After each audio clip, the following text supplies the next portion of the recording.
Chapter 691. Jiang Pengji was about to squeeze in, but Feng Zhen was already one step ahead of her. He laboriously used his small body to clear a path. My lord is different from others. How can you allow your precious body to clash with a commoner? Although Feng Zhen was talkative, he took Yang Xi's words to heart. What precious body? It's just a body made up of flesh and bones. Your lord isn't made of glass. It won't break so easily.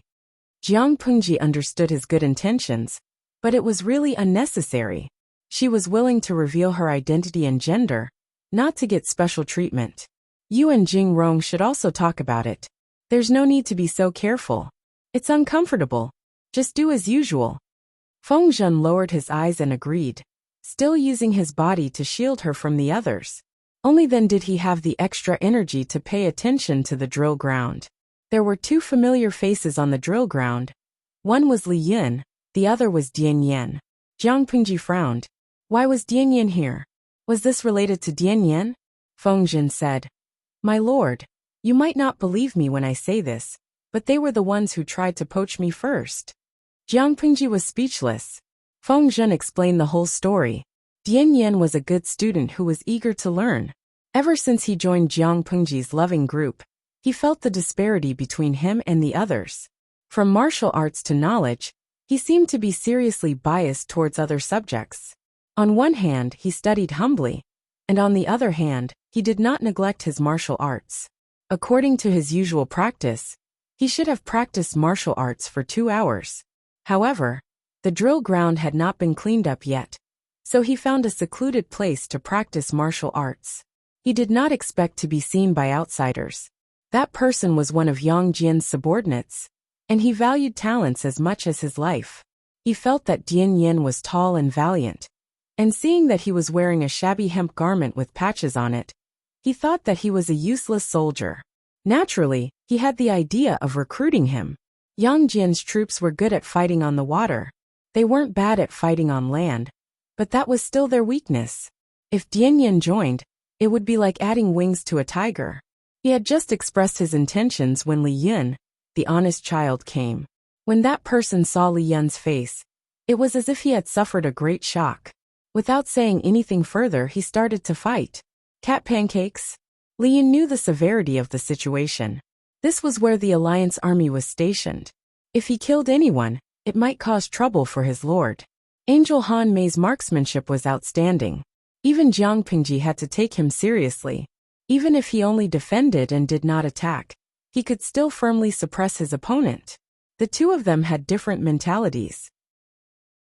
Li Yun was as calm as water, without any ripples, while his opponent became more anxious and irritable, full of openings. Li Yun found an opportunity and knocked his opponent's weapon away.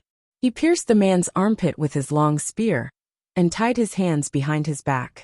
At that moment, the man's personal guards had also called for reinforcements. The one leading them was none other than the commandant of Dongmen Prefecture, Yang Jian. As soon as he saw Li Yun's face, even Yang Jian, who was already middle-aged, felt a moment of fear. He blurted, "What's your relationship with Xie Qian? Master's old enemy?" Li Yun's heart skipped a beat. He lowered his head and glanced at his opponent, who was unwilling to budge. He pressed the center of gravity of the spear in his hand down and firmly restrained his opponent. "Xie Qian is my master." Yang Jian was a middle-aged man in his 40s. His body was strong and well-built, and his facial features were well-defined. His eyes were clear and bright, as if they were flowing with golden light. One look and you could tell that he was a righteous and awe-inspiring man. He was tall, and when he took a step, his stride was half the size of a normal person's. After listening to Li Yun's explanation, he asked, "You're not biological father and son?" Li Yun pursed his lips, his eyes fixed on Yang Jian. He had heard similar words from his lord's father, Lu Shi. Lu Shi had also said that he was Xie Qian's biological son. "Yin and my master are so similar?" Li Yun was curious. Yang Jian replied, "You and him are practically carved from the same mold. The resemblance is uncanny." It wasn't entirely accurate to say that they were identical. Xie Qian's appearance leaned towards being tough. Even though he was dressed in a scholarly robe, he still exuded the aura of a martial artist. Li Yun's appearance was more like a gentler version of Xie Qian. He was handsome without peer, gentle without losing his masculinity. It was more in line with the aesthetics of ordinary people. You're familiar with my master? Li Yun still didn't dare to let go of the man under his control. This fellow was still struggling on his deathbed. The eyes that looked at Li Yun were filled with malice. Li Yun had never met this person before, let alone become enemies. Hence, it was easy for him to guess who this resentment was directed at. We could be considered friends in the past. We made friends through martial arts. No discord, no concord. Yang Jian laughed heartily, not minding Li Yun's impoliteness in the slightest. We could be considered friends in the past. In other words, they were now enemies and not friends. It was no wonder that Yang Jian's subordinates drew their weapons and started fighting the moment they saw him. If it wasn't for Li Yun's solid martial arts skills, he might have been severely injured in a single exchange. Yang Jian asked, "How are your parents? You're so young. Are they at ease letting you roam the world?" He couldn't detect any malice. This confused Li Yun. Did Yang Jian think that his parents were his master and his wife? Li Yun replied, "My master is already traveling around Zhongzhou. He said that he had important matters to attend to. His wife passed away during childbirth. She's no longer around." When Yang Jian heard this, his expression turned fearful. A man of steel like him actually revealed the melancholy of a young man. "She's already passed away?" Yang Jian sighed. His expression returned to normal. "Right, I haven't asked for your name. What is it?" "This junior's surname is Li. My given name is Yin. My courtesy name is Hanmei." Yang Jian didn't have any malice. Li Yun also gave him face and didn't embarrass him. "Li Yin?" Yang Jian was surprised. The surname wasn't right. Xie Qian's son didn't have the surname Xia. His gaze fell on the subordinate who was subdued by Li Yun. He felt rather embarrassed. It was one thing to fall in love with a goddess, but lose to Xie Qian. But at such an advanced age, he still couldn't beat his son. How embarrassing. "This person, he's your subordinate?" Li Yun pursed his lips, indicating for Yang Jian to look at the person he had subdued. Yang Jian's face turned red, coupled with his beautiful beard. If the audience in the streaming room saw him, they might think that he was cosplaying as Second Master Guan. "My subordinate has offended you. I apologize on his behalf." When he finished speaking, Yang Jian actually bowed with his hands clasped in front. His attitude was very sincere. Li Yun couldn't care less about the silver spear in his hand. He hurriedly let go and went forward to help the person up. Now that the person was free, he immediately jumped up and wanted to sneak an attack from behind. However, he forgot that Dian Yin was watching him from the side. Dian Yin raised his leg and kicked the person's manhood. The person fell forward and fell flat on his face. "Bah! What kind of hero is he to stab someone in the back?" Dian Yan's voice was loud, and he didn't bother to lower his voice. Yang Jian and the others who heard him blushed and felt even more guilty. Li Yun's expression was displeased. He asked Yang Jian, "Do you know why this person kept sneaking up on me?" Yang Jian's face turned even redder. He was ashamed and embarrassed. He was a little embarrassed and embarrassed. He lowered his voice and explained, "He admired your mother's talent and fell in love with her at first sight. He didn't expect that your mother and father had already been married for a few months, and that she was pregnant. Of course, he couldn't express his love rashly. In the end, his courtship failed, and he was beaten up by your father. He didn't get what he wanted and was beaten up. It hurt his pride. After so many years, he still can't get over it. His shattered little heart couldn't be glued back together."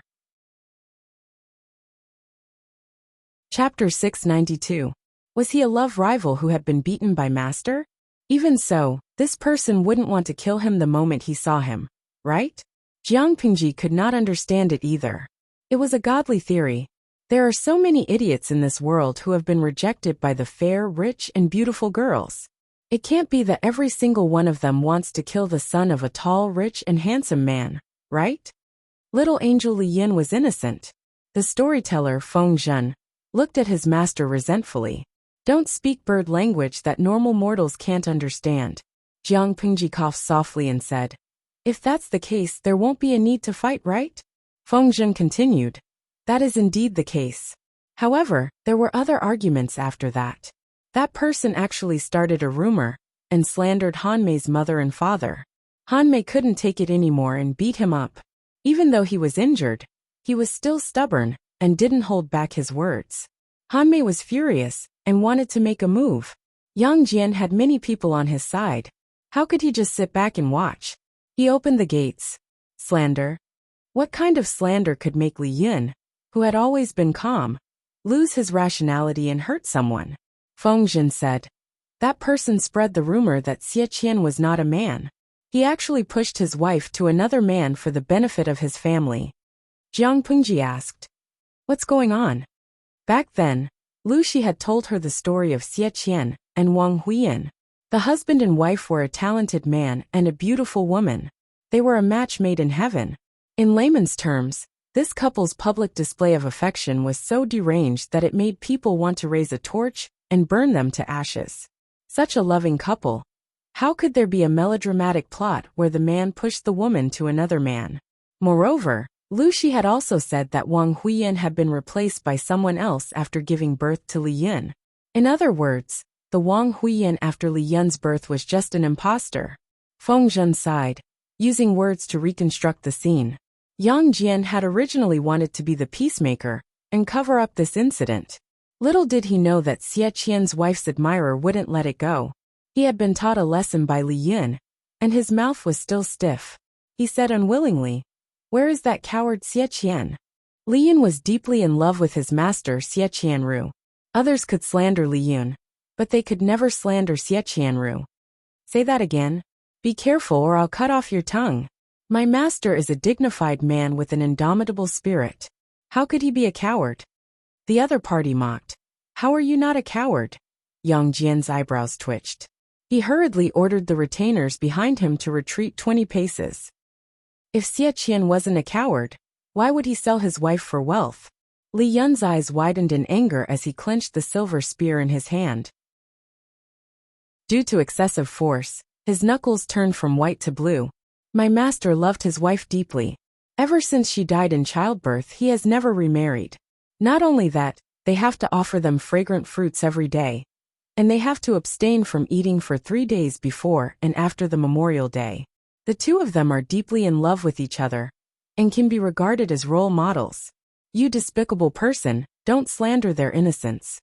Li Yun had an expression that said, if you keep spouting nonsense, I'll stab you to death with my spear. The other party didn't back down and continued to mock him. Deep love? Died from dystocia? What a joke. More than 10 years ago, I met her by chance. She was alive and well. She told me that it was Xie Qian, who had sold his wife for glory and forced her to give herself to another man. How could he do such an animal thing? You call him a man? Tell me, where is Xie Qian? Ask him to come out and confront me. Li Yun was stunned. The other party spoke with such conviction that it didn't seem like he was lying. However, he still defended his master. The little princess liked to defend him without thinking. If you don't like it, then fight. Ridiculous. My master is from the Xie family of Jiangning. Why would he need to sell his wife for glory? He didn't know Xie Qian's background. After all, his master didn't tell him about such a noble background. However, when they were in Xiangyang district, Lu Shi had mentioned it before, and Li Yun had always remembered it. The other party couldn't help but choke on his words. He almost couldn't respond. After a while he said, so what if he's from the Xie family of Jiangning? Wouldn't the Xie family of Jiangning be scum who would sell his wife for glory? Yang Jian couldn't help but facepalm. Of course, the Xie family of Jiangning wouldn't be scum who would sell his wife for glory. In layman's terms, they were the second most powerful of the 4 noble families in Dongqing. Most of their clansmen were versed in both literature and martial arts. Xie Qian was the young leader of his generation. His status was high, and he even dared to look down on the emperor. Whether it was the emperor or Prince Changshu, who could make Xie Qian abandon his beloved wife, and his dignity as a man to push his wife to another man. Moreover, when his subordinate met Wang Huiyan, news of Xie Qian's death had already been heard for 3 to 4 years. There was something fishy about this. Yang Jian had admonished this subordinate more than once, but this person just wouldn't turn back until he hit the wall. When his stubbornness flared up, he couldn't be stopped. You're simply being unreasonable. If you slander my master again, I'll make sure your blood splatters 3 feet high. Li Yin was so angry that his cheeks turned red. His eyes were bloodshot, and his anger level was about to explode. Do you think I'm afraid of you? Even if Xie Qian came, I'd spit on him to death, let alone a young brat like you. Thus, this foul-mouthed person was taught a lesson by Li Yin. He pierced his left arm with a spear, creating a bloody hole. He wasn't crippled, but now that the alliance meeting was imminent, where would he find the time to let him recuperate? Li Yun's actions had indirectly caused the death of one of Yang Jian's generals. Yang Jian didn't say anything, but his subordinates weren't willing. Even if they weren't willing, Dian Yin wouldn't let Li Yun suffer. Thus, as the commotion continued, the commotion reached the drill ground. Honest and loyal Yi Buxiu. Hey. It's a one-on-one match between father and son. Whoever loses will call him father. Eloquent Zhouzikai. Streamer, do you want to give it a try? You can have 8 or 10 sons for free. Jiang Pingji rarely challenged one person to a one-on-one match. Usually it was a group of people attacking her, while she challenged a group of people. Seeing the audience in the streaming room egging her to challenge someone, she couldn't help but laugh. Streamer V. A match between father and son? If I had such a weak son, I'd be the first to kill my son's father. It'd be a waste of my genes. As soon as she posted the bullet screen, countless people followed suit. Dongguan Chao Daopao. This is the highest level of disdain I've ever heard. In the future, if anyone wants to dump the current one, just tell them directly. I don't despise you for having little money. No house, no job, no savings. It's just that your genes are weak. I'm afraid it'll affect the quality of my offspring. The streamer's words are still so vicious and unkind, but I like this type. Beautiful goddess.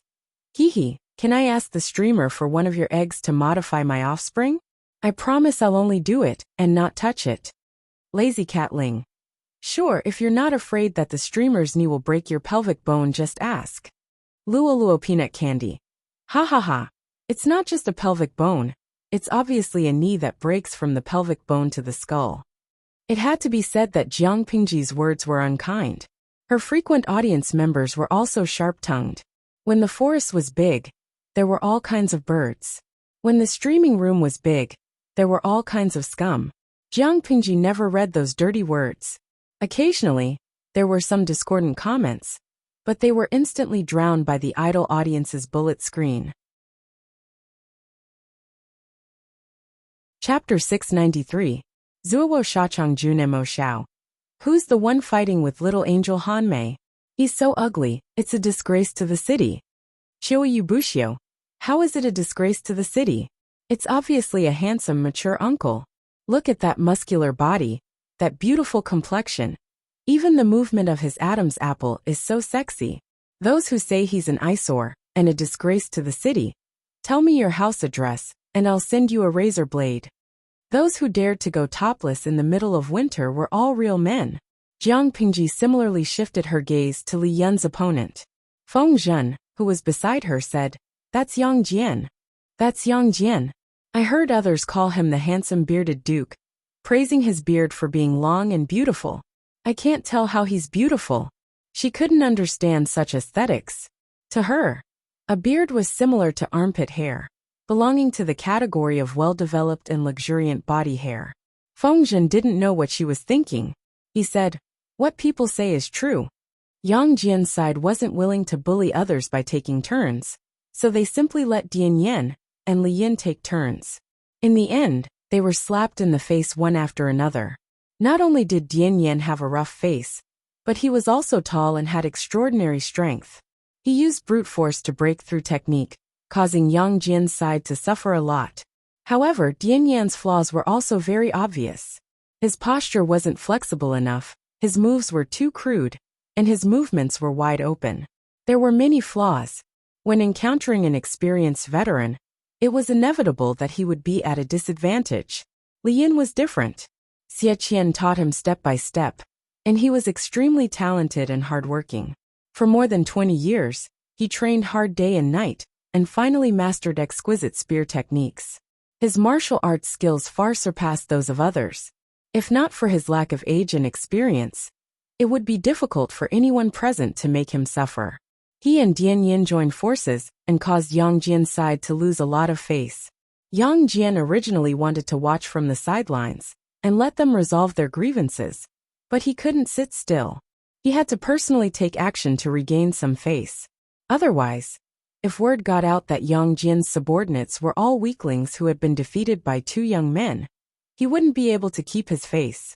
The morale of his troops would be even lower. It was the middle of winter, but Yang Jian didn't feel the cold at all. He took off his shirt, revealing his strong and muscular upper body. His chest and back were full of intersecting old wounds, some of which were fatal. Just by looking at them, one could imagine a near-death experience. Commandant Yang, sorry for the offense. Li Yin cupped his fists in a salute and kept his distracting thoughts to focus on dealing with the situation. He did not even notice that his lord was surrounded by the crowd. Yang Jian appeared to be very calm, without a trace of aggression. However, Li Yin did not dare to let his guard down. I admire young people like you the most. You have the guts to charge in and take risks. That's good. You don't have to worry about my age, just do your best. You said that your spear techniques were taught by your master. Then let me see how much of Xie Qian's abilities you have learned. This isn't a life and death situation. Don't overdo it. Li Yin used his spear while Yang Jian used his broadsword. This saber was specially made. The body of the saber was wide and long. The edge of the saber was incomparably sharp and flashed with a cold white light. As the saying goes, the longer one is, the stronger one is. In terms of weapons alone, Li Yin had a definite advantage. However, the moment they clashed, Jiang Pingji could already see the outcome. She clicked her tongue and said, Han Mei has met his match this time. Feng Zhen asked her. My lord means that Han Mei will lose. Not only will he lose, but he'll lose terribly, Jiang Pingji said. The difference between the two isn't just in experience. Han Mei's rhythm has been led by Yang Jian, leading the world into a trap. Yang Jian is a generation older than Han Mei, but his body is still in peak condition. Han Mei's spear techniques are good, his angles are tricky and nimble, and his strength is strong enough to split the skin between his thumb and forefinger. However, in Yang Jian's eyes, he's too flashy and lacks momentum. Feng Zhen's level of swordsmanship was still at the level of a small public square dance class. How could he see anything? He only felt that Li Yun's speed was faster than Yang Jian's, and his weapon was longer, so he definitely had an advantage. Jiang Pingji read his expression and asked him, Do you really think Yang Jian's speed is slow? Just as she finished speaking, Yang Jian, who seemed to be suppressed, suddenly made a counterattack. Not only did he avoid Li Yun's spear, but he also used the handle of his saber to hit Li Yun's wrist, causing the spear to fall out of his hand. At the same time, he used the back of his saber to press against Li Yun's neck. His lightning-fast speed and terrifying strength could be retracted and released at will, stopping at will. It made one's emotions fluctuate violently. No matter how fast you are, if you can't subdue or kill your enemy, it's just a flashy performance. Yang Jian seemed to be suppressed, but he was actually looking for Han Mei's weakness. He doesn't need to be fast. He just needs to ensure that he kills Han Mei faster than Han Mei can dodge, and he'll win. On the other end, Li Yin was also frightened to the point of breaking out in a cold sweat. Even though Yang Jian didn't use any killing intent, Li Yin felt as if the King of Hell's judgment pen had swept across his throat. If Yang Jian wanted to, Li Yun's head would fall to the ground, and he would lose his life on the spot. Thank you for your guidance, County Military Chief Yang. Yang Jian put away his saber and returned it to its sheath. He said gently, It's not a bad thing to be young and full of vigor. Hard work is the right path. I can beat you because I'm bullying you. I've eaten more than you by more than 10 years. In short, your martial arts skills are much better than my useless son's. He's still useless, but you're already a valiant general. I'm so envious that Xie Qian's son is so promising. I really can't compare. The fight just now was more like a lesson than a one-on-one fight. Li Yin was the one being taught a lesson. Li Yin was ashamed. After calming down, he realized that he and Dian Yin had indeed gone overboard by humiliating the other party. Personal grudges should not be dragged into official matters and affect the relationship between the two powers. Han Mei. As he was thinking, a familiar voice called out from the crowd. His scalp went numb, and he looked over in disbelief. "Greetings, my lord." He and Dian Yin immediately bowed, their hearts filled with guilt. "Who called the lord here? Rise." As she finished speaking, she turned her gaze to the bearded Duke Yang Jian. "I am the district magistrate of Xiangyang District. Greetings, County Military Chief Yang." Feng Zhen secretly moved closer to Li Yin and Dian Yin, smiling maliciously. "I was afraid that you'd be at a disadvantage, so I called the lord here." Li Yin and Dian Yin threw him a look that said, "You brat, you're trying to get me killed." If the lord knew that they had a private fight with Yang Jian's subordinates, and almost ruined the relationship between them, she'd definitely settle the score later. Yang Jian looked at Jiang Pingji and said, "So you're Lu Zhongqing's son. You're indeed a young and talented man with good looks." As he finished speaking, he patted Jiang Pingji's shoulder 3 times with his large fan-like palm. It was originally a test, but the strength of the first pat was restrained. Jiang Pingji's expression did not change. Yang Jian's heart skipped a beat. The strength of the second and third pat was suddenly increased. If it were an ordinary person, their arm would be dislocated, let alone stand steadily. However, Jiang Pingji's expression was the same as usual. Her small face smiled shyly. One look and it was obvious that she was well behaved.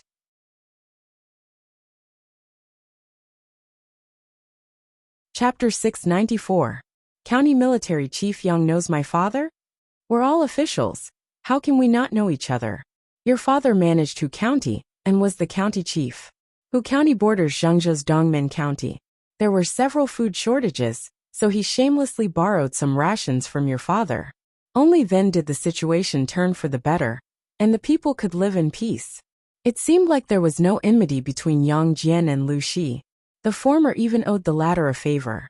If that was the case, things would be easy. If she poached Yang Jian's centurion position, he wouldn't be angry. After a simple greeting, Yang Jian glanced at Li Yin and Dian Yin. "Are these 2 your subordinates?" Jiang Pingji took the initiative to apologize. "I failed in my duties, allowing Han Mei and the others to offend the county military chief. I will discipline them strictly when I return." Yang Jian also knew that this was just a formality. She said she would discipline them strictly, but at most, she would reprimand them. Don't blame them. Both of them are real men. They are enviable young men. This dispute started on our side. If that person hadn't verbally abused Han Mei, both sides wouldn't have caused such a ruckus on the drill ground. He shouted at the crowd. A middle-aged man with his left arm tied up came over. He was pale from blood loss. "This is your fault. Apologize to District Magistrate Lu." The middle-aged man didn't pester her. He cupped his fists and apologized. At this point, Jiang Pingji couldn't say anything else. This matter could only be written off. However, I watched the county military chief give pointers to Han Mei's martial arts. I deeply admire him. I wonder if I have the honor of receiving pointers from the county military chief? Jiang Pingji's principle was simple. She would pick herself up from where she fell. She would pick herself back from where she suffered. She would seek revenge from where she lost face. After beating up the young, the old would come. How normal was that? Although it wasn't Yang Jian's fault, his subordinate attacked first and verbally abused him. Yang Jian still taught Han Mei a lesson. Since that was the case, it was normal for her to teach Yang Jian a lesson. The audience in the streaming room was in an uproar. The bullet screen flew from one end of the screen to the other. "Mu Xianying marries me. I see that you are heroic. Do you dare to fight me? Mou Zainai bedtime. With such a beautiful scene, why don't we resolve our worries with a battle?" Xie Yuan Shishou.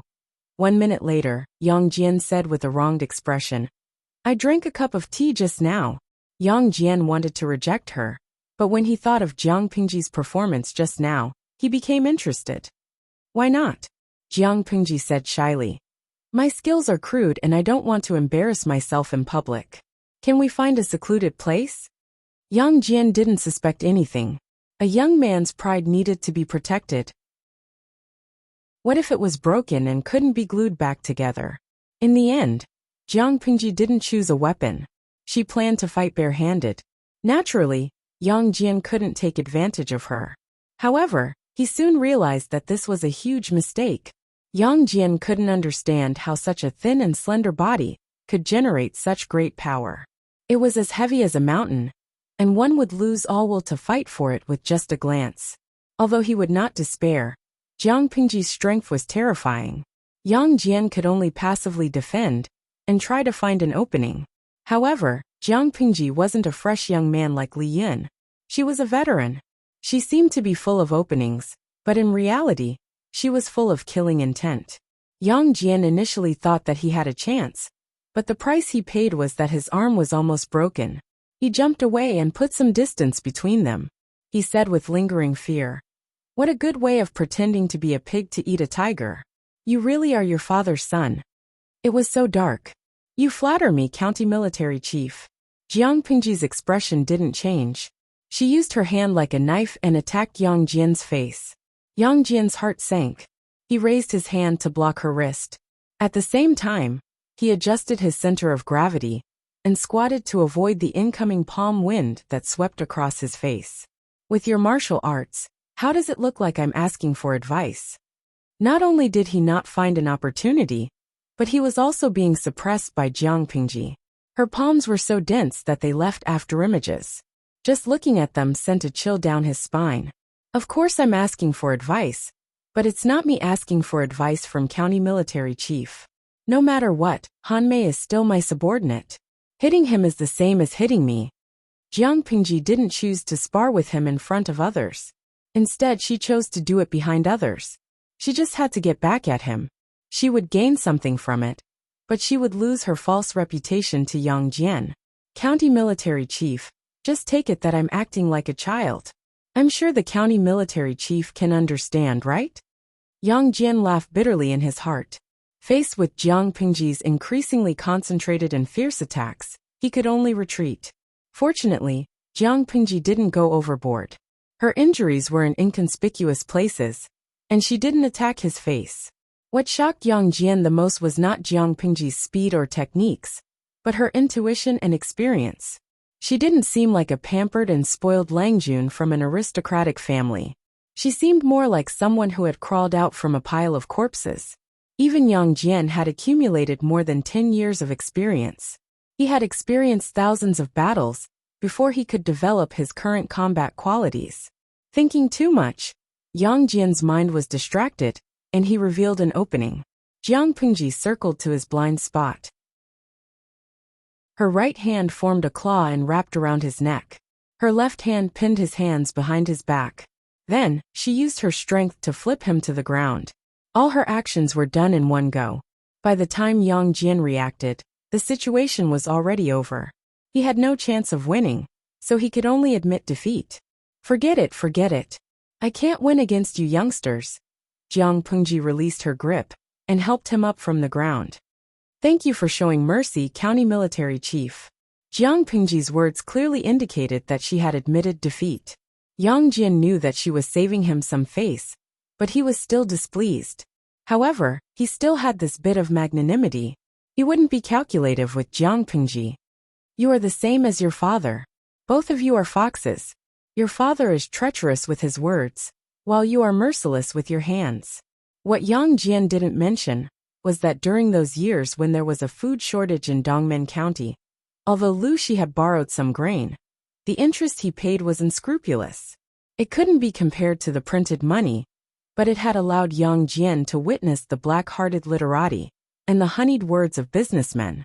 Now from Lu Shi's son, he saw the savagery of a martial artist.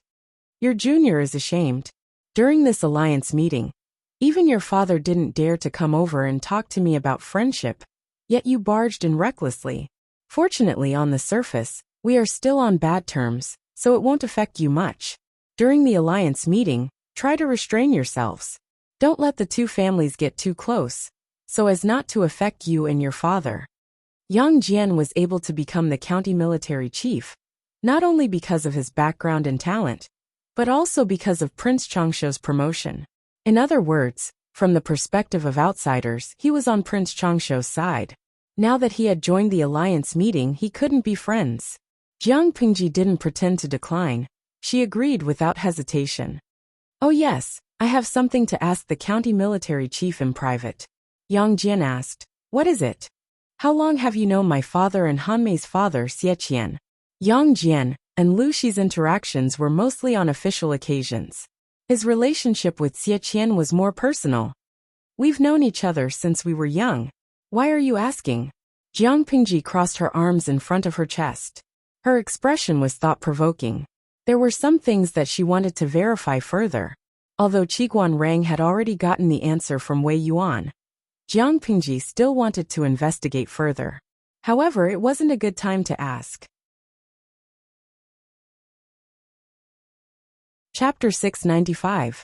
According to you, the conflict between Han Mei and your subordinates was initially because your subordinates mistook Han Mei for Xie Qian? Yang Jian admitted shamefully and vaguely explained the reason. Jiang Pingji said bluntly, "But I heard from my father that Aunt Xie had died from a hemorrhage." Yang Jian said seriously, "How could a junior like you understand the grudges between elders? He didn't believe that Xie Qian was that kind of person. Why would he sell his wife for glory? Moreover, when Wang Huiyan entered the former emperor's harem, Xie Qian had already been dead for a year. His corpse had decomposed into bones. Who could stop a widow from remarrying? Xie Qian, who had been dead for a year, had pushed his wife to the former emperor? Wasn't that nonsense?" However, Li Yun's appearance proved that Xie Qian wasn't dead. He was still alive and kicking after more than 20 years. Jiang Pingji said, "I used to hear my wet nurse tell bedtime stories. She said that there are lonely souls and wild ghosts with no one to rely on. Their hearts are filled with hostility, and they are jealous of the living. They linger in the bustling world, so they often lurk around people who are about to die. Before they die, they seize their bodies and escape back to the world of the living. This story isn't realistic, but both Buddhism and Taoism believe that people have souls. What do you think, County Military Chief?"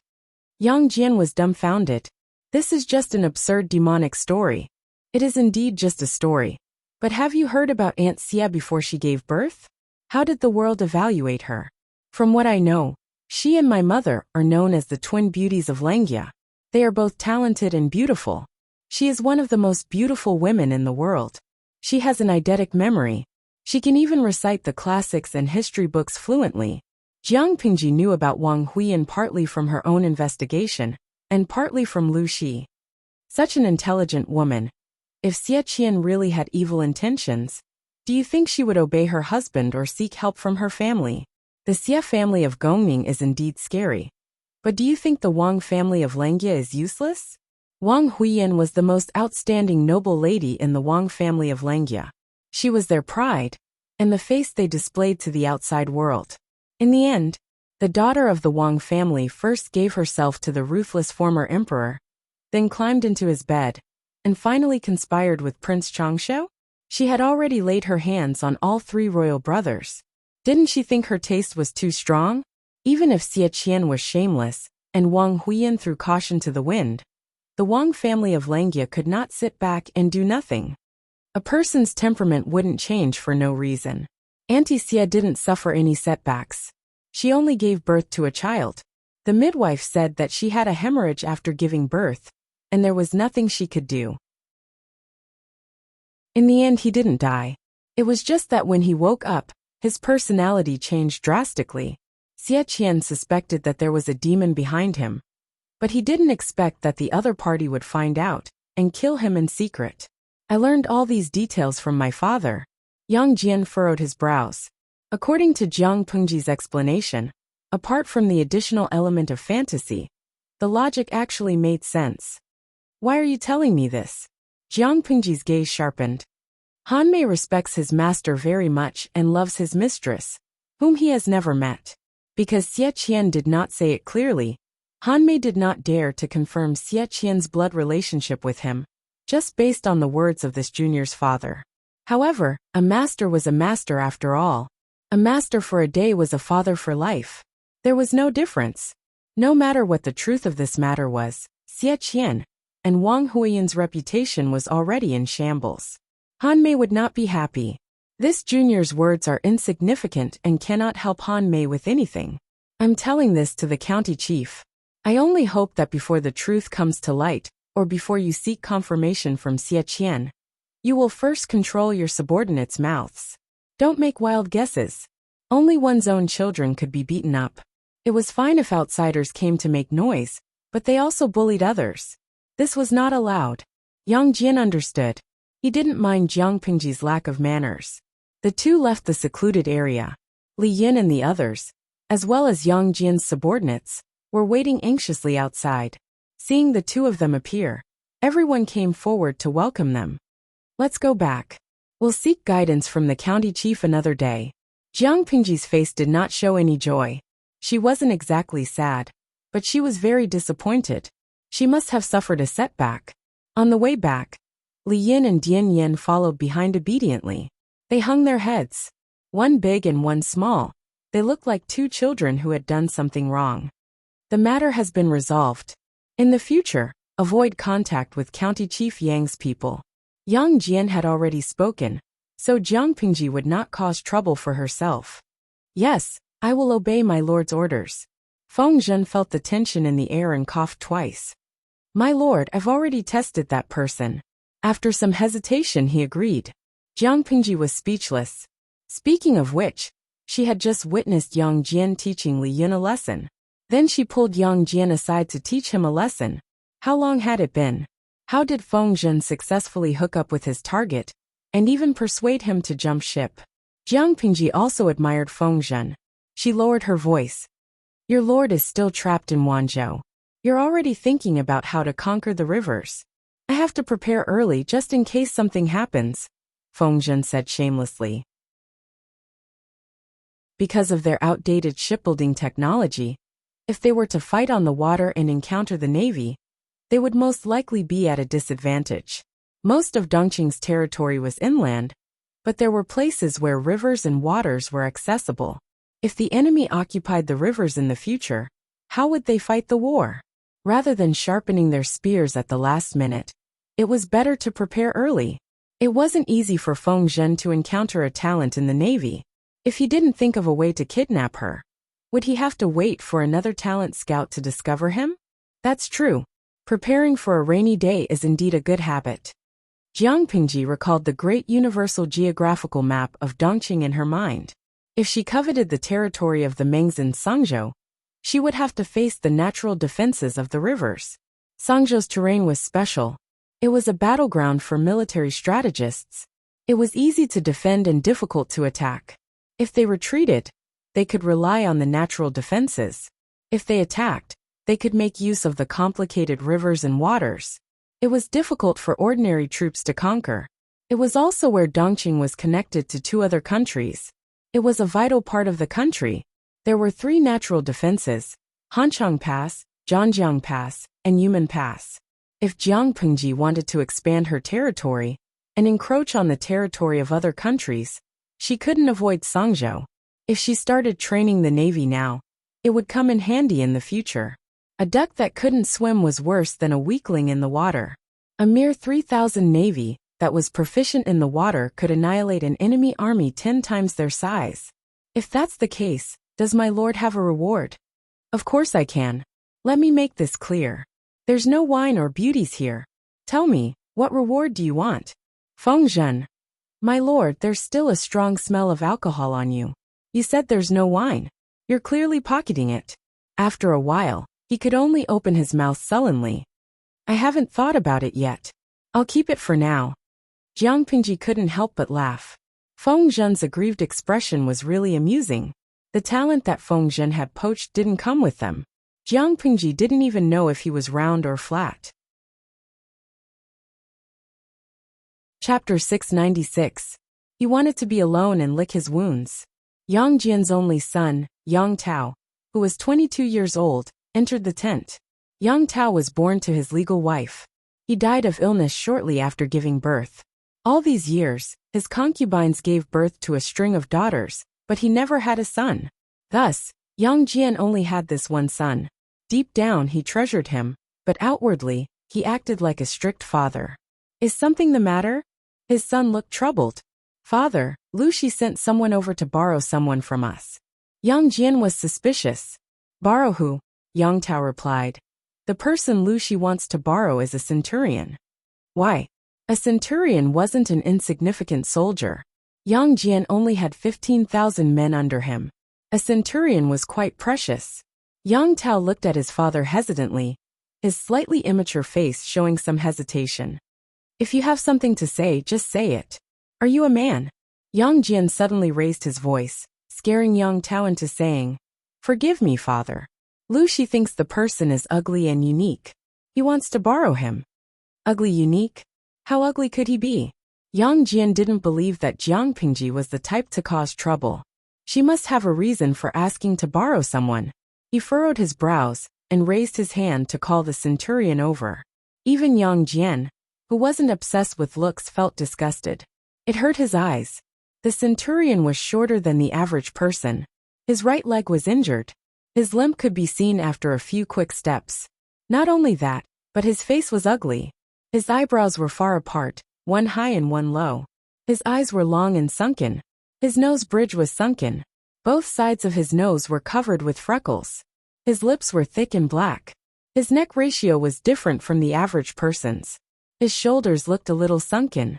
He didn't seem to have enough energy. His arms were slightly short. Recalling the description of ugly and unique, he frowned, looking slightly unhappy. For a handsome and imposing man like Yang Jian, he had a slight dislike for ugly people. But why did Lu Shi's son want to borrow this person? Do you know the district magistrate of Shenyang district, Lu Shi? Yang Jian carefully looked at the person's appearance. There were flaws everywhere. The man stood with his hands by his sides, lowered his eyes and said in a low voice, I don't know him, but I've heard of him. This person's voice was hoarse. Naturally, it wasn't the kind of voice that was magnetic. Rather, it was the hoarseness of a hoarse voice. It was ear-piercing. Yang Jian grew more and more dissatisfied. He didn't have the desire to find out more about this person. That face ruined the atmosphere. He said straightforwardly, Magistrate Lu thinks that you look unique, and asked me to lend you to him for a few days. Are you willing to go? The question was just out of politeness, so naturally, the man wouldn't object. However, Yang Jian was also a scheming person. Unknowingly, he had drawn a wave of hatred towards Jiang Pingji. This lowly one is willing. Then go ahead. Don't neglect Magistrate Lu. Yang Jian sent the man away. Yang Tao watched quietly, a look of distress on his face. He wanted to speak a few times, but Yang Jian asked him about his studies and martial arts. Yang Tao could only swallow the words that were on the tip of his tongue. After dealing with Yang Jian with much difficulty, Yang Tao returned to his tent gloomily. Not long after, a young scholar of similar age came in. The young scholar looked at Yang Tao amused. What's wrong? Why are you so gloomy? His eyes were like a clear spring, containing an enchanting depth and wisdom. His entire body was surrounded by a refined and scholarly aura. Yang Tao raised his head and looked at his friend with some lingering fear. After a while, he lowered his head again, mentally preparing himself for a long time. That there's something. I'll say it. Don't be angry. Yang Tao's expression was one of ingratiation. What is it? The young man was as gentle as ever. Didn't you previously think highly of a centurion, who was in charge of training the troops? Yang Tao stammered. Yes, I remember. What happened to this person? He was borrowed by someone else. After Yang Tao finished speaking, he shrunk his neck. He didn't hear anything else for a long time. He quietly opened his eyes and saw that his friend was still maintaining his upright posture. He wasn't angry, but his expression that seemed to be smiling yet not smiling had disappeared. In its place was a solemn expression that was like water. He was borrowed. Who borrowed him? The young man asked. Yang Tao said. Shenyang District Magistrate Lu Shi said that the person was uniquely ugly and wanted to borrow him to take a look. The young man's lips curled into a cold smile. He threw the scroll in his hand to the ground. Although it didn't make much noise, his imposing manner was suffocating. Borrow? Heh. I'm afraid he'll never return what he borrowed. Yang Tao sat obediently on the spot, looking like an obedient student waiting to be judged.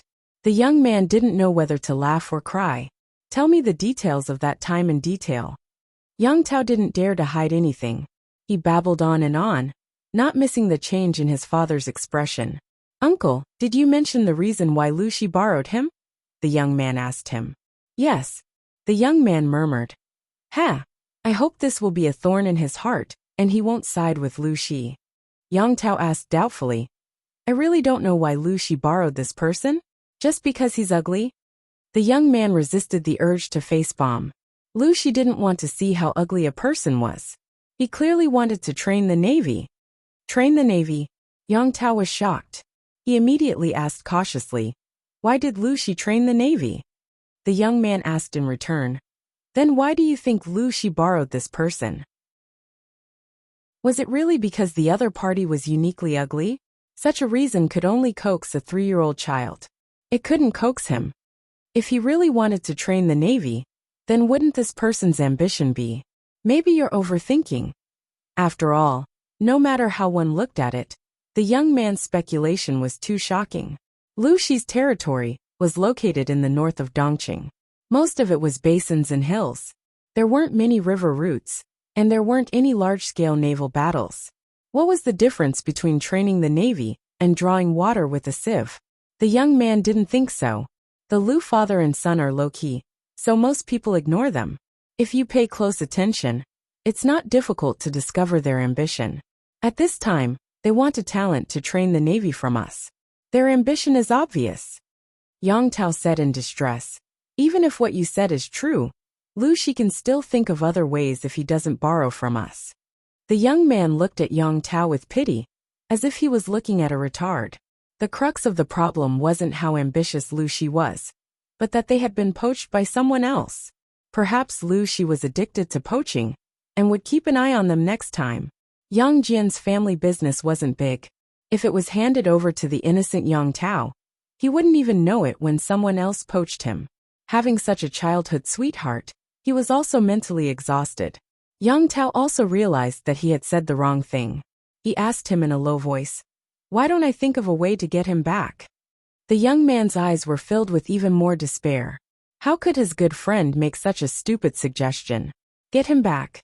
If Yang Tao dared to go after him, Yang Jian would be the first to break his leg. Forget it. He's just a talent.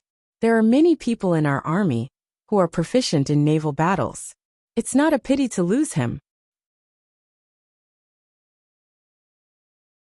Chapter 697. On the other side, the uniquely ugly centurion quietly followed the soldier who led the way. He didn't say a word along the way. Considering that the centurion's legs were inconvenient, the soldier didn't walk too fast. The details were indescribably considerate. After a while, the centurion's brown cheeks were slightly hot, and he thanked the soldier in a low, muffled voice. "Master Feng has specially instructed us. It's not a small contribution." The soldier replied in a businesslike manner. During winter, one should walk faster, so that the body could generate heat from the inside out and resist the cold. However, in order to match the centurion's pace, the few soldiers who led the way didn't dare to complain. They endured the cold and sent him out of the tent. They lowered their heads and lowered their hands. "Go in. The Lord and Master are already waiting for you inside. Don't let them wait too long." "Thank you very much." The centurion cupped his fists, and then carefully entered the tent. When he opened the tent curtain, warm air with the light fragrance of pear blossoms blew into his face, dispersing the cold air around him. The tent had been carefully tidied up. A layer of soft animal skin cushion was spread on the ground, and an exquisite and small incense burner was placed in the middle. It finally looked like a commander's tent. "I'm Chi Kuang. Greetings to District Magistrate Liu." The centurion's legs were inconvenient, so his salute wasn't as neat as a normal person's, but it could be seen that his attitude was serious and not perfunctory. There were 2 people in the tent. A young man sat upright on the seat of honor. He looked a few years younger than Yang Tao, and his eyes were full of vigor. The other person was the scholar Feng Zhen, who had tried to rope him in. Compared to Jiang Pingji's neat sitting posture, Feng Zhen seemed a little weak and boneless. He leaned against the table as if he had no bones. He squinted his eyes and looked at the centurion Chi Kuang. "My lord, this is the talent I mentioned before." Jiang Pingji agreed and said to Qi Kuang, "Get up. The weather is cold and the ground is cold. It's not good for your legs to kneel for a long time." The centurion Qi Kuang stood up with his hands on both sides, and his head slightly lowered. His gaze fell on the bronze incense burner, not far in front of Jiang Pingji. Jiang Pingji asked Qi Kuang, "Do you know why I borrowed you?" Qi Kuang replied calmly, "The county chief already told me that District Magistrate Liu saw my unique appearance and borrowed me for a look." Hearing the reply, Jiang Pingji secretly frowned. No matter who saw Qi Kuang's appearance, they could understand the vile mockery hidden in the words, unique appearance. Yang Jian wasn't easy to deal with either. He really knew how to make enemies for her. Even if he did not know that Jiang Pingji was only pretending to borrow people and was actually poaching people, he was still cautious and dug a trap for her. However, in the end, it was still Feng Zhen, the prodigal son's fault. Just listen to what kind of lousy excuses this brat came up with. Who would do something like this? She, as the Lord, had to take the blame for the little princess's counselor. "TSK, I'm not happy. That's just an excuse, it can't be taken seriously. As for my true motive, do you know?" She looked at Qi Kuang with a faint smile. Her godly skill, the great deception spell, had entered cooldown and was waiting to be used. Qi Kuang was startled. His expression finally changed, and he looked a little cautious. "I understand." The live stream was still ongoing. The audience in the livestream room knew that Jiang Pingji was going to recruit new employees again, so they stayed there and refused to leave. According to their understanding of Jiang Pingji, this lord had a problem with appearance. The people she recruited were either young or extremely handsome men. Even if they were old, they were still old handsome men. Even if they were not handsome, they were talented people with outstanding temperament. They wouldn't be ugly if they were dressed up a little. In short, appearance was very important. However, reality was cruel. Their passion was met with an unprecedented attack, and their hearts were broken. Lining Dianding Wei Zixiao. "Streamer, I know it's wrong to be a rooster, but I still have to say that after rounding up Qi Kuang's appearance, he is still a long way from passing the standard. Streamer, are you sure you want to rope this person in? He will pull down the average appearance of the whole group. Aren't you known as the Universal Beauty's Heavenly Group? Don't give up on treatment." Zishuan Beishwabafuzi. Puffed. Although the mockery above is very harsh, I also think, yes, we don't welcome Qi Kuang to join us. The reason is very simple. He is too ugly and will affect the mood of work. However, as the lord of a powerful group, the streamer can't be so willful. No matter how much we object, we probably can't shake the streamer's determination. It was better to accept reality. Competitive Qiguan rang.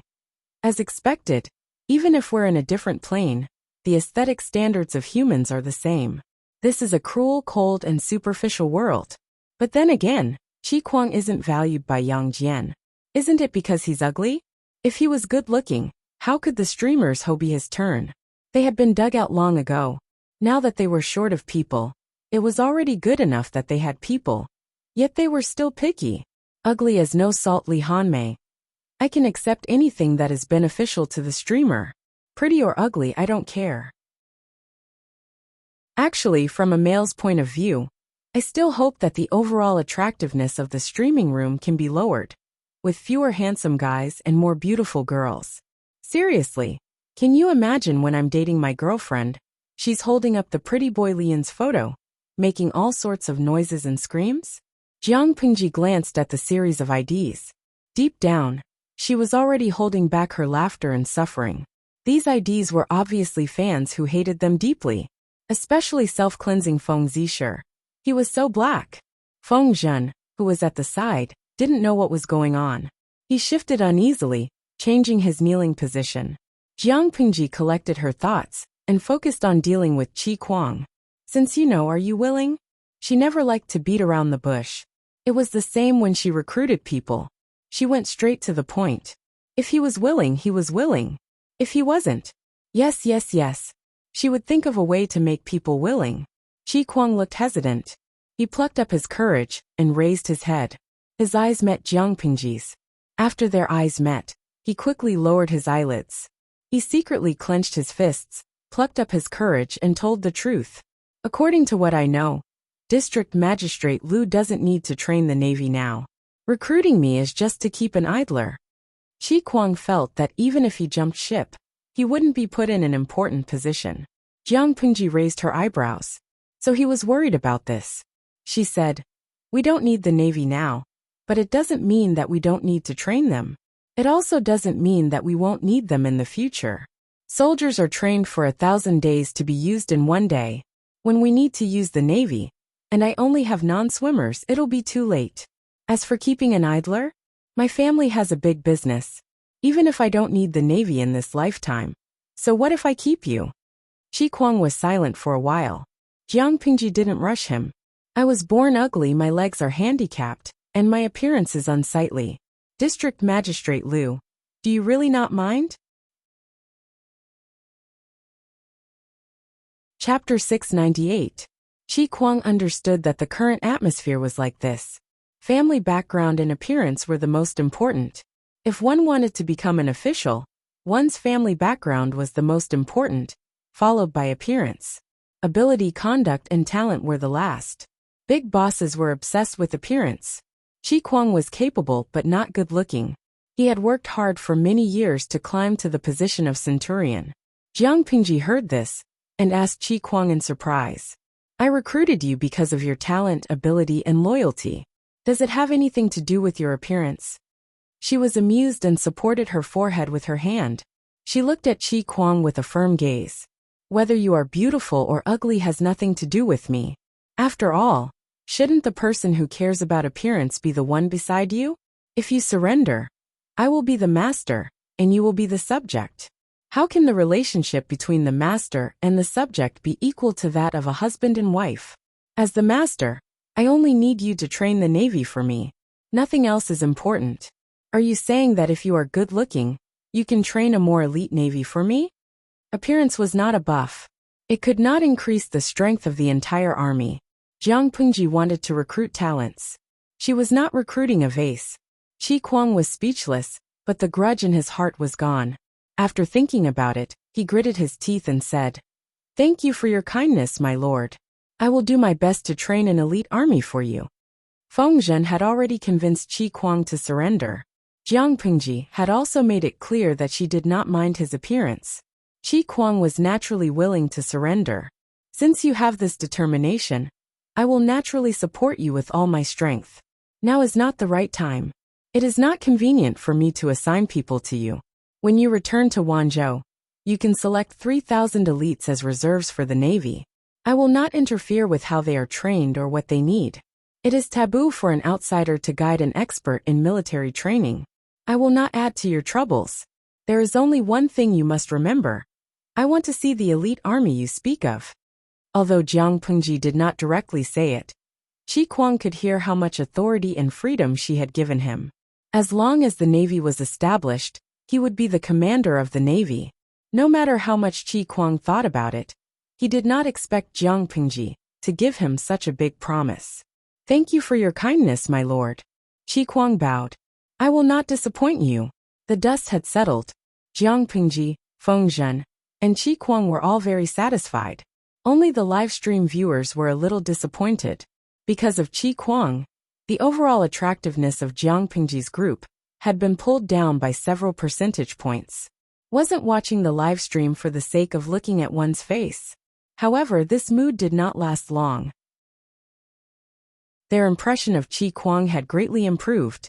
Even though Qi Kuang was ugly and had a lame leg, he was a man of great learning. His ancestors had been dealing with the water for generations. The first few generations were fishermen who lived along the river. When it came to his grandfather and father's generation, they became soldiers and dealt with the pirates along the river all year round. Growing up in such a family, Qi Kuang's foundation was much stronger than others. Full of confidence, he sought refuge with Yang Jian. He wanted to fulfill his ambitions and bring honor to his ancestors. He was like a young man who had just graduated from university and entered society. His chest was full of passion, but he had hit a wall in the face of reality. Because he was too ugly, and one of his legs was slightly disabled, He had served under Yang Jian for 7 years. He had followed the Lord into hundreds of battles on the water, and brushed past the King of Hell more than 10 times. Even now he was still a centurion. However, he was not discouraged because of this. Instead, he became more diligent in his studies, but his temperament was not as enthusiastic as before. Now that Jiang Pingji had promised him great authority, Qi Kuang felt his blood, which had been silent for a long time, begin to heat up and boil again. Qi Kuang told Jiang Pingji many of his experiences, insights, and methods for training the Navy. He even used the battles he had personally experienced as examples. He was reasonable and had evidence. He was not simply an armchair strategist. Jiang Pingji listened very seriously. Qi Kuang's level of education stopped at the level of writing and recognizing words. He had not studied deeply, so his literary talent was not good. However, he had a strong grasp of the rhythm of the story. His logic was very clear. Even the most mundane examples, when they came out of his mouth, could be described with great interest. At first glance, Jiang Pingji was very satisfied with this future commander of the Navy. At the same time, Qi Kuang also gave his new lord a 5-star evaluation. He had originally thought that Jiang Pingji did not know the ropes. Unexpectedly, not only did she know, but she could also hit the nail on the head. Her questions were rather incisive. As the conversation between the two deepened, the livestream viewers became Qi Kuang's fans. Exploding Gung Baigon. People who work hard are the most handsome. Qi Kuang is not good-looking, but he has quite a temperament when he's serious. Chuyue Piao. Ditto, I agree. What one looks like is given by one's parents. It's not like one can choose. Even if one is ugly, one has human rights. Chuyue Piao. Although I'm also a person who values appearances, I can't just casually attack someone else's appearance. It's not easy to make a conclusion without knowing much about Qi Kuang. However, a person chosen by the streamer is definitely not bad. I believe in the streamer's judgment. If Qi Kuang becomes successful in the future, it will be a live drama about the rise of the grassroots. It sounds very inspirational, so I plan to be his fan. The conversation lasted for more than 2 hours. Jiang Pingji was energetic as usual, but Qi Kuang and Fengzhen could not take it anymore. Looking at the sky outside, it was indeed getting late. I'm tired too. If there's anything else, let's talk tomorrow. Go and rest now. When Fengzhen heard this, he felt as if he had been granted amnesty. He called out to Qi Kuang, and the two of them left together. Jiang Pingji was full of energy. After they left, she was still thinking about Qi Kuang's method of training the Navy. Although Qi Kuang's method of training the Navy was very different from the current trend, Jiang Pingji admired it very much. However, if she were to build a navy, it would be a huge expense. Jiang Pingji rubbed her forehead as she felt a headache coming on. Because of the outdated technology of ship manufacturing and geographical restrictions, the size of the navy was limited. It could only be limited to a specific area. However, there was no lack of far-sighted people in the world. These people did not give up on the navy. Instead, they actively created the conditions and put it into practice. In the southern region, water bandits ran amok. In order to curb the development of water bandits and protect the people along the coast, the Navy became a necessary force. Compared to the soldiers on land, the requirements for the Navy were higher and stricter in terms of order, discipline, and cooperation. In other words, daily training and exercises were even more necessary for the Navy than for the soldiers on land. This also meant that the expenses were higher. In the next few years, the Navy might not have the opportunity to go to the battlefield. In Qi Kuang's words, it was like raising idlers. As time went on, it was inevitable that it would cause others to gossip. However, this was not a problem. If Jiang Pingji said she wanted to train the Navy, who would dare to stop her? So what if she was criticized as an idler? As the Lord, she did not mind spending money on the Navy. Why would outsiders complain? She rested her chin on her left hand and twirled a brush with her right. She spread out a clean piece of white paper on the table, thinking about how to start. Chapter 699. My dong. What is the streamer drawing? A ship? There was no one else in the tent except for her. Jiang Pingji took the time to answer the audience's questions. Host V. These are ships, but I know too little about ships from ancient times. There isn't enough information on warships for reference. Jiang Pingji was well-read and had read almost all kinds of miscellaneous books. Many of them had descriptions of ships. She picked out the contents one by one, then turned the words into pictures and drew them on the paper. However, the warships in her imagination were very different from actual warships. Host V. Not only does a powerful navy need elite soldiers, but it also needs indestructible warships. According to my understanding, shipbuilding technology is still quite backward. Most of them are civilian fishing boats that can only be used in rivers or shallow waters. As for war, such small ships are almost useless. Military warships still need to be built, otherwise the navy will not be complete. Jiang Pingji entrusted the task of training the sailors to Qi Kuang. She still needed to solve the problem of warships herself. Jiang Pingji. Building a ship with just your imagination? It feels like it will capsize. Should I get a reference? Jiang Pingji's eyes flickered slightly. A reference? That's not a bad idea. The next day, Jiang Pingji summoned Feng Zhen. You've already lured Qi Kuang over. There's no need to trouble two masters for the same thing. I'll have to trouble you again to find me a master shipbuilder. Feng Zhen didn't know what to say to that. Whatever sleepiness he had left was completely gone. Jiang Pingji said angrily.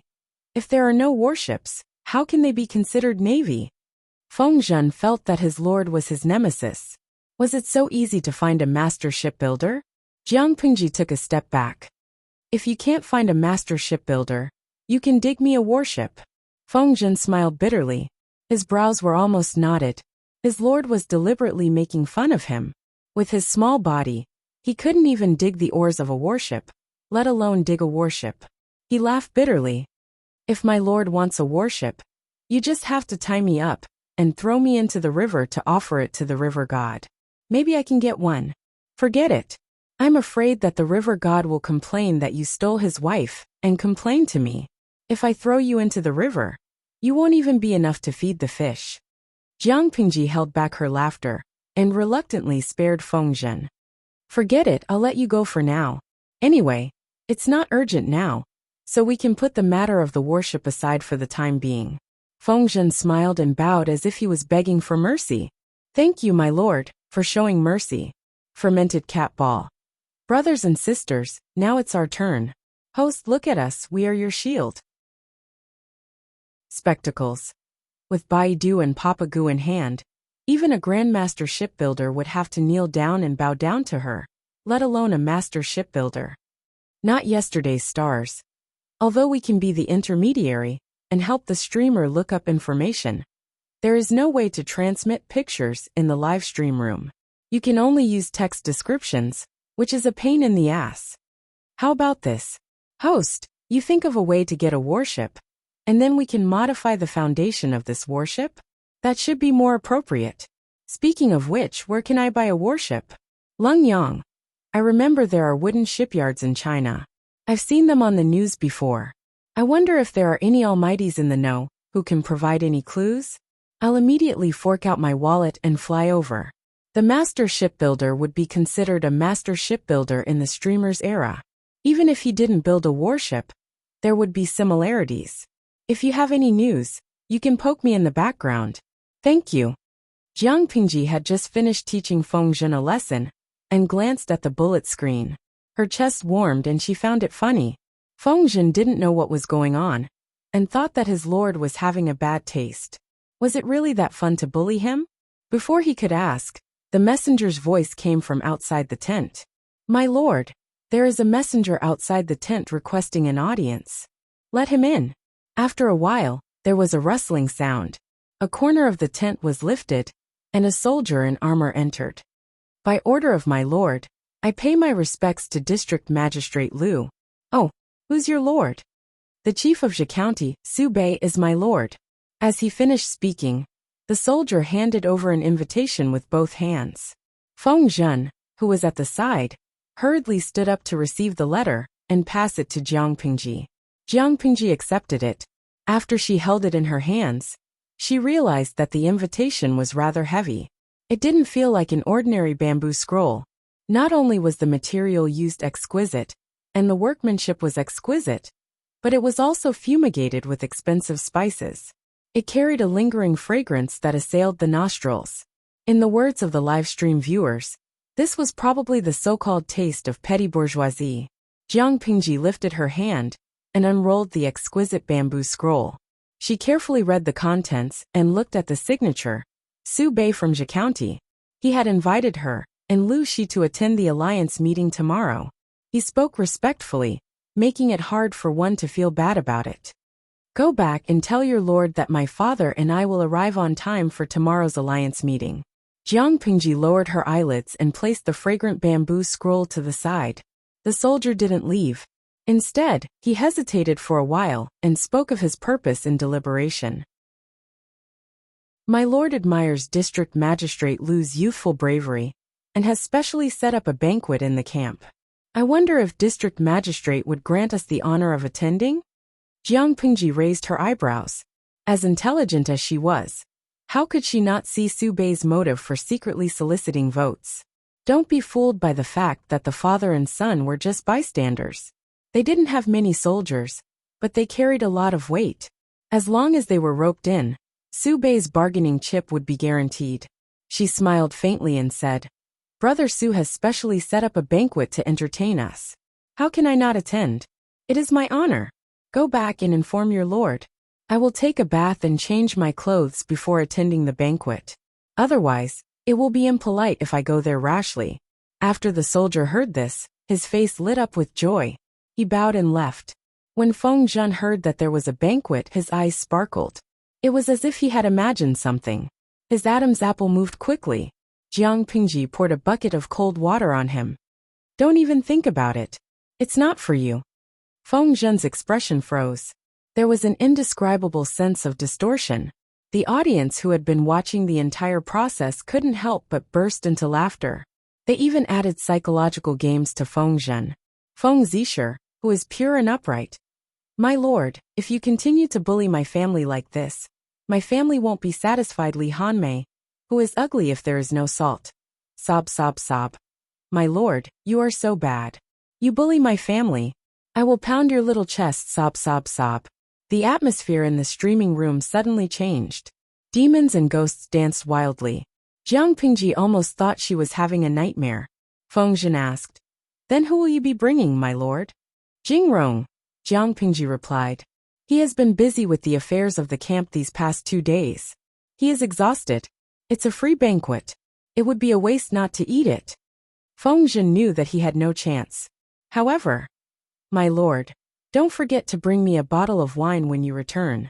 He hadn't had a drop of wine in the past few days. The liquor bug in his stomach was about to overturn the heavens. Feng Zhen was craving it. Jiang Pingji agreed, feeling annoyed and amused at the same time.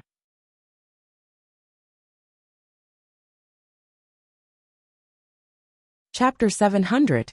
Temporarily shutting down the streaming room, Jiang Pingji washed up and changed into her usual home attire.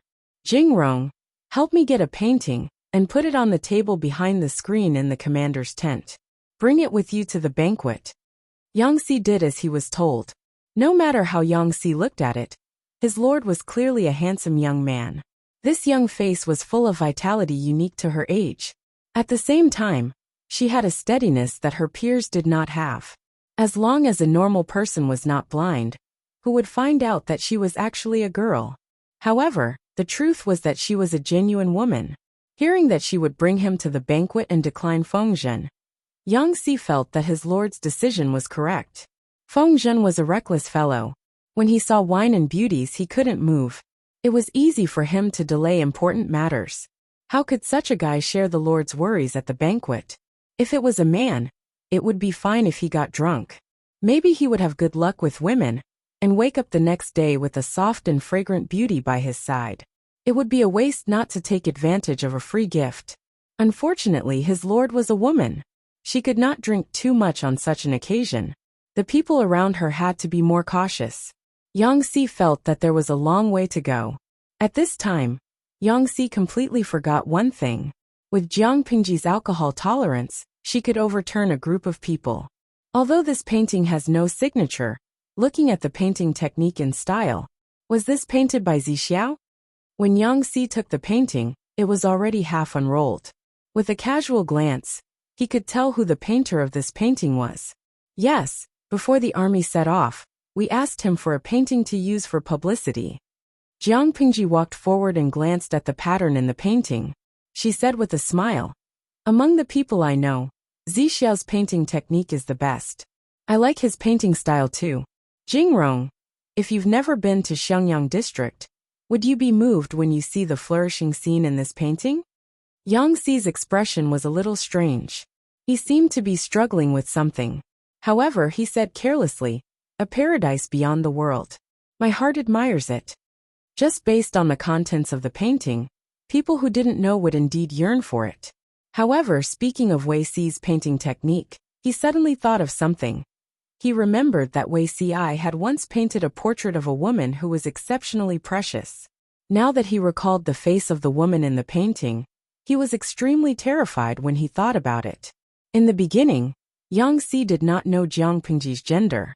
When he saw the painting, he thought that Wei Si had some hidden intentions.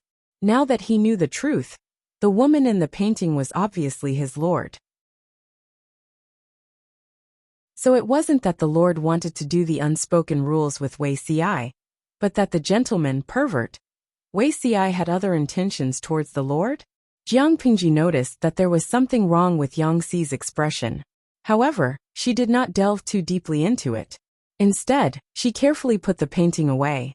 "This is a magical treasure for us to expand our business. I plan to treat it as the god of wealth. Who knows, we might be able to make a lot of money." She opened the live broadcast room, and the 150,000 slots were filled in an instant. By the time they arrived at the banquet, the sky had already darkened. Countless torches were lit up in the allied tents, like a red waterfall in the dark night. Jiang Pingji was dressed in casual clothes, with a thick rabbit fur cloak over her head. She looked more childish and less valiant, making her look more scholarly and weak. At first glance, she did not look like someone who lived in the army camp. Instead, she looked more like a noble young master from a wealthy family who had gone out to play. There were bodyguards accompanying them all around. Yang Si rode a horse and followed them unhurriedly. Su Bei's campsite was built in the center of the Allied Army's campsite. Military tents were scattered all over the place. The commander's tent was in the middle, like a myriad of stars surrounding the moon. Jiang Pingji scanned the area and realized that Su Bei was indeed rich and imposing. He was indeed a descendant of the Su family. Every soldier wore a full set of armor. The weapons in their hands were of the same type and were of excellent quality. A complete set would not be a small sum. Thinking about how many soldiers and generals Su Bei had under him, if he were to equip every single one of them with a set, how rich would his family have to be to equip them all? Jiang Pingji was secretly speechless. She lamented that a nouveau riche was indeed a nouveau riche, rich and willful. Inside the tent, a luxuriously dressed young man was sitting high up on the seat of honor. He was frowning as he conversed with his trusted aide. Hearing the commotion outside, everyone kept quiet. Their gazes shifted outside the tent, waiting for Jiang Pingji to appear. Not long after, the tent flap was lifted from the middle. Su Bei also stood up from his seat of honor and went forward to welcome the distinguished guest. A handsome young man, wearing a rabbit-skin cloak, walked into the tent. His handsome face was like a gust of cold wind, blowing away the heat in the tent. Su Bei's subordinates looked at Jiang Pingji's attire, and doubts arose in their hearts. This person was dressed in casual attire. He did not look like he was attending a formal banquet, but more like he was visiting a friend's house as a guest. Although it was not impolite, the scene did not seem right. This is the son of the governor of Liuzhou? He is indeed a talented man, young and promising. Su Bei's appearance was slightly handsome. Coupled with his scholarly aura, he added a few notches of charm. The audience in the live streaming room roared in excitement. This was a carnival for those who were obsessed with looks. Su Bei led Jiang Pingji into the tent, his lips warm. "When I saw you enter just now, I felt a sense of familiarity, as if we've known each other for a long time. If I remember correctly, you and I are close in age, and belong to the same generation. If District Magistrate Lu doesn't mind my mediocre aptitude, why don't we address each other as brothers? Jiang Pengji smiled and said, to be able to address County Chief Su as brothers is obviously my honor. How can I refuse? Su Bei was also someone who took advantage of the situation. He regarded himself as the elder brother, and unknowingly brought the two of them closer together. Yang Xi's seat was arranged to be behind Jiang Pengji. At the banquet, everyone secretly examined Jiang Pengji from the corner of their eyes. Even though Jiang Pengji was young, no one present dared to look down on her. Even the self-proclaimed noble Su Bei had to take her seriously. Putting aside her relationship with Lu Shi, Jiang Pengji could occupy the entire Wanzhou without relying on her family or her father. Moreover, she was still so young. She was far superior to everyone present. If she added Lu Shi's influence, who in the Alliance army would dare to provoke her? She might not treat her like an ancestor, but they would not become enemies.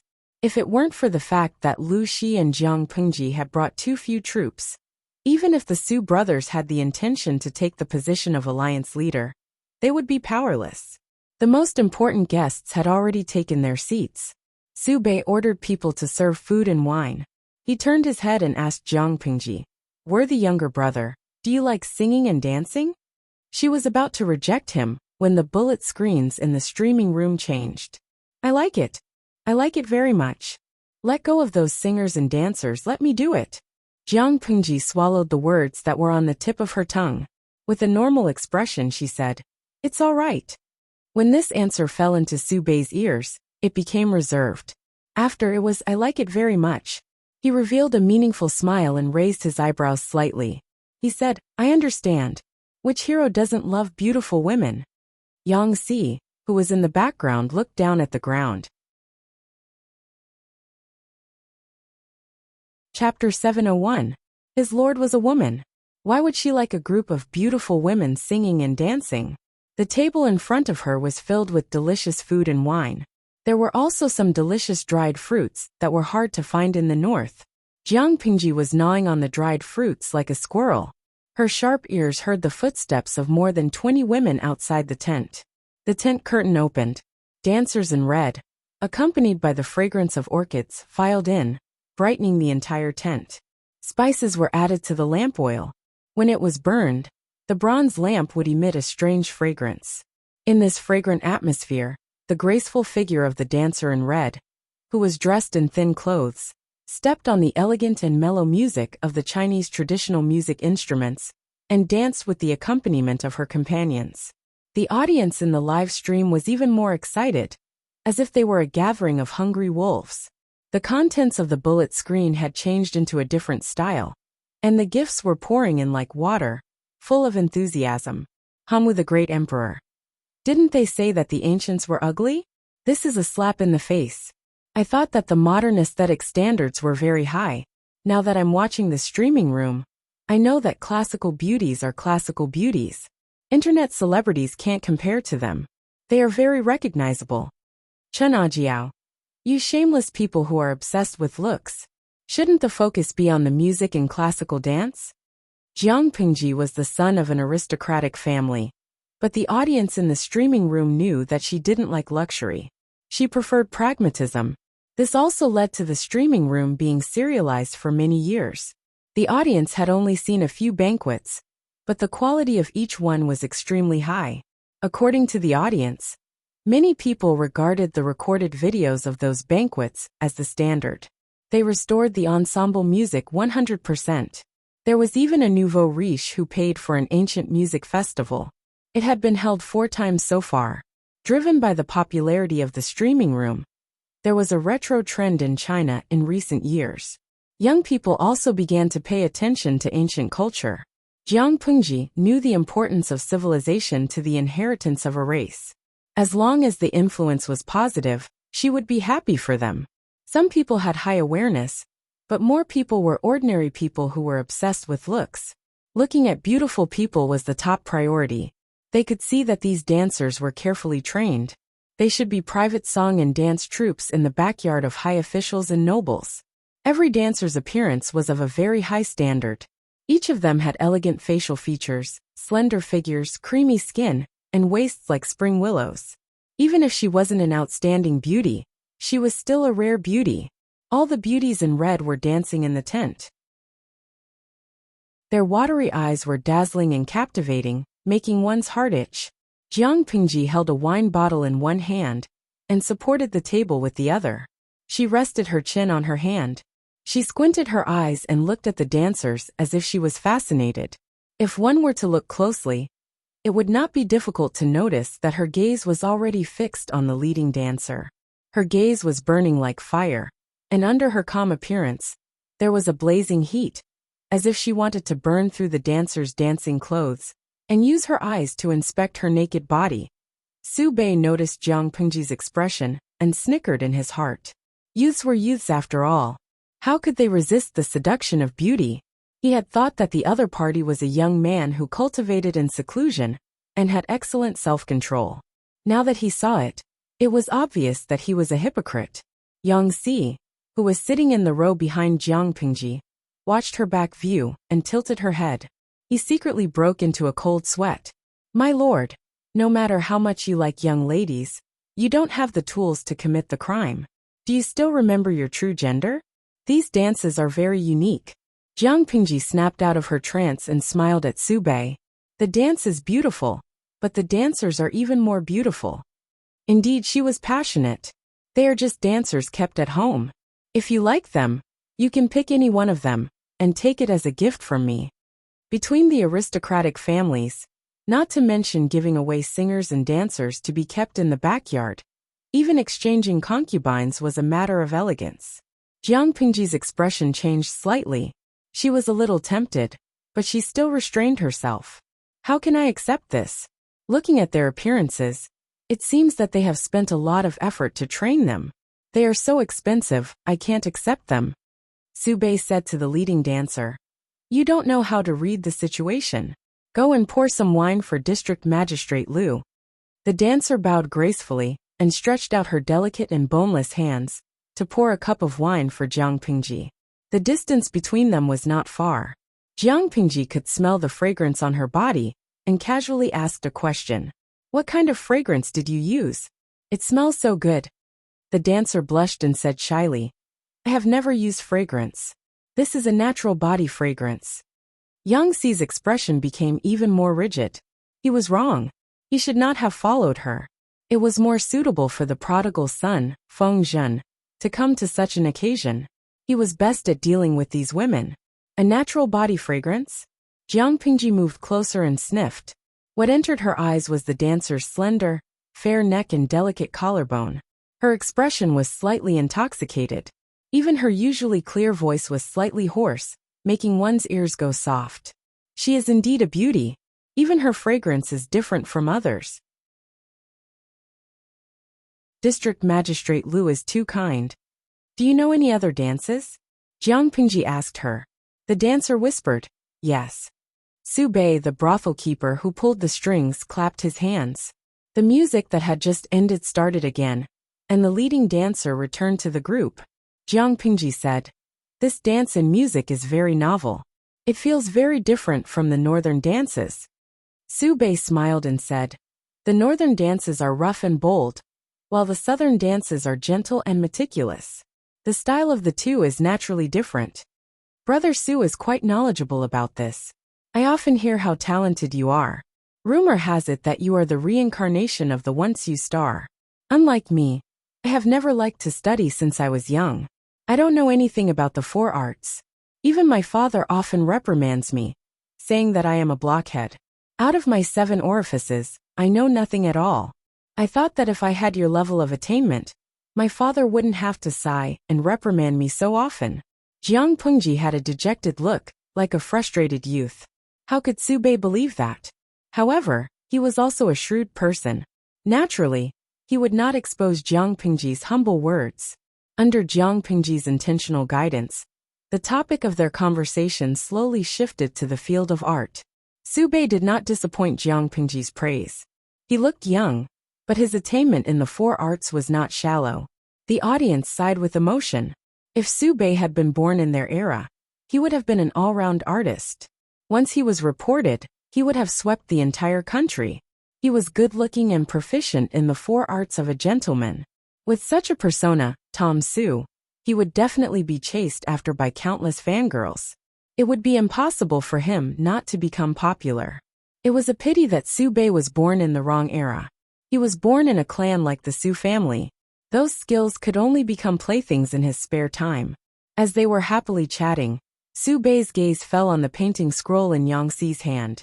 He casually asked a question. "Was that painted by you, my worthy brother?" Jiang Pingji revealed a well-proportioned expression of embarrassment. "My father often reprimands me, saying that I am not skilled enough. Even a 3-year-old child's graffiti is better than my drawing. I am unconvinced, so I searched for the painting of Master Yuanjing's disciple. I plan to take it home and study it. Perhaps I can learn something from it, so that my father won't reprimand me twice. I have embarrassed myself in front of Brother Su. Jing Rong, why did you bring this painting out?" Chapter 702. They thought In Chui's acting skills had already reached the peak.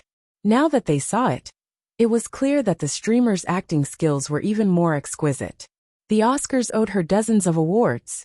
Yang Xi secretly curled his lips, but on the surface, he apologized respectfully. When Su Bei heard that the painting was drawn by Master Yuanjing's disciple, his curiosity was piqued. He spoke up for Yang Xi and tactfully asked if he could take a look at the contents of the painting. Naturally, Jiang Pingji would not refuse. This was the effect she wanted. Everyone in the tent knew of Master Yuanjing's reputation. They also knew that he had taken in 4 disciples. Someone said, "I heard that Master Yuanjing is proficient in the art of painting. I wonder how much of the essence the master's disciple can learn. I wonder if we have the good fortune to take a look at the master's disciple's painting?" Everyone in the tent agreed. They had no ill intentions, they were just curious. Master Yuanjing's reputation was too high. His 4 disciples were still unknown, which made people suspicious. Now that they could capture the painting of one of his disciples, they had to take a look and see if his disciple was worthy of his reputation. Su Bei wanted to admire the painting alone, but hearing his subordinates' voices, he could not help but ask Jiang Pingji with his eyes. After all, it was someone else's painting. He had to respect the owner's opinion. Jiang Pingji nodded in agreement. Su Bei then asked the dancers to stop dancing and unfurled the painting so that everyone in the tent could see it. "Which disciple of the master painted this painting?" Jiang Pingji said, "The Wei family of Langjia. His name is Ci and his courtesy name is Zixiao. Because of his frail body, he rarely appears in front of people. Nowadays, because of the lack of materials and painting skills, many people pursued freehand brushwork and did not rigidly adhere to superficial similarities. Wei Ci's painting was different. It was between realistic and freehand brushwork. The brush strokes were gentle and delicate, giving it a 3-dimensional feeling. The content depicted in the painting was the panoramic view of Xiangyang district. Due to the length of the painting, not much was revealed, but it already included many lively scenes. There were wine shops, restaurants, tea houses, all kinds of stalls and vendors. There were also pedestrians on the streets. Some were alone and walked hurriedly. Some were in pairs, which made others envious. Some were in families. The husband and wife were in harmony, and the children were lively. There were hundreds of characters, and each character had a different expression. It made people marvel at the painter's meticulous observation and exquisite painting skills. Apart from the people and the streets, the most eye-catching things were the orderly buildings, the waterside pavilions, the flying eaves and arches. This painting was the epitome of prosperity in their hearts. Su Pei said, "The painter's talent is outstanding, and his chest is filled with thousands of ravines, full of compassion for the people of the world. This older brother is ashamed." Jiang Pingji was dumbfounded. The livestream viewers had the same reaction. Little Ruibao's mother. "I suddenly remember the one who took the college entrance exam this year. There was a strange light in his eyes. Apple-scented tea. Ha ha ha ha, 10 years of hard work, and I lost to a grass carp. Tong Tong's girl." If Su Pei took the exam, he would get full marks in his reading comprehension. He's a top scholar. Shu Shanyali. Hashtag propping chin, isn't that so? Perhaps Sishan Beauty only wanted to paint a landscape painting. Su Bei had praised her, so the people below couldn't help but praise her as well. Moreover, this painting was indeed a rare work of art. It's really like the utopia that I imagined. I think when the previous dynasty was at its peak, when thousands of countries came to pay their respects, it was also a scene like this. An old general stroked his grizzled beard and heaved a long sigh. The others regained their composure and agreed one after another. The livestream viewers were practically going crazy with laughter. The content of the painting was clearly the scenery of Xiangyang district. Jiang Pingji deliberately waited for them to praise her before bashfully adding another stab. Everyone is praising me too much. The scenery in the painting is the land under the rule of the younger generation. The scenery of Xiangyang district. It's not, Jiang Pingji spoke vaguely. The entire commander's tent felt as if a cold Siberian wind had passed through it, leaving only a dozen or so ice sculptures. Su Bei's face flushed red. He was secretly embarrassed and angry. He glared fiercely at the old general who first praised her. Don't speak if you don't know how to speak properly. Now you're embarrassed. Fortunately, Jiang Pingji did not harp on this matter. Instead, she exchanged her experiences in governing the people with Su Bei. This was Su Bei's area of expertise. At the same time, it alleviated his awkwardness.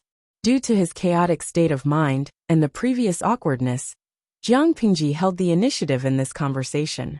Under her guidance, Su Bei naturally shifted his attention from the art and techniques of the painting to the people and the buildings within.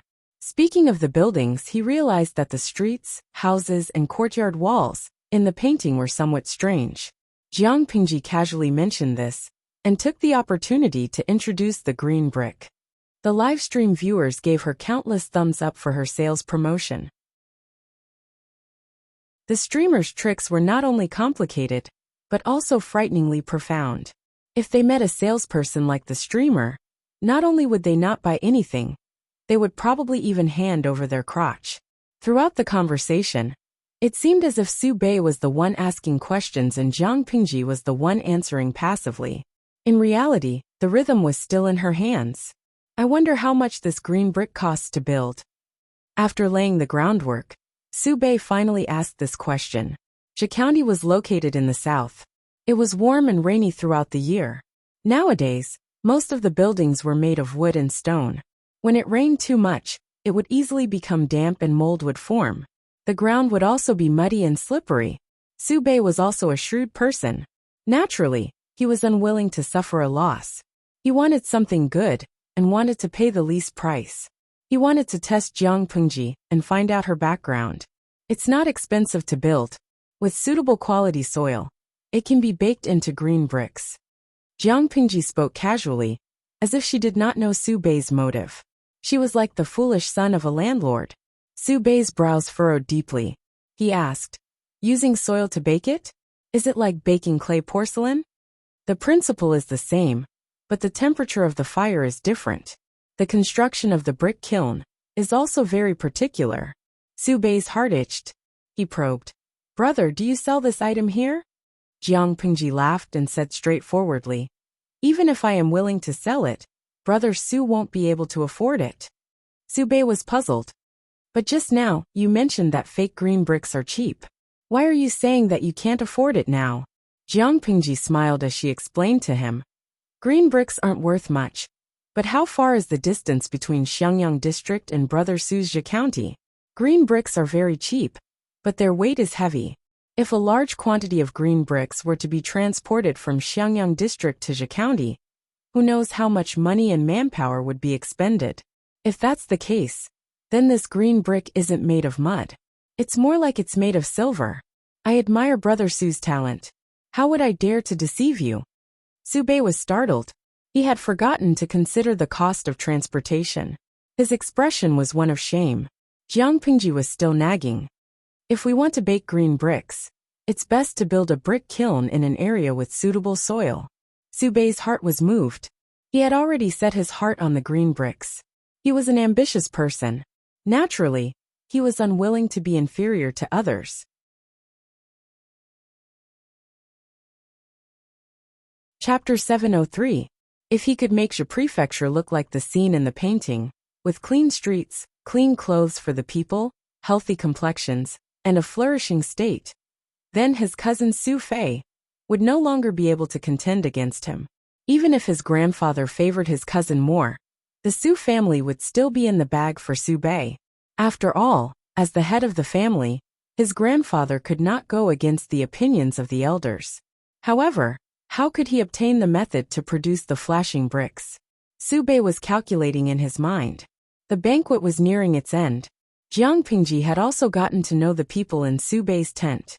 Just as he was feeling tipsy, Su Bei suddenly remembered the purpose of inviting Jiang Pingji to this banquet. He probed, "Is my worthy younger brother interested in the position of the alliance leader? If you are, I will definitely support you."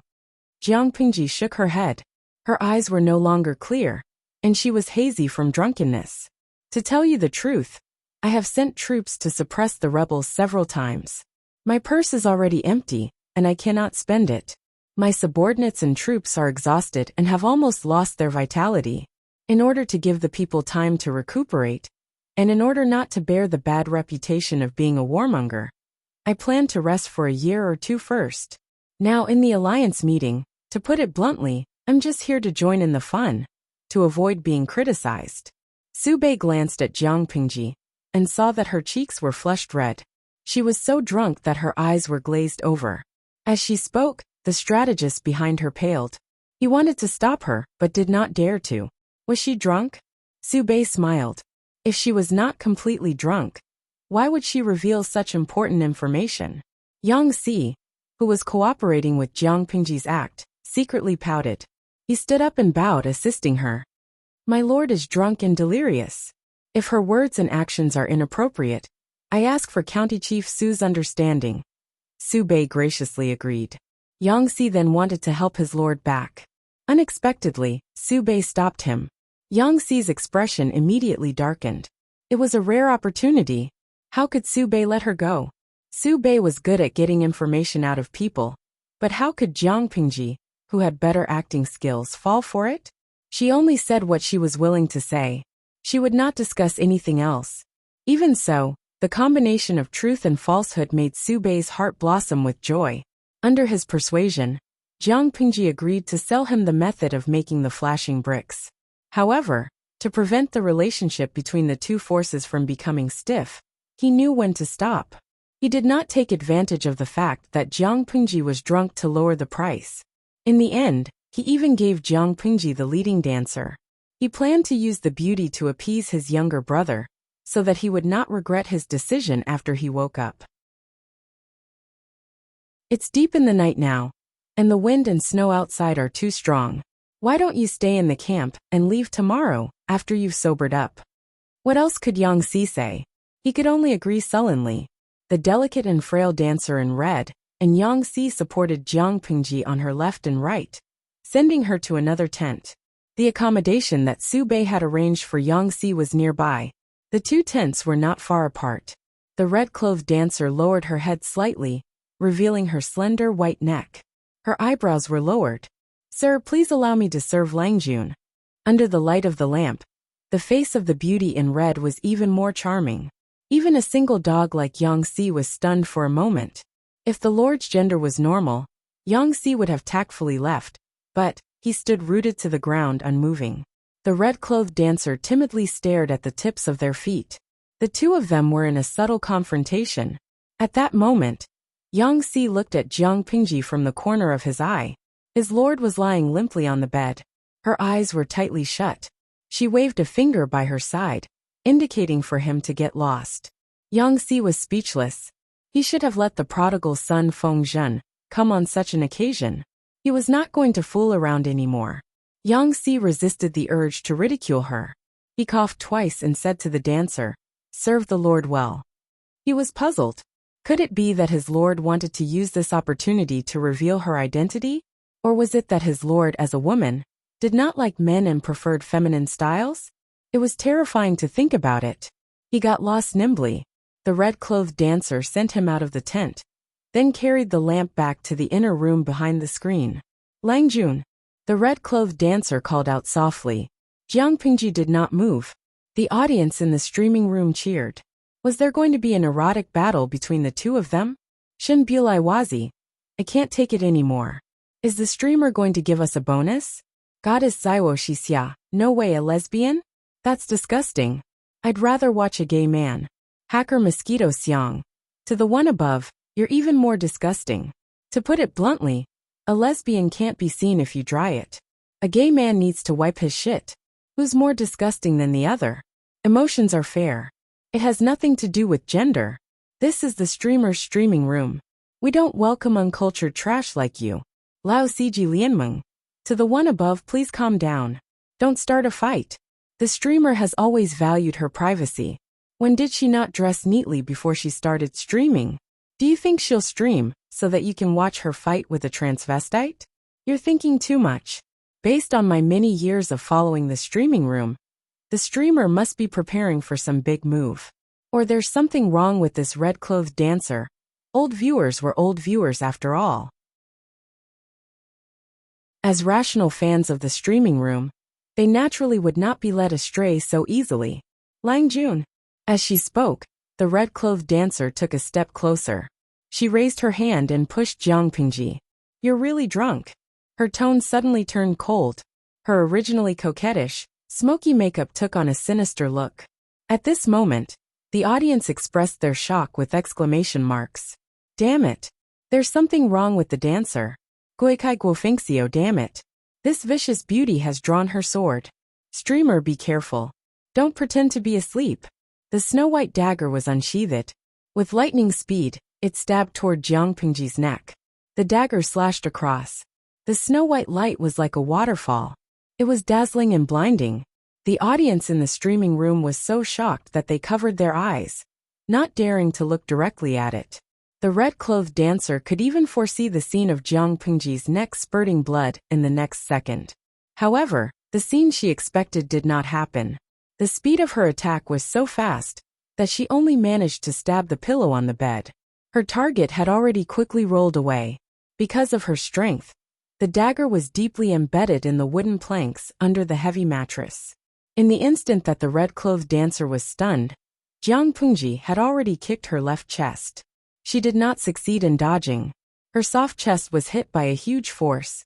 Her entire body flew backward. The bullet screen in the streaming room followed the plot twist.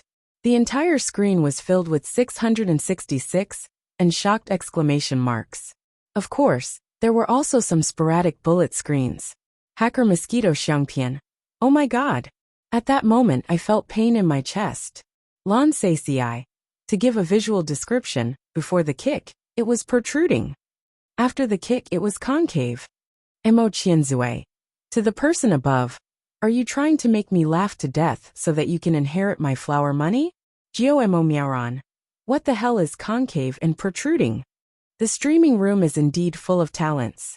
Indifferent Chujian, haha. I want to stuff the microphone into the streamer's mouth and interview her about the feeling of that kick. Jiang Pingji looked at the red-clothed dancer with a faint smile. She took the time to send a bullet screen to the audience.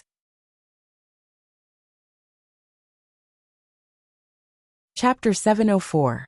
The dancer in red stood up awkwardly and coughed twice with great effort. She flipped the dagger in her hand and aimed it at Jiang Pingji's face. The strength of Jiang Pingji's kick would have shattered a normal person's sternum. On the other hand, this person only had a bruise on the left side of her chest.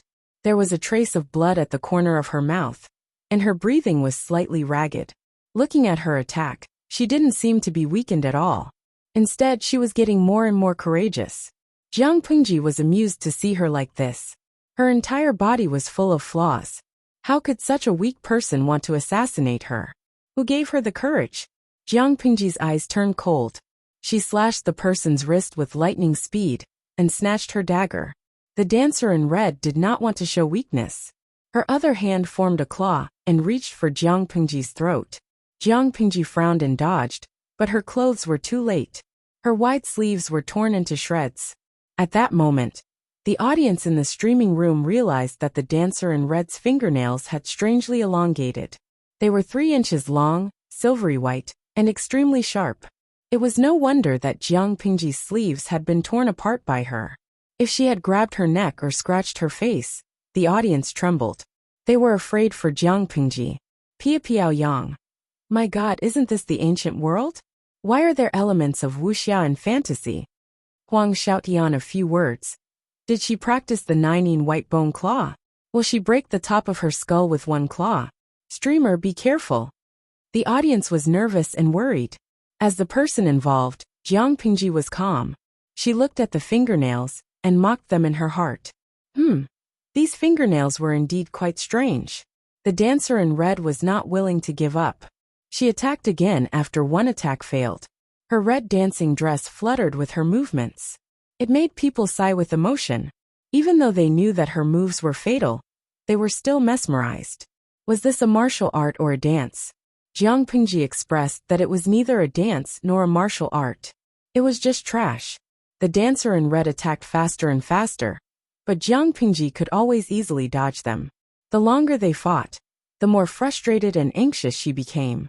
Gradually she lost her patience. Her originally beautiful face flashed with malevolence. Teach, go to hell. Jiang Pingji laughed and replied. You're not qualified.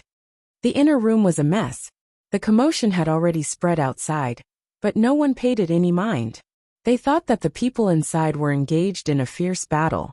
Yang Si, who had just taken off his clothes and was about to sleep, was also alarmed. He put on his clothes and came out. When he heard the discussion of outsiders, his heart skipped a beat. Others might not know, but how could he not? His lord was clearly a woman, so how could she have sex with that red-clothed dancer? Not to mention causing such a huge commotion. Not good. A terrible guess emerged in Yang Si's mind. He quickly took out his sword and ran to the tent. Just as he was about to enter, his lord's scolding voice came from inside. Get out, don't get in the way. Yang Si stopped in his tracks, and his outstretched hand stopped in midair. The atmosphere was a little awkward. Almost at the same time, screams of horror came from the tent where the dancers lived, alarming the soldiers. What happened? Why are you making so much noise? Are you itching for a beating? The female manager who was in charge of the dancers and singers heard the news and rushed over. She found that everyone was pale. She was suspicious and squeezed through the crowd. Suddenly, a chill rushed from the soles of her feet to her brain. There was a charcoal fire burning in the tent, but she felt as if she had fallen into an ice cellar. It turned out that there was a beautiful woman with a graceful figure lying in the tent. Her clothes had been stripped clean, and her hair was messy. She was naked from head to toe, and her face was badly mutilated. It was obvious that someone had used a knife to cut off the skin on her face. Is this Chun-Er? At that moment, a trembling voice came from the crowd. Chun-Er has a red mole on her abdomen. They looked at the female corpse's abdomen. Indeed, there was a dark red mole in the same place. Oh no! The manager came back to her senses, and was so scared that her legs turned to jelly. Chun-Er was the most talented and beautiful dancer among all the dancers. She had always been the best choice for the lead dancer, and was also the pillar of the stage. If the person in front of them was Chun-Er, then who was the one who shone brightly at the banquet tonight? The crowd also thought of this detail, and were so scared that they collapsed to the ground. Could it be that the person who danced with them tonight was not a living person but Chun-Er's soul?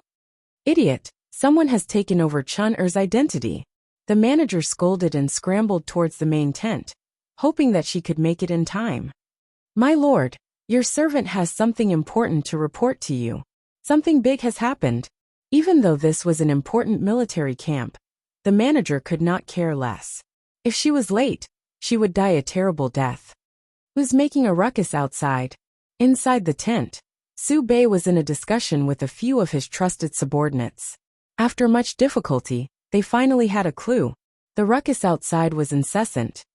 Reporting to my lord, the person outside is the manager who is in charge of the dancers. Su Bei's face darkened. The expressions of his subordinates were even more unsightly. These trusted subordinates did not approve of Su Bei bringing the dancers with him. However, because the dancers were used to bribe people, they turned a blind eye to it. But now such a thing had happened. A lowly manager of the dancers actually dared to make a ruckus in the military camp.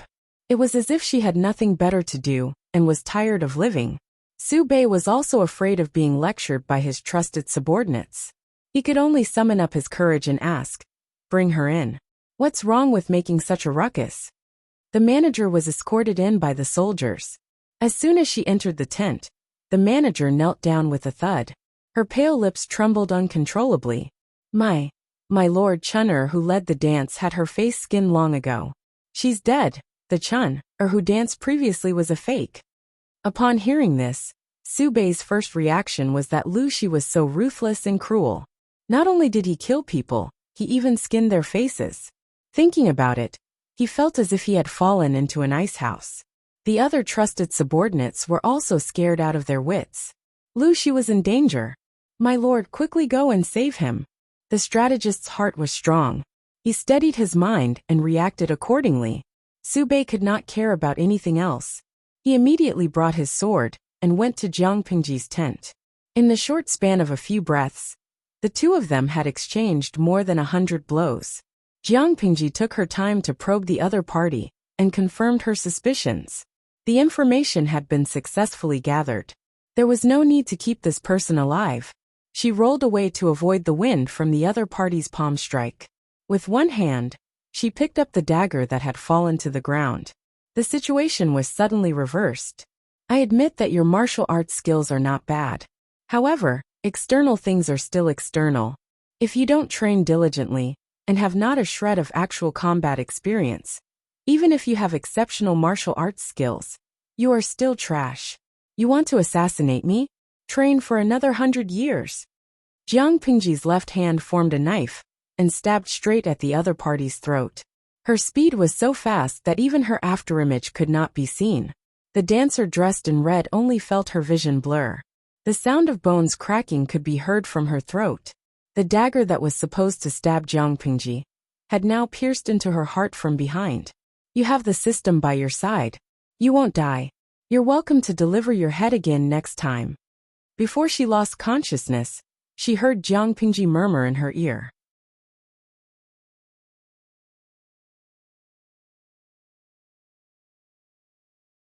Chapter 705. Jiang Pingji clicked her tongue as she watched her slumped body fall to the ground. She called out, "Come in." Yang Si heard his lord's instructions and immediately entered. In the darkness, he heard his lord say, "Jingrong, I'll give you a chance to be a martial arts expert. Don't spill the beans later." Yang Si was speechless. My lord, what did he do? He was worried that the other party would be injured, but his lord had pushed the blame onto him. This was ridiculous. However, she was the lord of the little princess. He could only resign himself to his fate as her strategist. Yang Si fumbled in the darkness and lit the bronze lamp. Only then did he see the scene in the room. When he saw the female corpse on the ground, he was so frightened that his hair stood on end. He messed up his clothes, then took off his cloak and rubbed it on the wound on the woman's body. Then he put it back on. The audience in the streaming room watched Yang Si's fake act. They were all dumbfounded. Demon's proud son. My Rong Rong is amazing. Not only can he come up with strategies, but he can also help my lord clean up messes. Rotten cat bagua. Ha ha ha, what the hell is Rong Rong? My name is Yang Jingrong. A nickname is also very good. Yang Si hastily made up his clothes. The sound of messy footsteps could be heard from outside. There was also the sound of armor clashing. Yang Si glared at Jiang Pingji, who was pretending to be asleep. He carried his blood-stained sword out of the tent. Outu. Lighting crew in position. Cameraman in position. Actors in position. Prepare the microphones. Rong Rong, begin your performance. Yang Si panted heavily. He glared fiercely at the group of people who had rushed over. He was filled with righteous indignation and wanted to gain the upper hand by making a show of strength. What a great chief of Zhe County. My lord trusted you and called you a brother. How dare you use such despicable methods? Su Bei felt extremely wronged. However, if mud fell into his pants, it would be shit even if it wasn't. He did not explain immediately. Instead, he was concerned about Jiang Pingji's situation. If Lu Shi was assassinated, his life would be over. Master, I, Su Bei, am a man of indomitable spirit. How could I do such a despicable thing? If you insist on accusing me of a crime, I will not argue with you. But the most important thing now is my brother's safety. Please let me in to see my brother. When Su Bei saw that Yang Xi's face was only filled with rage and not sorrow, he heaved a sigh of relief. This at least proved that Lu Shi was still alive and had not died in his territory. Yang Xi confronted them for a while, but in the end, he reluctantly stepped aside and let them enter the tent. With the bright light, everything inside the tent was revealed to them. A female corpse lay by the side of the bed. The person they were worried about was sleeping soundly. Her entire body reeked of alcohol, and her cheeks were flushed red. Su Bei's heart finally calmed down. Only then did he have time to pay attention to the female corpse. The generals who had rushed over after hearing the news all sucked in a breath of cold air. It turned out that the female corpse's throat had been twisted and shattered, and there was a dagger in her back, piercing through her front and back. His attacks were truly ruthless. Yang Xi lowered his eyes and snorted coldly. His back was as straight as a pine tree growing on the summit of a mountain. He said, "If it weren't for the fact that my lord still has some consciousness, and delayed for a while until I arrived, I'm afraid that everything would be too late." If County Governor Su did not give an explanation, he would not let this matter rest so easily. The dancer you gave to my lord was raised by your residents. How did she become an assassin who tried to kill my lord? She almost caused my lord to lose his life. Su Bei hurriedly explained in an attempt to clear his name. Mister, please don't be angry. This matter was caused by a scoundrel. I definitely did not hire a killer. Mister, please come over and take a look. Look at this person's face. There's a layer of human skin on it. To tell you the truth, the manager of the dance troupe discovered that the dancer had been killed and her face had been peeled off. Only then did he realize that it was a trap. When I found out about this, I hurriedly brought people over to rescue him. Fortunately, Mister's martial arts are excellent, and you finally killed the scoundrel and saved my brother. Yang Xi's heart skipped a beat. He had personally witnessed someone rub the edge of the woman's face. Indeed, a layer of human skin had been rubbed off. Huang Xiaotian a few words. Oh my god, there's actually such a thing. Zhao Yu. Oh my god. Is this a cameo by Strange Stories from a Chinese studio? I want to vomit just looking at the real human skin. Yu Xiaoyan ran. The atmosphere is too heavy. Let's talk about something happy. Rong Rong is quite good at acting as an expert. If this was any other time, the audience would definitely have used the phrase, Rong Rong Rong is shamelessly acting as an expert, to make fun of Yang Xi. But now, faced with such a cruel scene, the idle spectators no longer had the mood to liven up the atmosphere. The layer of human skin was peeled off, revealing a face covered in blood. The crowd was disgusted, and no longer had the mood to look at how she looked. This person can't be any more dead. Just throw her away, and feed her to the dogs. It's bad luck to leave her here. Su Bei waved his hand, and ordered his men to throw the female corpse away. The crowd looked at the limp and drooping head. When they saw that the neck had been completely crushed, they were frightened, and a chill ran down their spines. Su Bei swallowed his saliva, and discreetly distanced himself from Yang Xi. If this expert were to suddenly attack, his life would be in danger. Yang Xi saw his petty actions, but did not expose him. His eyes were still gloomy, and his tone was filled with the tone of an expert. I have to stand guard outside the tent for the Lord to prevent any mishaps. If there's nothing else, please return. When the Lord wakes up tomorrow, I will explain everything to her. County Chief Su, you have to give us an explanation for this matter. Of course, mister, please rest assured. Su Bei cupped his hands in salute, and sighed softly before leading his men away. Although Yang Xi was guarding inside, he was still worried, and deployed a group of elite soldiers to protect the tent. When they left, Yang Xi heaved a long sigh of relief. An exceptional expert who was dressed like a weakling was indeed making things difficult for him. Just as he was about to leave, he glanced at his lord who was sleeping soundly. He knew that she was pretending to be asleep. He still had a stomach full of questions to ask her, but in the end he held back. He hugged his blood-stained cloak and stayed outside for the entire night. He was mentally exhausted. Coupled with his good schedule, he quickly fell asleep. In a trance, Yang Si felt as if his body was covered by another layer of something. Initially, it was a little cold, but then it became warm. Jiang Pingji's eyes flashed with coldness. Like a wisp of smoke, her figure was faintly discernible. She twisted and turned, staying in the blind spot of the patrolling guards. Without alerting anyone, she left the campsite and ran in a certain direction. When the audience in the streaming room saw that Jiang Pingji did not continue streaming, they knew that there would be follow-up. Thus, they stayed up all night waiting for her to take action. But what was she doing in the wilderness in the middle of the night? Not only that, but the surrounding scenery was becoming more and more desolate. Occasionally, human bones could be seen. It was a horrifying sight. Was the streaming room finally going to give up on the battle for hegemony and change to the supernatural and mythological path? Reality proved that the audience was overthinking things. Jiang Pingji had come here in the middle of the night to search for clues to prove her conjecture. She followed the spiritual imprint left on the red dancer's body and ran to her destination, but she did not see the corpse.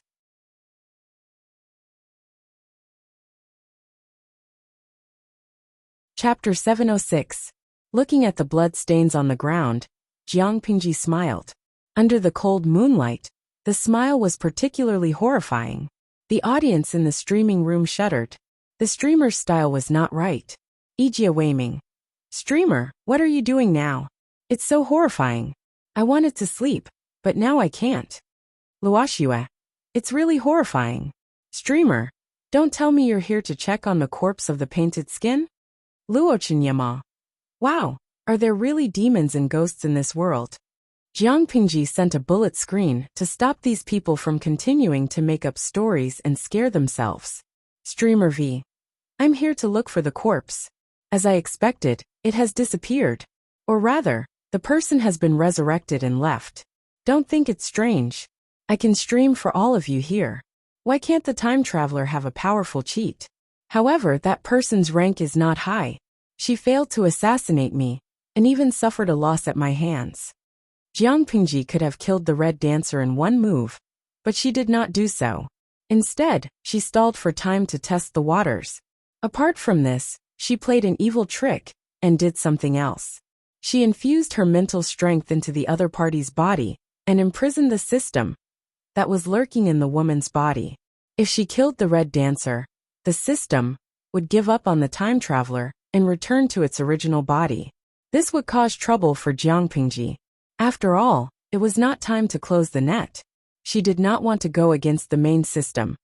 Therefore, she forcefully bound the system to the body so that the system could not leave the body. The system's only choice was to spend a huge amount of popularity points to repair the female corpse and let the time traveler come back to life. She came out late at night to check if the time traveler came back to life. Sure enough, everything was going according to her plan. Jiang Pingji got up and left the mass grave.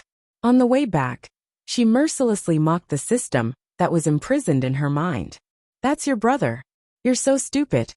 The system flew into a rage out of humiliation and revealed its true nature. Jiang Pingji, you'll die a horrible death. A scholar could be killed but not humiliated. This woman had humiliated it time and time again. The system hated her to the core. Jiang Pingji squinted her eyes. Alright, I'll wait. Let's see who will toy with who to death. According to her speculation, the two hosts of the subsystem could see each other's livestream screen when they opened a livestream. During the banquet, she had been staring intently at the red-robed dancer's comments, and the contents of those comments had greatly broadened her horizons. She thought she was dirty enough, but she had never seen the entire bullet screen filled with pornographic content. There were even people who used words to simulate a disharmonious scene on the bullet screen. It was like a scene of excessive glue, unbearable to look at. How could this be considered a proper live broadcast room? It could practically be an A, B, C/V. Jiang Pingji had observed that the dancer dressed in red was unlikely to be able to see her screen. After thinking about it carefully, she deduced the reason behind it. The two subsystems each had two channels, receiving and sending messages. Jiang Pingji restricted the subsystem, so the streaming system could only receive messages and not send them out. She could receive the live stream interface presented by another subsystem, but the other party couldn't receive the information here. In other words, if her main system also started a live broadcast, she would be able to easily capture the other party. However, she did not believe a single word that the system said. Who knew if the system itself was a live broadcast system or some other system? Jiang Pingji returned to the campsite under the moonlight.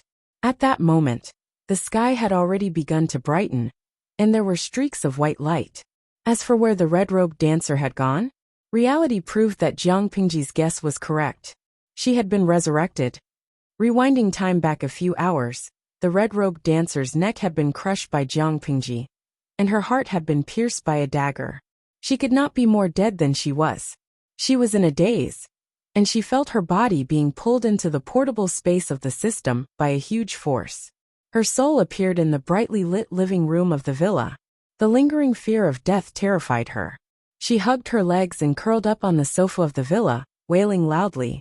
After a while, she sobbed and asked the system, "System, am I already dead?" The system's voice was sinister, and it carried a murderous intent that the red-robed dancer had never encountered before. Dead? She subconsciously shivered.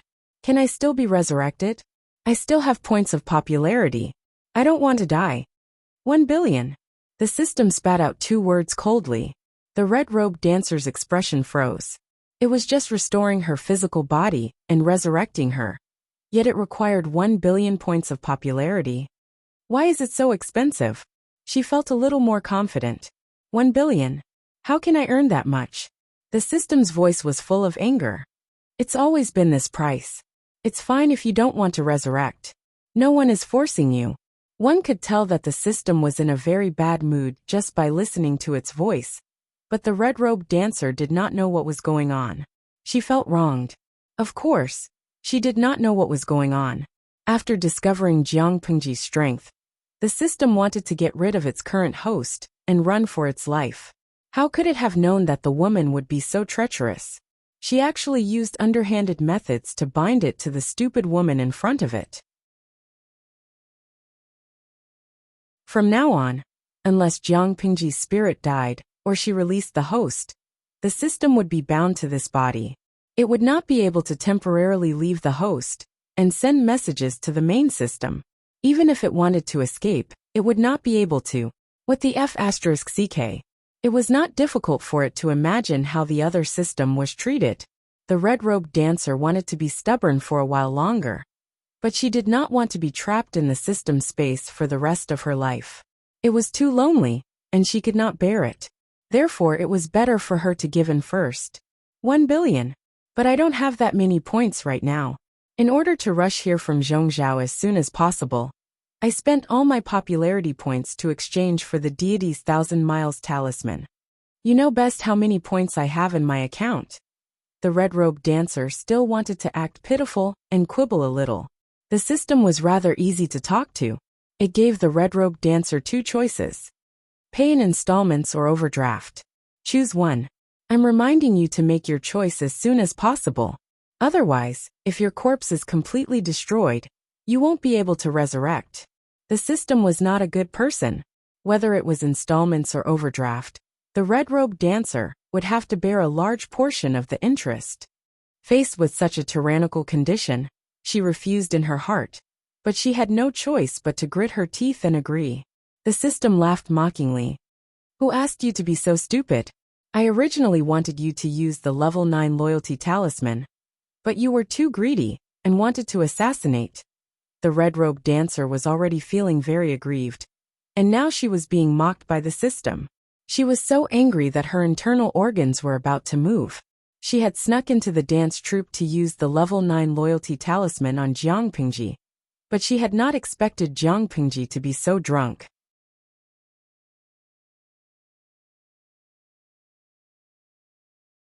Chapter 707. Thinking of this, the dancer in red felt even more remorseful.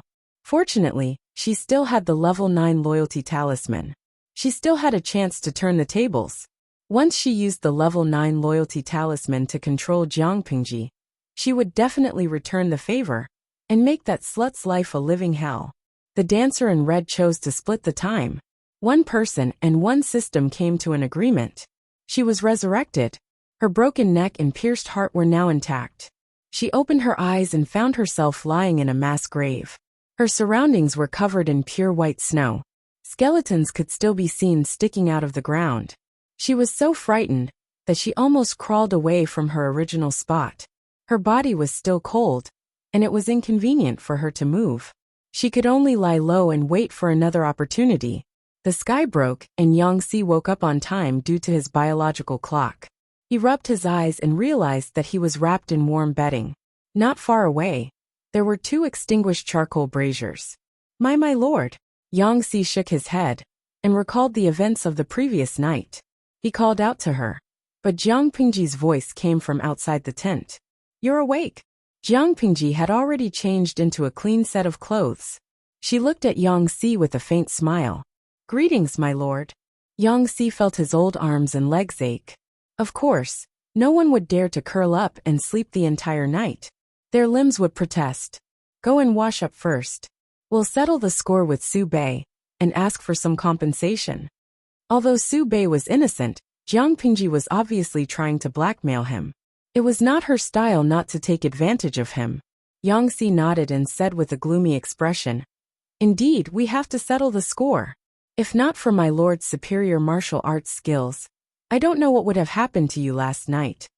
Yangtze did not know much inside information, so he did not expect that Jiang Pingji had purposely blackmailed Su Bei. This was a trap she had dug. How could Jiang Pingji not know that there was something wrong with the lead dancer? Precisely because she knew that there was something wrong with that person, she took advantage of the situation and set up such a trap at the last minute. Poor Su Bei. He had even thoughtfully sent the person to her and helped her blackmail. Last night, Yangtze slept well and Jiang Pingji slept even more soundly. Only Su Bei and his subordinates did not sleep. At this time, how could they still sleep? Who was it that skinned Chun'er's face? Who put Chun'er's face on that female assassin's face and ordered her to kill Lu Shi? Who was the one who had set up such a trap for Lu Shi to die in his camp? Who was the one who had framed him? Several questions lingered in their minds. The atmosphere in the commander's tent was so gloomy that it could drip water. Finally, Su Bei spoke first, breaking the heavy atmosphere. Do you think this matter? Could it be done by second bro? Everyone in the tent looked at each other. In fact, their first suspect was also Su Fei. However, a quarrel between brothers was still a scandal. As subjects, it was not suitable for them to sow discord between their lord and their family. Su Bei and Su Fei were direct descendants of the Su clan. Because the head of the family was their grandfather, regardless of whether they were the eldest grandson or the second grandson, they all had the right to inherit the Su family. In terms of seniority, naturally the eldest grandson Su Bei was more suitable. He was gentle, polite, skillful, had a good reputation, and was capable. However, the head of the Su family favored Su Fei more. This was because this youngest grandson was much better looking than Su Bei. His features also resembled the head of the family when he was young. Naturally, he could win the favor of the old man. Su Fei had a sweet tongue and could often make the old man smile from ear to ear. In this aspect, Su Bei could not compare to his cousin. If Su Fei was incompetent, it would have been fine. However, Su Fei was not weak either. As the two cousins grew older, the competition between them became more intense. Occasionally, they would play some tricks, but they would not go overboard. This was a silent, tacit understanding between the two brothers. Su Bei never expected that his cousin, who usually kept quiet, would take someone's life the moment he made a move. If Lu Shi did not have someone skilled in martial arts by his side to protect him, who knew? If Lu Shi died that night, Lu Shi would use 2 provinces and 1 county to take revenge on him. If this scheme succeeded, to appease Lu Shi's anger, the Su family would probably abandon him and throw him out to be dealt with by Lu Shi. This would be considered an explanation to Lu Shi. Thinking about this, Su Bei could not help but shudder. What a vicious scheme. Other than Su Fei, He could not think of a second suspect. Let me ask you, do you think it was the second son who did this? Su Bei raised his voice again. The people under the tent could not sit still anymore. They could only brace themselves and respond. We are unwilling to believe it, but the possibility of it being the second Lang Jun is very high. They had never considered that this was Jiang Pingji's own doing. All signs pointed to the fact that the mastermind was someone who understood Su Bei's campsite very well. Otherwise, how could he have known where the dancer was? How did he know that Su Bei had invited Lu Shi to a banquet today, in an attempt to rope in the Lu family father and son? If there was no support, how could he have killed the dancer without anyone knowing and skinned her face? There must have been a mole helping him. Su Bei and Su Fei had competed for many years, and were familiar with each other. It was normal for him to plant an informant. If Su Fei knew about this, he would definitely sigh with emotion. What a great scheme. Su Bei closed his eyes in agony. He and Su Fei had competed for many years, but they were still brothers. They had never thought of killing each other. Today, this cousin of his had suddenly stabbed him in the back, and had truly hurt Su Bei. However, he did not have the time to grieve and mourn for the lost brotherhood. The most important thing now was to stabilize Lu Shi, and improve the relationship between the two factions. Even if it could not be restored to its original state, they could not become enemies. At the very least, they could not let the second son take advantage of them. Su Bei's goal was to be the chief of the alliance. If he angered the father and son of the Lu family, they would turn around and help the second son Su Fei. He would suffer a great loss. Everyone discussed for the entire night, and came up with many ways to remedy the situation. Su Bei was like a prisoner awaiting his trial, anxiously awaiting the final outcome. They did not sleep the entire night, but Jiang Pingji slept soundly. After breakfast, she brought Yang Si along to visit Su Bei, worthy younger brother. When Su Bei saw Jiang Pingji, it was as if he had seen a close relative. That call gave one goosebumps. Brother Su. Compared to the enthusiasm from last night, Jiang Pingji's attitude today was rather cold. Su Bei did not feel awkward. He said, I heard that you were attacked by an assassin last night. Does my worthy younger brother know who did it? Jiang Pingji laughed coldly. I was attacked in Brother Su's camp. The assassin was a dancer arranged by Brother Su. I should be asking Brother Su about this matter. She was indeed angry. Su Bei sighed to himself. Last night's incident was a trap set up by a scoundrel. As an elder brother, we hit it off well at first sight. Why would I want to harm you? Su Bei spoke earnestly, but he did not reveal who the mastermind was. Instead, he called a few people over. They were all witnesses. The scoundrel was ruthless. He skinned a stranger's face, and disguised her as a dancer in an attempt to assassinate my worthy younger brother. This matter is indeed my fault. I should not have arranged this for you, Sai. Jiang Pingji's expression was hesitant. Her heart wavered. Su Bei persisted and analyzed the situation in detail. If Lu Shi died here, he would be the first unlucky person. Why would he dig his own grave?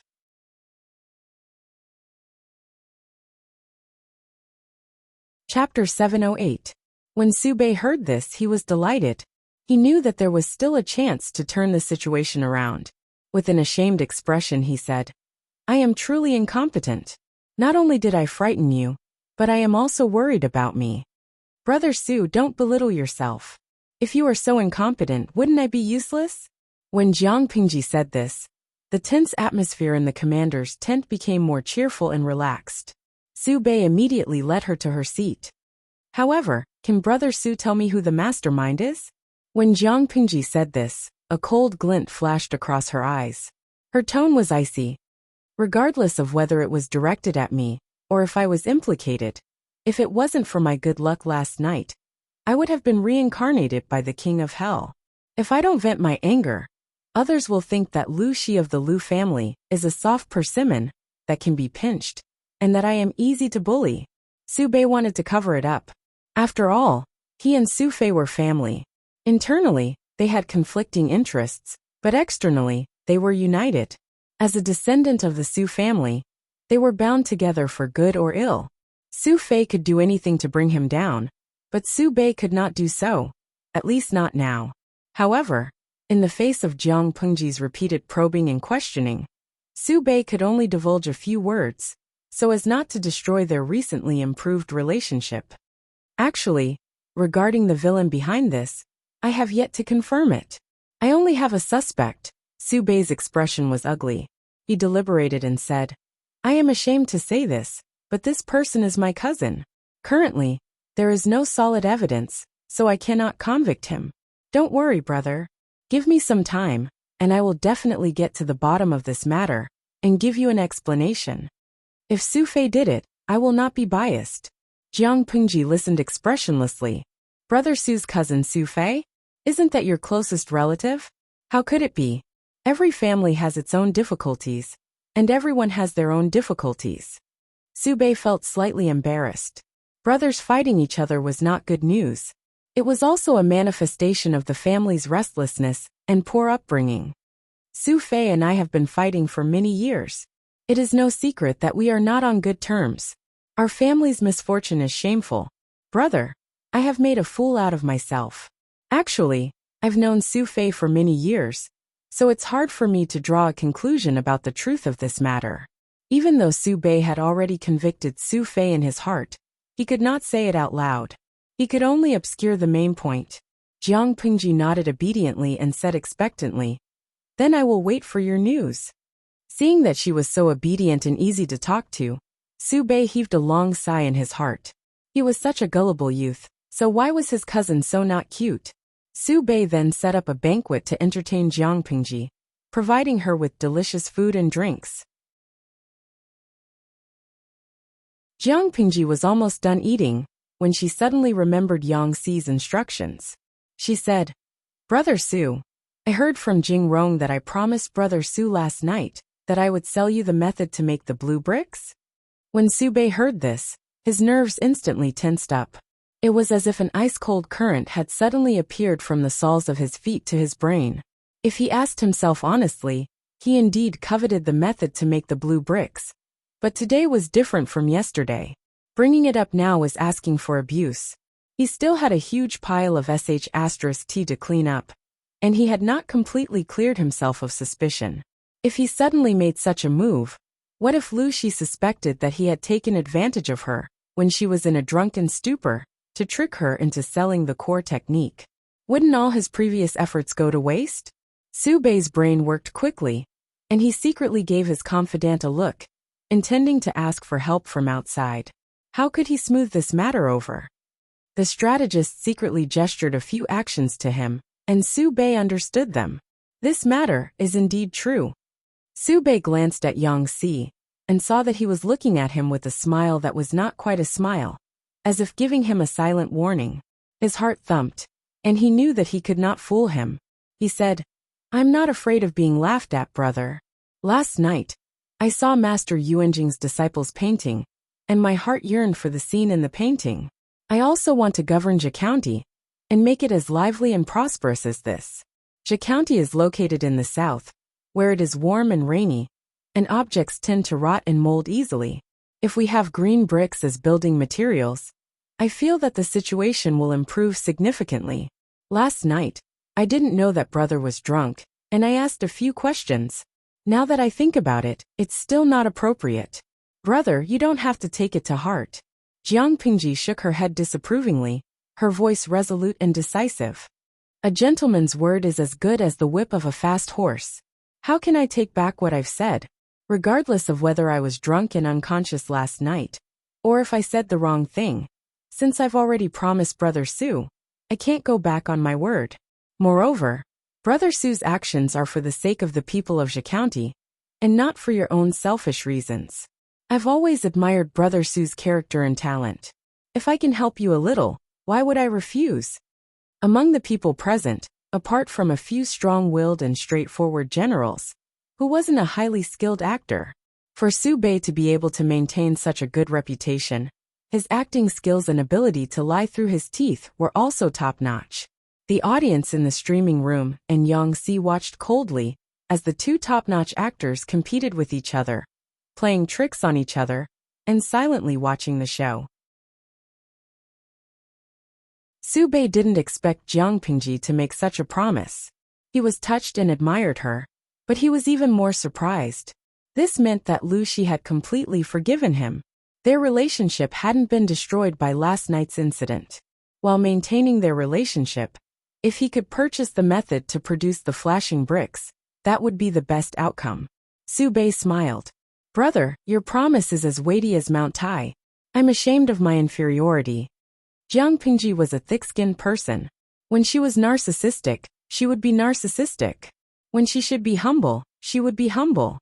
Of course, most of her modesty was to pave the way for her future narcissism.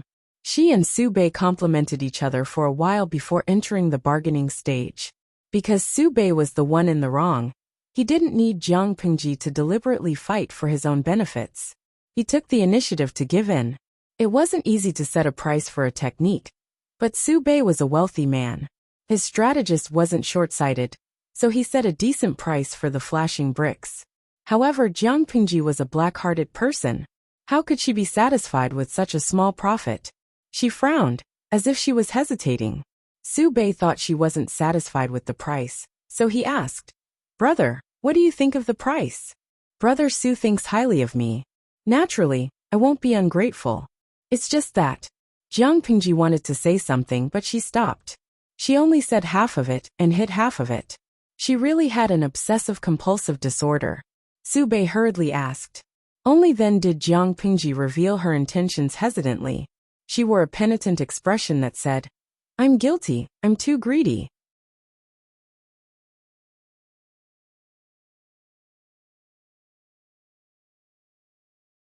Chapter 709. If her acting skills were slightly worse, it would be considered a clumsy performance. But would Jiang Pingji's acting skills be bad? Thus, she successfully portrayed herself as a righteous gentleman who cherished the world and had gone astray for a moment. After realizing her mistake, she repented and reflected on herself. Even though Yang Si was used to seeing his lord's acting skills, he was about to be led into the ditch by her. She was simply a drama queen. The idle viewers in the streaming room queued up to give Jiang Pingji likes, sending countless 666 comments. Huang Xiaotian, a man of few words. I seem to have seen a walking drama queen. With the streamer's acting skills, the judges must be blind if she doesn't win an Oscar. Midnight Epilepsy, a man of few words. Her tricks are too profound. I suddenly feel sorry for Su Bei. He met a peak drama queen and was almost fooled. Fengwu, Su Bei and the streamer. This is a showdown between two 10,000-year-old drama queens. I suddenly thought of a joke. If it's a fight for hegemony, the feudal lords will rise together. The lords of every faction will surely be drama queens.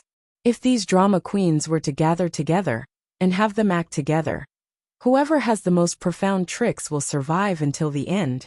Ha ha ha. I think our streamer will definitely defeat everyone in seconds.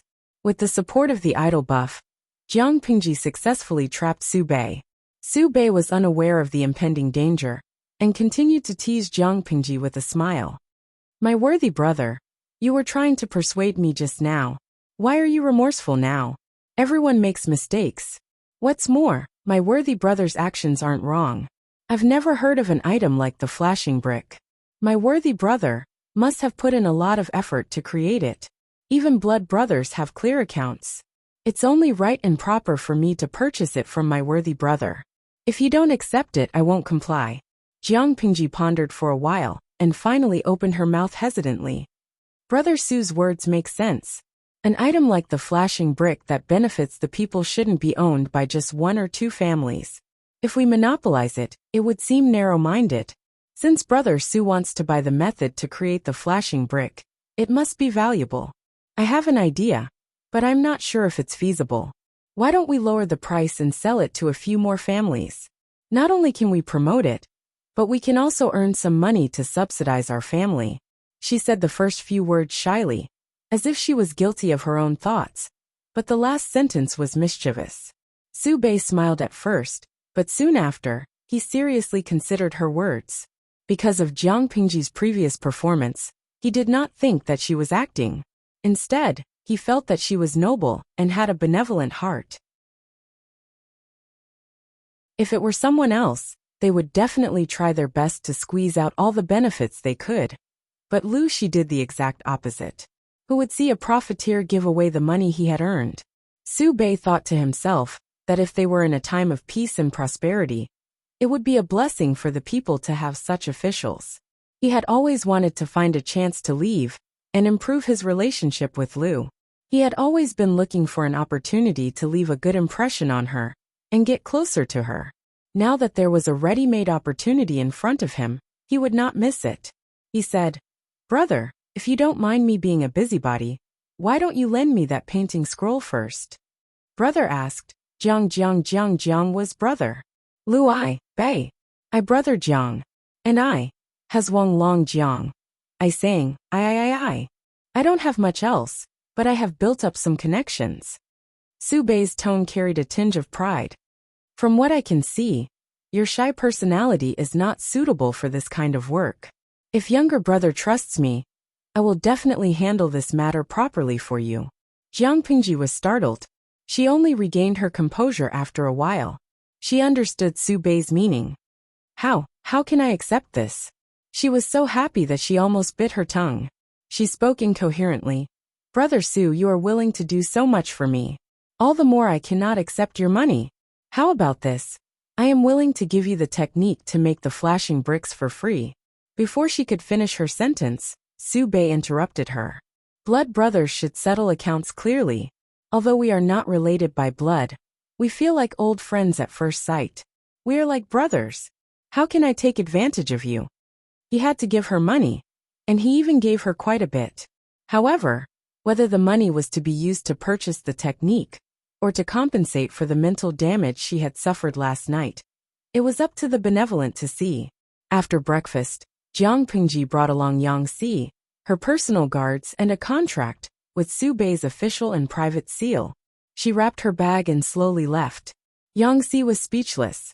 Watching the whole process, he felt that his value as a strategist was reduced to a backdrop.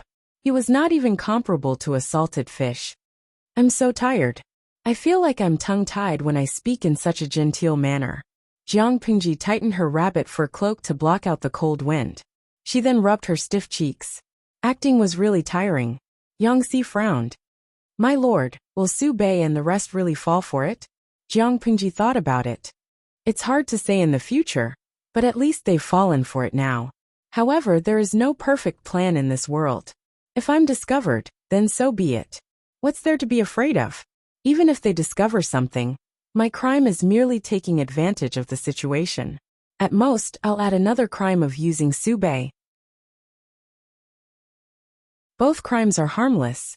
If we carefully consider it, they won't have much to lose. However, I was almost assassinated in their camp. This is an ironclad fact. To them, it's better for me to be alive than dead. If I die, they will be finished too. Therefore, even if they were unwilling to accept it, they still had to swallow their anger. Who would dare to shed all pretense of cordiality? This is indeed the case. Yang Si recalled the scene from last night and asked, was that assassin really Su Fei's doing? If it was really Su Fei's doing, then the estrangement between the Su brothers was deeper than anyone could imagine.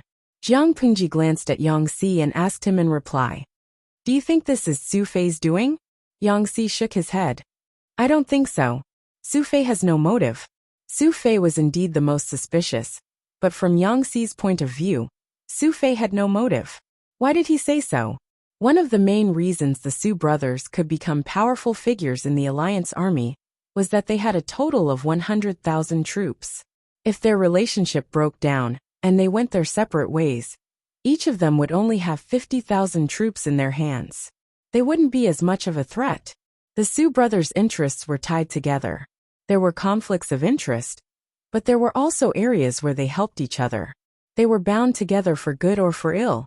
If one of them fell, the other wouldn't be able to gain any benefits. Su Fei assassinated Lu Shi and then framed Su Bei. This was obviously a stupid move that would kill 1,000 enemies, while sacrificing 800 men.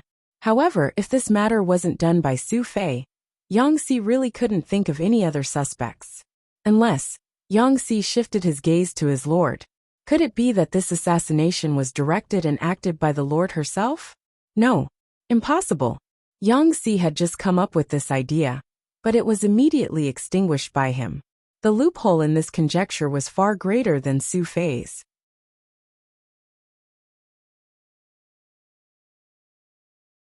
Chapter 710. Yang Si immediately rushed forward and questioned her. My lord, you already know who the mastermind is? Why did they do this? Why did they want to assassinate my lord? For what reason? Jiang Pingji laughed coldly and said, this assassination wasn't to frame Su Bei or Su Fei. This assassin is only targeting your lord. The assassin's target is me, not anyone else. He has never targeted anyone else. Su Bei and Su Fei were caught in an undeserved calamity. Who asked them to be so unlucky and coincidentally bump into me?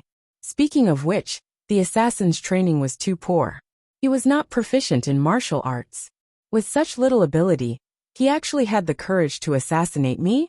What a waste of my time. Yang Si had never expected that the assassin was actually targeting his lord. Could it be the lord's enemy? Thinking of this, he panicked.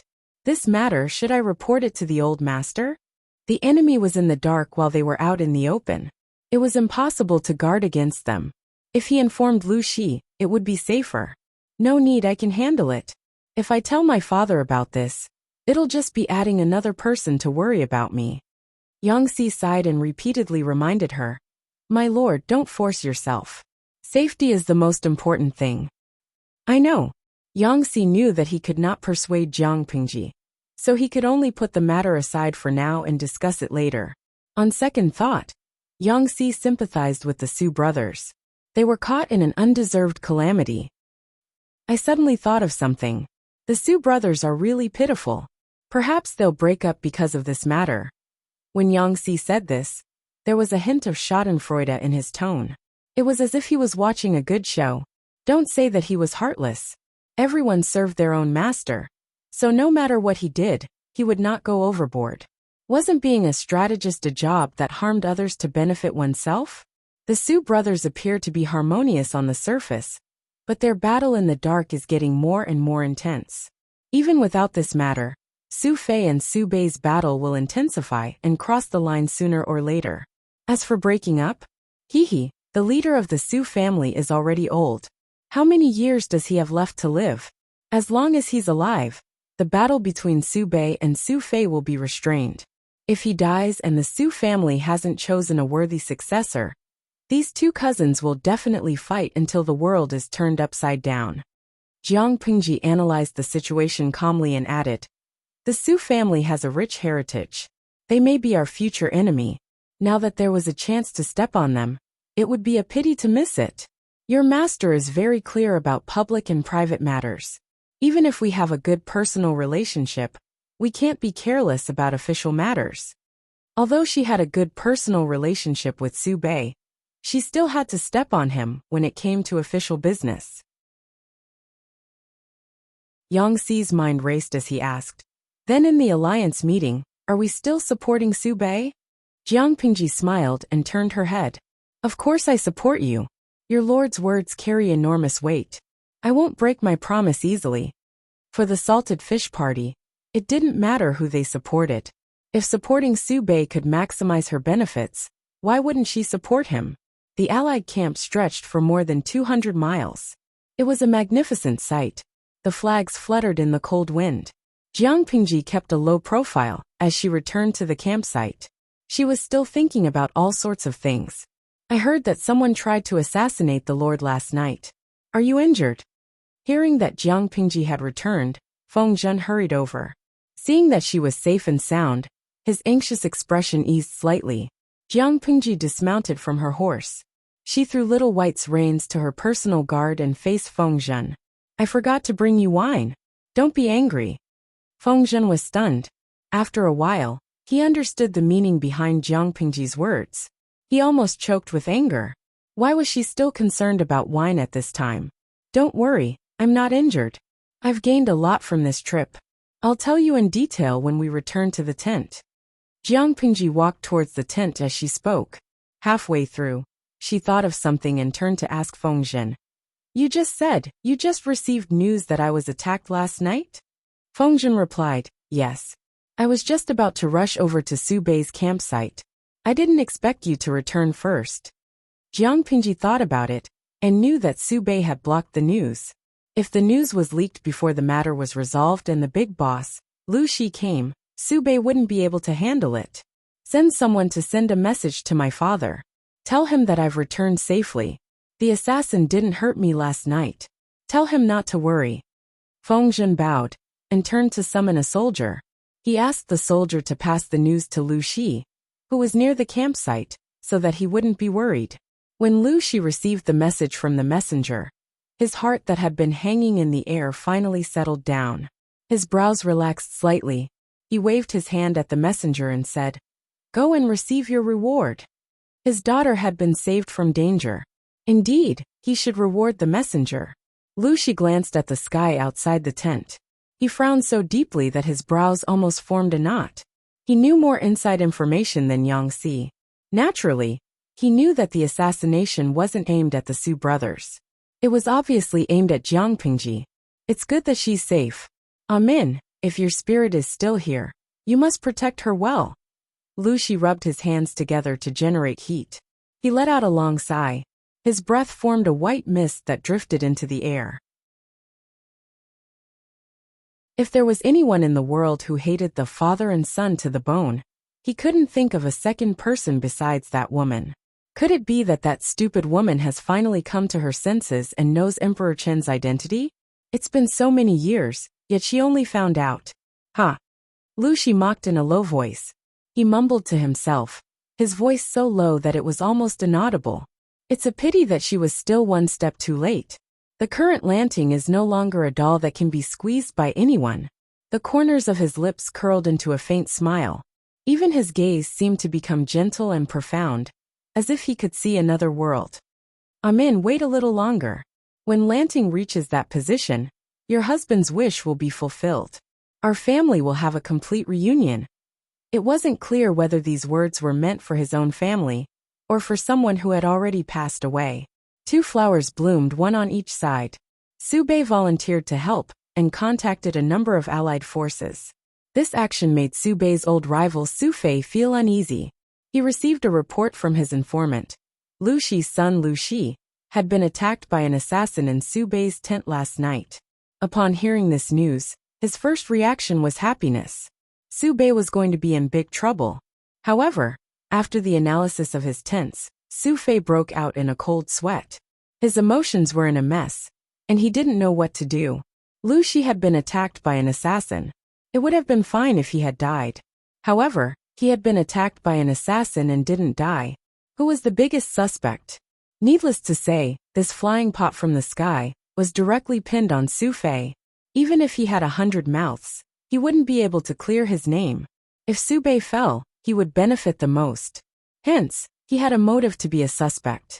He had to bear the blame even if he didn't want to. However, it was the same problem. Standing in Su Fei's position, he felt that this was a self-directed play by his cousin Su Bei. Su Bei, that hypocrite, is really hateful. He framed me for no reason. What a good show of a thief crying thief. When Su Fei received this news, he was so angry that smoke was coming out of his head.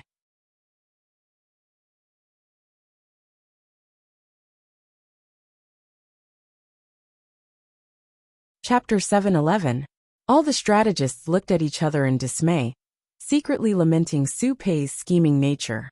He was ruthless enough, and his heart was black enough. He had directed and acted out the assassination of Lu Shi. When the time came, all he had to do was push the blame onto Su Fei, and he would be able to clear his name in an instant. Not only would he create a strong enemy for Su Fei, but he would also be able to tie the Lu father and son duo to Su Bei's chariot, and gain a good reputation. Even if the negotiations between the Lu father and son and Su Bei broke down, because of this scapegoat, the Lu father and son would not turn to Su Fei.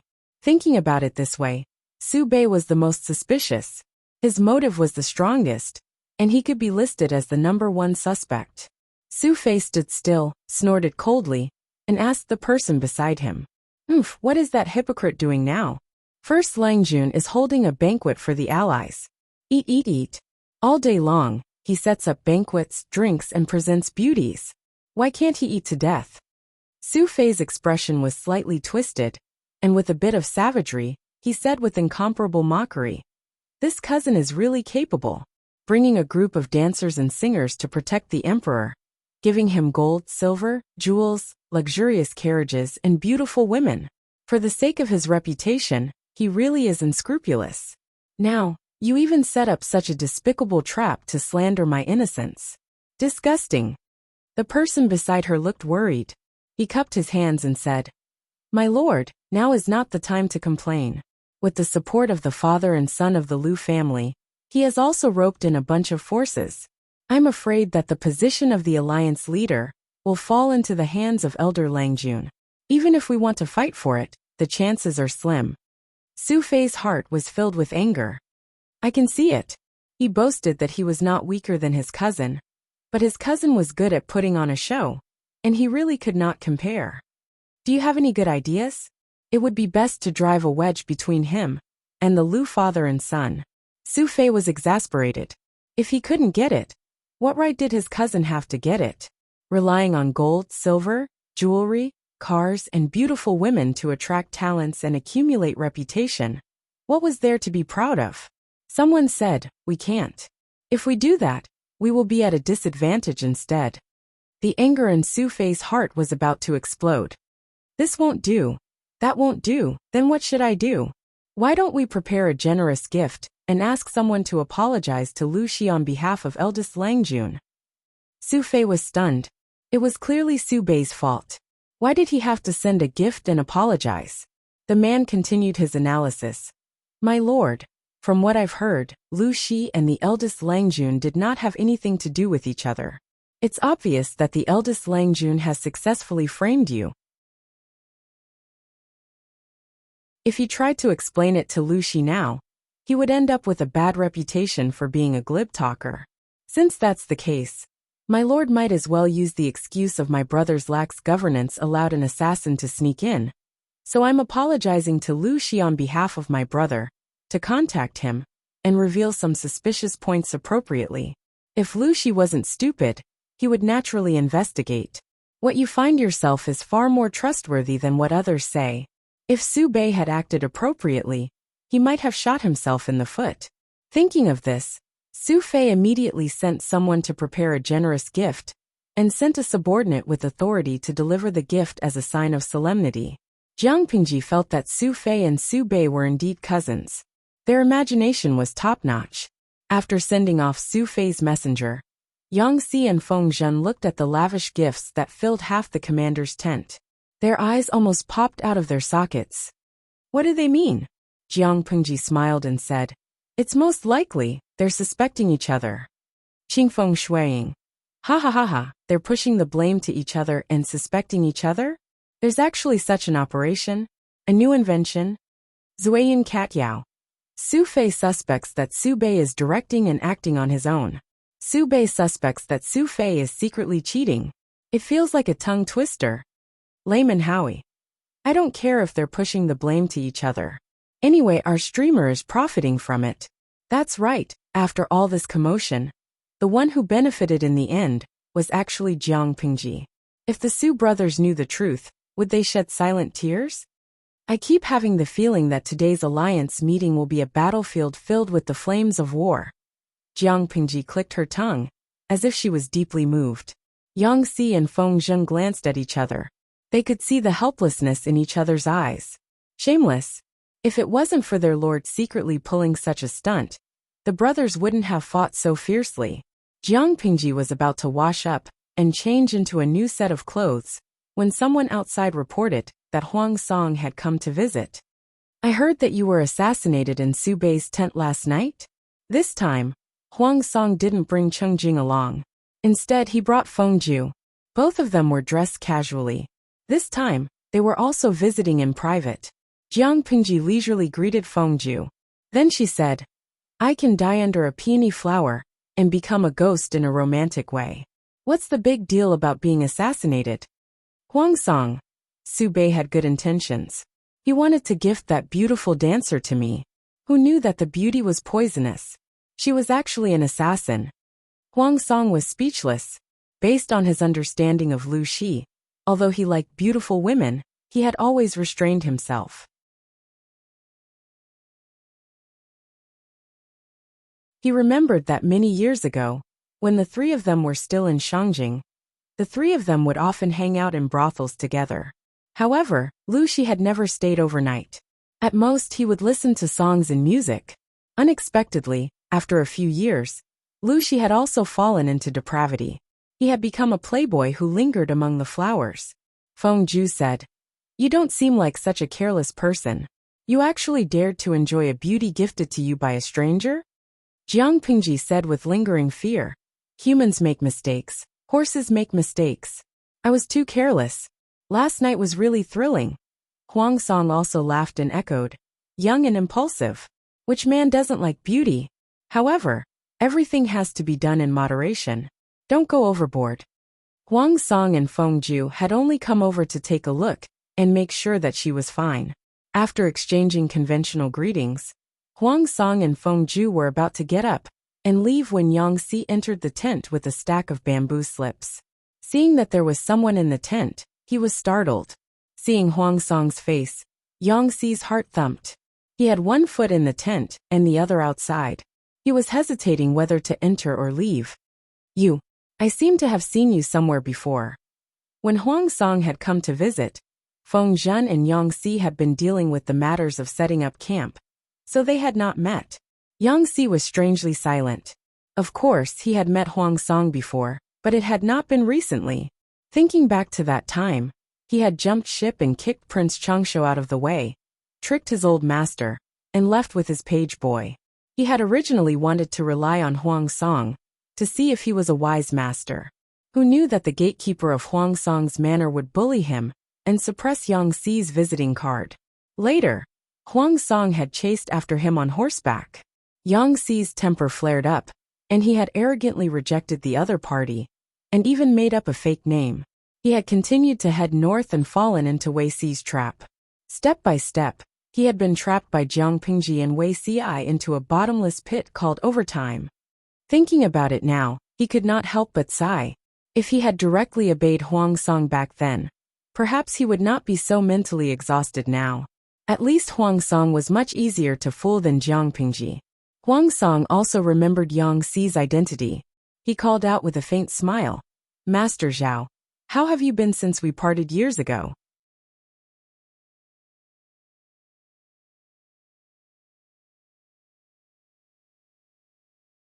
Chapter 712. What's wrong, Jingrong? Do you know Bogeo? Jiang Pingji could tell that there was something fishy going on between them. She felt that the atmosphere was not awkward enough, so she fanned the flames.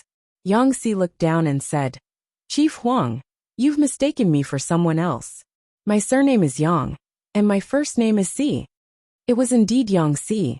The smile on Huang Song's face seemed to be brighter, but the anger in his chest was quietly ignited. "So it's Master Yang Si." Feng Ju secretly frowned and asked, "Are you working under Lanting now?" Yang Si replied, "Yes." The atmosphere became even more awkward. "I missed the opportunity to meet you back then, and I regret it to this day. Now that I know that you have a home to return to, I can finally put my mind at ease." Huang Song's words were both provocative and provocative. Yang Si refused to show weakness. "Fate has been decided. I hope Chief Huang won't worry about it. However, fate is really hard to say. If I hadn't seen Chief Huang in the tent today, I wouldn't have known that you and my lord are such good friends. May I ask, has the county chief changed the gatekeeper to this day?" If the gatekeeper hadn't used his power to suppress the visiting card, Yang Si wouldn't have waited for 3 days. Only a fool would continue to stay and wait for others if there was no reply in 3 days. Yang Si's reply made Huang Song even angrier. Jiang Pingji looked at the two of them and said to Huang Song, "Bogeo, look at what you're saying. You're like a resentful wife who was cheated on by a scumbag." Yang Si taunted, and Jiang Pingji stabbed him with a knife, dealing a beautiful critical hit. Huang Song recalled what he had just said, and his expression darkened. He gradually looked like the bottom of a pot. Yang Si explained with a smile, smoothing things over. "My lord, you've wronged me. If someone was cheated on, it shouldn't be Chief Huang." "Oh, Jiang Pingji put on an expression, as if she was listening to gossip.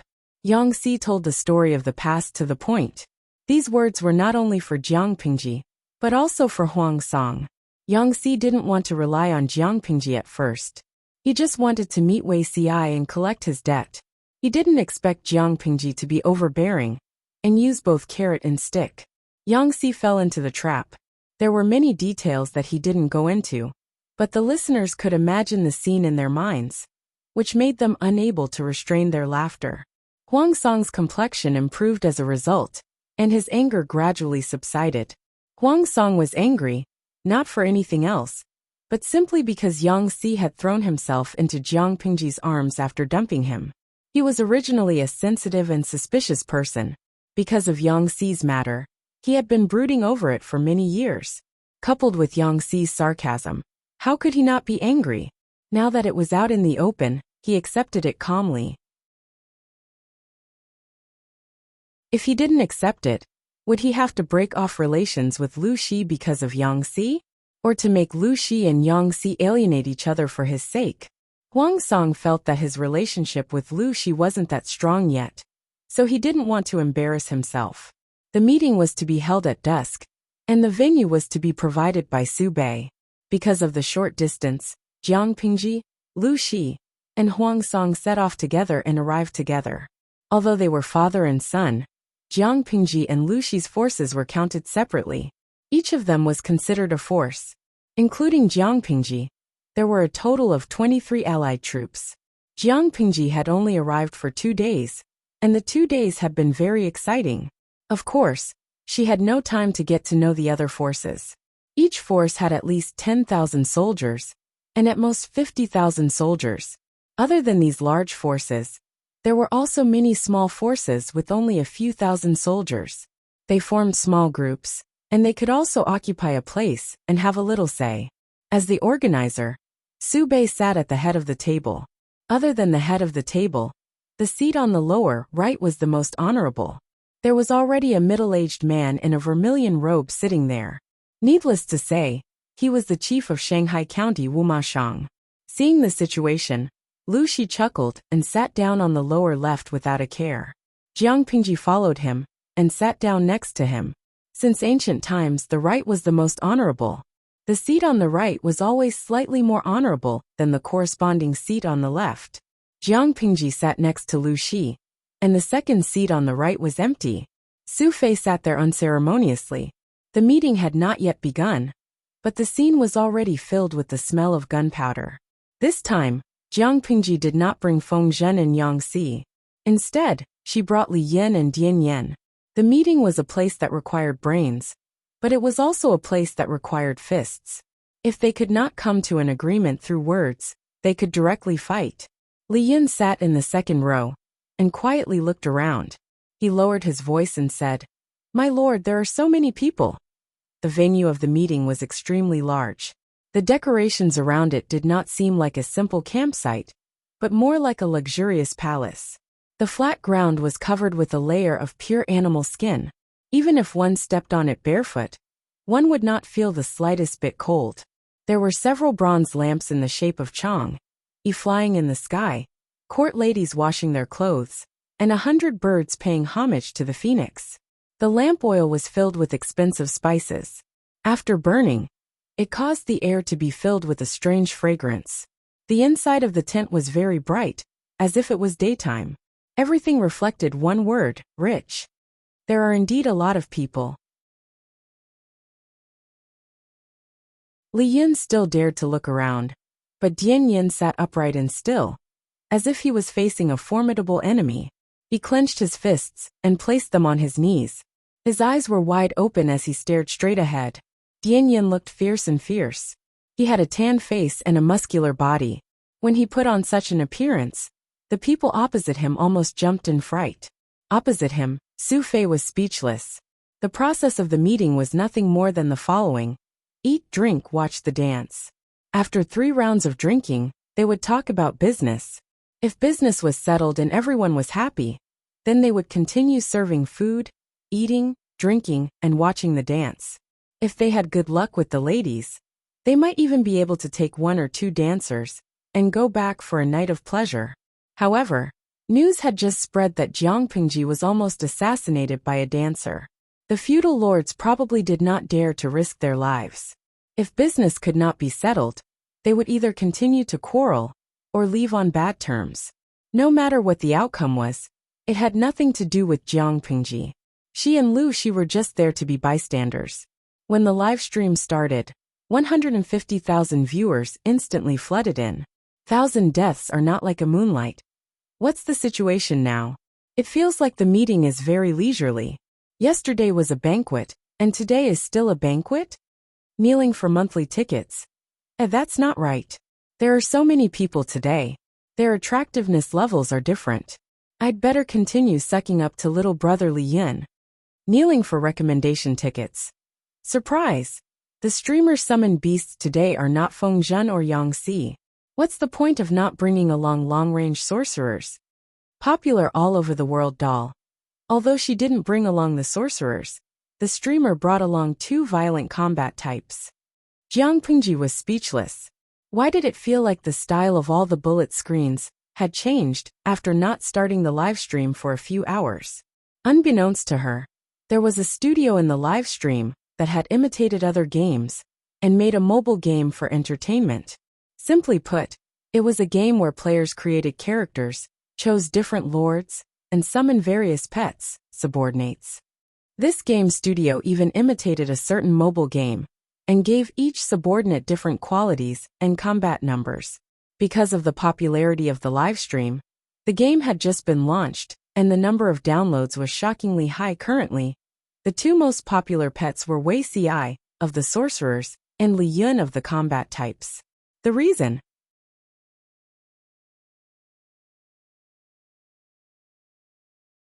Chapter 713. Knowing this, Jiang Pingji could only sigh. They were indeed people who knew how to do business.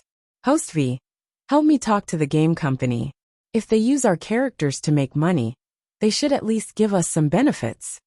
For a moment, the entire live broadcast room was filled with hahaha bullet screens. And some people even went to Weibo to comment on that studio. Jiang Pingji chatted passionately with the audience to kill time. The alliance meeting had already begun. As the host, Su Pei gave an impassioned opening speech, stirring up the emotions of the 23 feudal vassals and other idle fish. He encouraged everyone to work together to resist the enemy and expel the traitors. Even if it was a dry and uninteresting speech, when used by Su Bei, he could still make it sound like a deluge of heavenly flowers. Everyone could not help but sigh with admiration at his grasp of rhythm. He was truly a master of rhythm. Everyone responded one after another.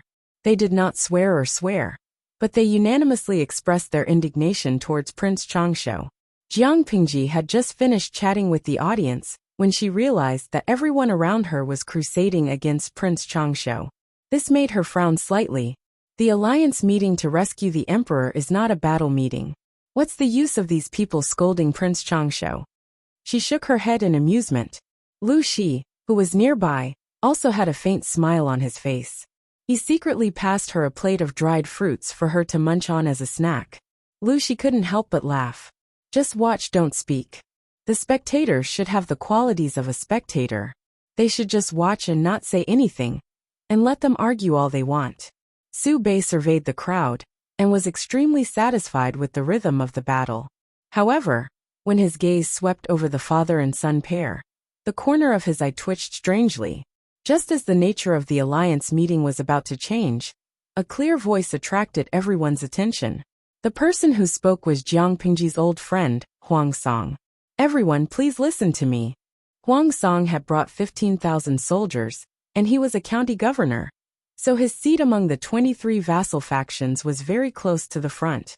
He stood up from his seat and bowed with cupped fists. Traitors naturally have to be dealt with, but traitors are cunning.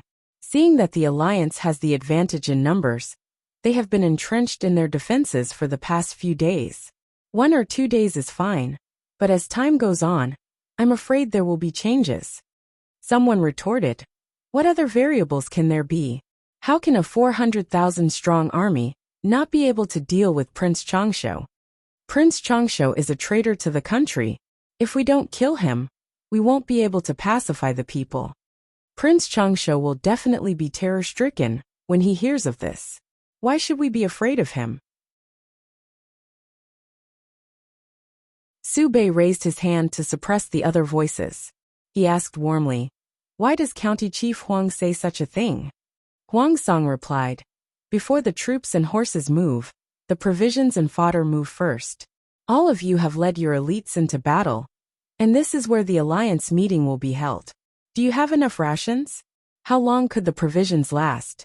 Prince Changsho has Zhangzhou to rely on, and the Ming family of Zhangzhou is in cahoots with him on the outside. He has sufficient troops and rations. If he fortifies the walls and clears the fields, he will not come out and fight us to the death. How long do you think we can last?" Since Prince Changsho had the Mangs as his ally, he could afford to drag things out, but the alliance could not. Many people's expressions changed when they heard this. The local tyrants were not afraid of squandering money. Fighting a war was like throwing money away. Some people were short of money and had weak families. They could not afford to fight a long war. Thinking of this, the voice that was clamoring just now suddenly became mute, unable to stifle even half a word. Huang Song smiled and asked another question. "Marching to war is not child's play. There are many things to pay attention to when it comes to arranging troops and formations. There are 23 forces present, and each has their own way of fighting. If we face off against Prince Changsho's army, will we fight on our own, or will we work together? Of course, we will work together and coordinate with each other. If we fight on our own, even if we have 400,000 strong troops, we will still be scattered like sand. Prince Changsho only needs to find the weakest point of the formation, and he can easily break it. Even if the god of war comes, he will be powerless when faced with such scattered sand." At that moment, someone responded to Huang Song. The person who spoke had a gentle and unique voice that was extremely recognizable. Unlike the boldness of the northerners, it was a gentle and affectionate voice that was unique to the south. Jiang Pingji raised her head when she heard this. The corners of her lips curled into a slight smile. She looked. It was someone she knew. Everyone looked in the direction of the voice and saw a man in plain clothes sitting in the corner. He was dressed rather shabbily, but he had a very noble temperament. The other party sensed Jiang Pingji's gaze and nodded slightly, returning a smile. Jiang Pingji also greeted him through the air.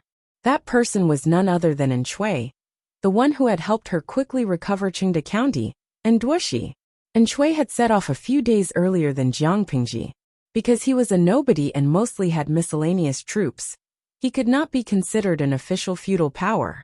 Although he was looked down upon, An Shui was not angry. As long as he had a seat at the alliance meeting, he did not ask for much else. Huang Song did not know An Shui, but An Shui's answer was good, allowing him to smoothly elicit the next part of the conversation. Just like what the gentleman said just now, if there is no unified command, the 400,000 allied troops will be scattered like sand. They will be a motley crew in Prince Changsho's eyes. So what if they have a large number of troops? They are not worth fearing at all. He only needs to use the delay tactic to make the allied troops fall apart and return with their tails between their legs. Huang Song straightened his expression and said solemnly, "Does everyone think that what I said makes sense?" Everyone had a guilty conscience. A few of the big shots looked deep in thought. The father and son of the Liu family were still watching the show. What sense does it make? Someone disagreed. Everyone looked and saw that the person who spoke was a burly old general. Looking at his face, this person was rather stubborn. The youngsters who stand out today will only boost the morale of others and diminish their own prestige. The allied troops have 400,000 men and horses. How can they not deal with a mere thief? Let's not talk about anything else. If I were to go out, I would definitely chop off the thief's head and use it as a teacup. Huang Song did not like to reason with stubborn people, because the other party would not listen. It did not matter how much he said. A thief is a thief, but we cannot look down on him just because he is a thief. You are an old general, and I respect you. But I will not agree with what you said just now. Prince Changsho has 100,000 elite troops. The Meng family of Tsang Prefecture used their military seal to mobilize 50,000 to help. Among them, there are also 10,000 cavalry. The troops are strong, and their horses are strong. They have ample provisions. On the other hand, our allied troops claim to have 400,000 strong soldiers. But how many true elites do we have? The old general wanted to say something, but was pushed back by the people beside him. He could only flush with anger. In a public event like the alliance meeting, he was actually humiliated by a junior, a descendant of a eunuch. How could he not be angry?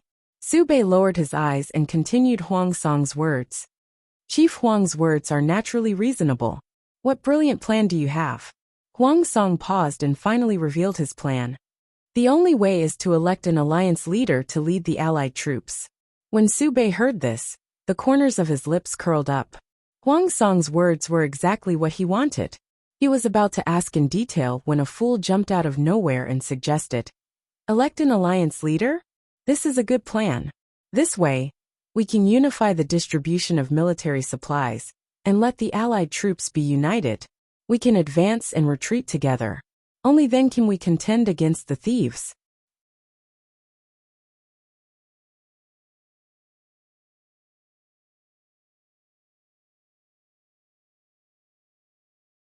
Chapter 7:14. For the powerful feudal lords, this suggestion was beneficial, but for those with poor family backgrounds, the disadvantages far outweighed the advantages. Military supplies would be allocated and rations and resources would be supervised by others. Everyone was afraid of being at a disadvantage. Jiang Pingji almost choked. She hurriedly gulped down a pot of water to calm herself down. The person who suggested this is a bit naive, really. This suggestion was terrible. Not to mention others. Even Li Yin and Dian Yin could tell that it was unrealistic. Their own troops, their own rations, their own horses.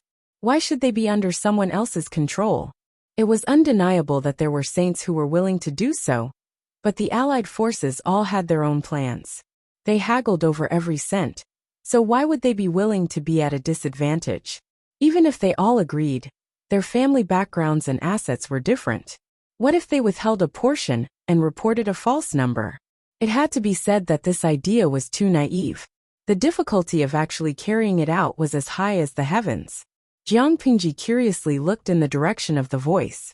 She realized that the idiot who had spoken was sitting behind Yang Jian. He was probably one of Yang Jian's men. "Sit down, unfilial son. You have no right to speak here." Yang Jian's old face was flushed. He was so angry that he looked extremely ashamed. Jiang Pingji understood. So this idiot was Yang Jian's son. It was truly a misfortune for the family to have such an innocent son. "Father? Son?"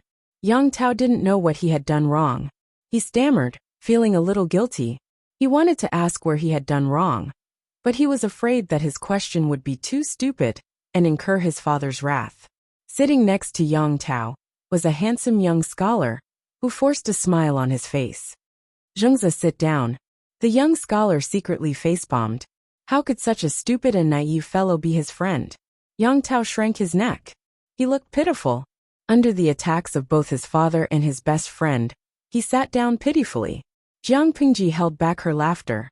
"So you are Yang Jian's son. What an interesting person." Lu Shi nonchalantly agreed. His gaze lingered on Yang Tao for a while, as if he was observing something. He slightly lowered his eyes. His gaze was somewhat complicated. Although he looks a little simple-minded, he is not simple. His future is limitless. Jiang Pingji looked at Lu Shi in surprise, then at Yang Tao. She laughed and teased. "Simple-minded indeed. As for not simple, forgive my poor judgment, but I really can't tell. This person looks like a clean sheet of paper. One can see through him at a glance. It is rare. I thought that Commandant Yang's son would also be a brave young general, but now that I've seen him, he's completely different from what I imagined. Instead, he looks more like the foolish son of a landlord." Lu Shi laughed. Perhaps the foolish have their own fortune. The father and son talked in a low voice, which was incompatible with the surrounding atmosphere. Yang Jian had already been isolated by the alliance, and now that his son had caused such a ruckus, he felt like he had lost all face. He's just a child who doesn't know any better. He's just babbling nonsense. Don't take it to heart. Yang Jin's smile was very forced. Even his carefully groomed beard could not hide his awkwardness. In his mind, he had already given his son a few beatings. The atmosphere was slightly tense.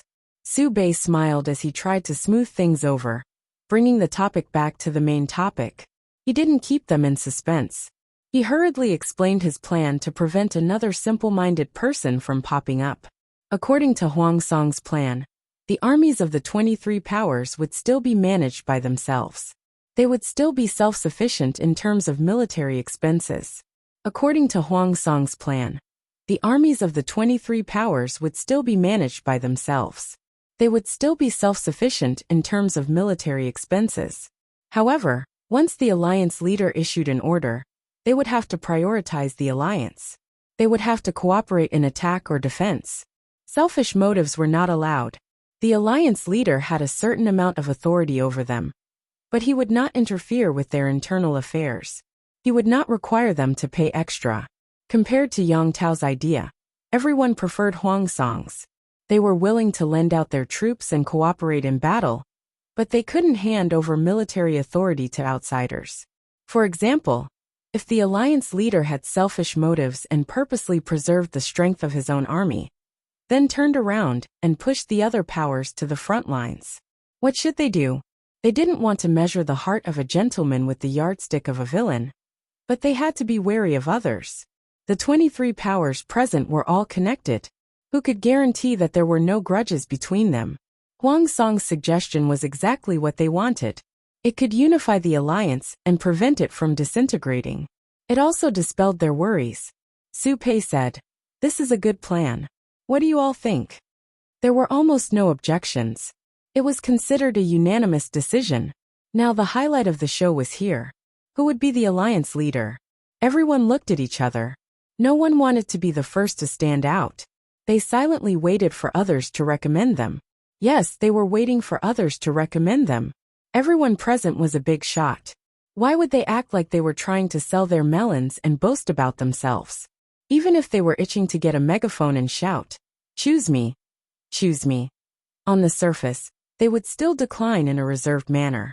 In Jiang Pingji's words, this was pretentious. People who were modest did not behave this way.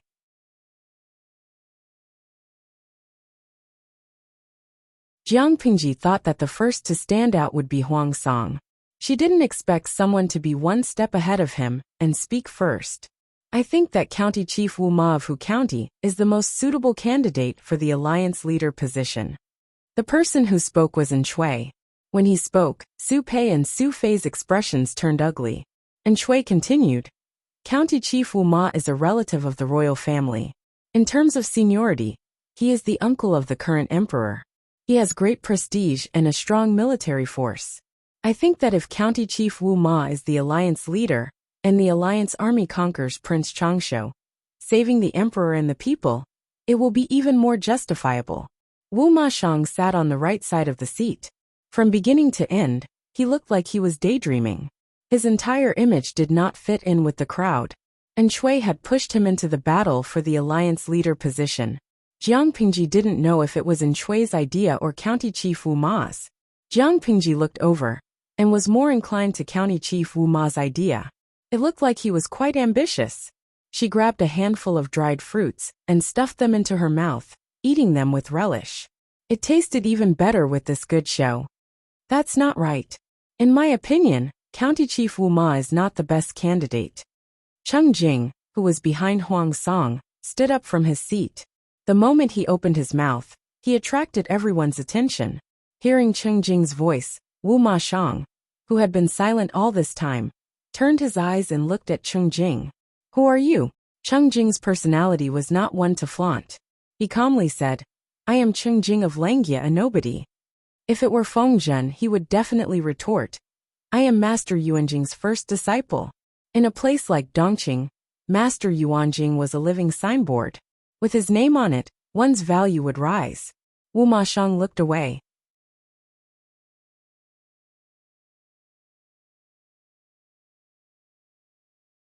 Chapter 715. The way he spoke was also known as the aristocratic accent. It was elegant and tactful, with a hint of a different kind of elegance. Many people deliberately pursued such a way of speaking in order to be cultured. Although this tone sounded elegant and beautiful, it sounded distant and disdainful under different circumstances. The meaning behind Wu Ma Shang's words clearly belonged to the latter. Huang Song glared angrily at Wu Ma Shang. He had actually dared to humiliate Qing Jing in front of him. Did this person really think that being a member of the imperial family was so great? Just as he was about to open his mouth to regain his dignity, he heard Jiang Pingji's half-smiling voice. It was a familiar voice with a tone that made one's skin crawl. As it turned out, when Wu Ma Xian was criticizing Qing Jing, Jiang Pingji turned her head and asked her father a question in the same tone of a gentry. "Father, I've heard that Master Yuanjing's disciples are all talents that the feudal vassals want to rope in. They are very popular. Now that I've seen it, I feel that this rumor cannot be completely trusted. If that wasn't the case, how could senior brother Qing Jing have been slapped in the face? After all, he was Master Yuanjing's first disciple. He shouldn't be so down, right? Or, is Master Yuanjing not as good as he used to be?" Wu Ma Shang. "What? Whose first disciple?" Qing Jing glanced at Jiang Pingji, his expression calm as usual. "There is a reason why Jing said that County Chief Wu Ma is not the best candidate. Let me ask all of you, which traitor is it that has shaken the foundation of the country?" That person used his status as a member of the imperial clan to attempt to encroach on the throne and bring chaos to the nation. It might not be appropriate for Chief Wu Ma to become the leader of the 400,000 allied army. What if the traitors bite back, slandering us for not coming to the rescue of the emperor, but for gathering the masses to rebel, to establish a new ruler? What should we do then? These casual words made Wu Ma Shang's face turn as black as the bottom of a pot. This person could no longer maintain his original noble bearing and glared angrily at Qing Jing, as if he wanted to stare two holes in his eyes. Jiang Pingji secretly gave Qing Jing a thumbs up. This brother's words were extremely vicious. Qing Jing and Wei Ci were indeed Master Yuanjing's disciples. The senior and junior brothers were of the same lineage. Usually they did not make a sound, but when they made a move, it was fatal. It was a dark heart passed down from generation to generation, begging for monthly votes on my knees. Qing Jing versus Wu Ma Shang. Qing Jing wins. Qingshan Mujio. It was a clean win. He struck his opponent out 3 times. Qiu Zipio. When Shui mentioned it, I also felt that Wu Ma Shang was the most suitable candidate to be the leader. After all, his status and experience are there for all to see. However, when it was Qing Jing's turn to speak, I was speechless. Qing Jing's battle prowess was off the charts. He had directly pinned Wu Ma Shang to the ground and cleanly stripped him of his right to compete for the position of alliance leader. I don't know if it's just my imagination, but Qing Jing seems to hold a grudge. Do you guys feel the same way? He felt that after today, the magical follower pet, Qing Jing, was going to be famous. Wu Ma Shang had used disdainful words and attitude to humiliate Qing Jing, and Qing Jing had immediately responded. "An eye for an eye, a tooth for a tooth. You deliberately humiliated me, so I directly stepped on your weak spot." The slap in the face came too quickly like a hurricane. Before the audience could react, Wu Ma Shang had already been sent out of the competition stage. Qing Jing had already given his word, so no one dared to go against his wishes and recommend Wu Ma Shang again. As the first person to recommend Wu Ma Shang, Shui was not angry. It was as if he had not said what he had said earlier. As the host, Su Bei gave Qing Jing a look of praise. He was surprised. If Lu Shi had not mentioned it, he would not have known that Master Yuanjing's disciples had already entered officialdom. He had already met 2 of them in such a short time. One assisted Lu Shi, the other Huang Song. Wei Ci's drawing skills shocked him. Qing Jing had a sharp tongue and hit the nail on the head. Su Bei was both happy and regretful. Such a talent was not his. Shui's recommendation of Wu Ma Shang was reasonable and well-founded. Su Bei had been worried for a while. After all, Wu Ma Shang was a member of the royal family. If the other party was determined to fight, the competition would be very strong. Unexpectedly, Qing Jing had appeared midway and directly killed Wu Ma Shang's right to participate in the competition. Su Bei found him very pleasing to the eye. Master Cheng has thought things through thoroughly. Do you have a suitable candidate in mind? Cheng Jing lowered his eyes, his gaze drifting to Jiang Pingji.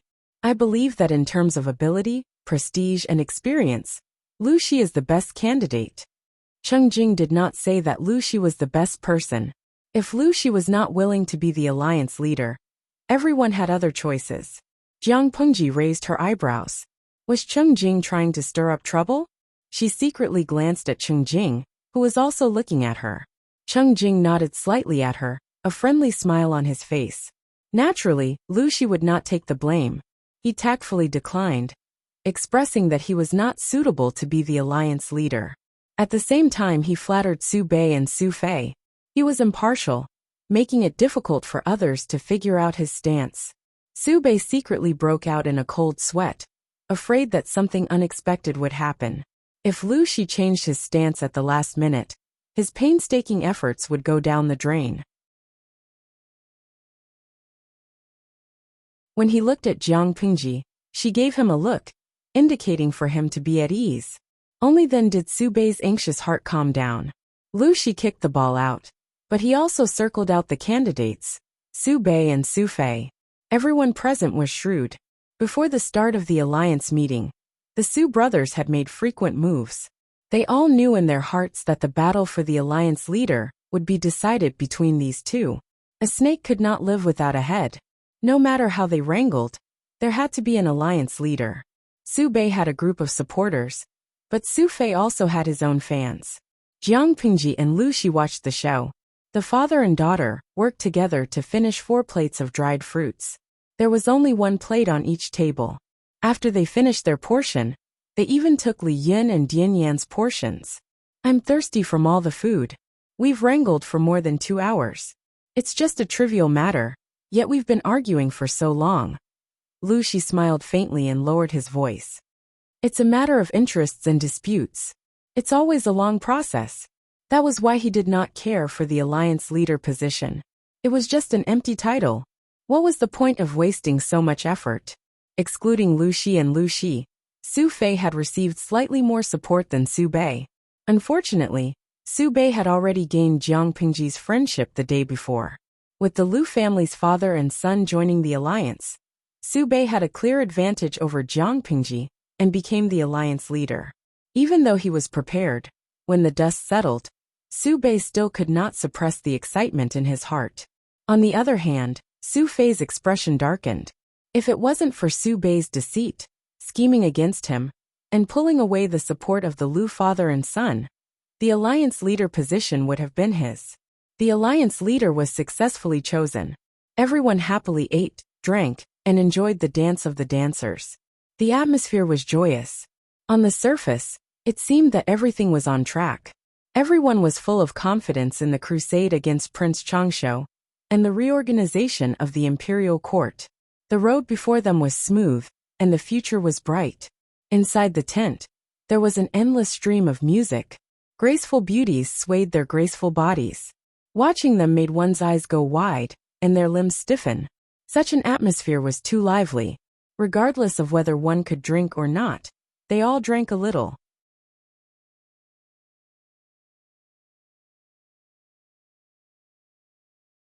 Chapter 716. After embarrassing himself, Yang Tao obediently sat in the background. Looking at the wine on the table, the alcohol in his stomach began to stir. Xiao Yang, just let me drink a little. Just 1 cup? Not even a drop. The young scholar glanced at him coldly. Yang Tao tensed up. Your old wounds haven't healed, and you still want to drink? Yang Tao lowered his head and looked at his father, Yang Jian, who was sitting in front of him, gulping down wine. He seemed to be in a bad mood. Father, your arrow wounds haven't healed yet. You shouldn't drink right now. Yang Jian glared at him. Little brat, now you have the guts to mind your father's business? Yang Tao was speechless. His heart had been stabbed twice by his best friend and father. His heart was broken. The young scholar Yang Tao, called Xiao Yang, held his wine cup and observed the scene around him. Everyone was drunk, and the atmosphere was very lively. In comparison, the people around Yang Jian treated him like air. They looked everywhere but at him, obviously isolating him. Yang Jian's drinking had something to do with this. The young scholar squinted his eyes and snorted with disdain. Even though the leader of the alliance had been elected, it didn't change the fact that everyone had their own agenda. He wasn't optimistic about the outcome of this rescue mission. Otherwise, why wouldn't everyone seriously discuss the plan after the leader was elected? Instead, they were drinking and having fun? As he thought about it, he keenly noticed that someone was staring at him. After searching for a while, he finally found the source of the gaze. It was Lu Shi. The middle-aged man sitting on the left smiled at him in a friendly manner. The young scholar was suspicious. "Xiao Yang, I just saw Governor Lu smiling at me," Yang Tao whispered to his best friend. The young scholar frowned and suppressed his suspicions. "Yeah, Governor Lu is just as I imagined. A gentle and kind person." A long time ago, Lu Shi was still the governor of Hu County. Zhangzhou's Eastgate County had a food shortage and had to rely on Hu County's food to survive.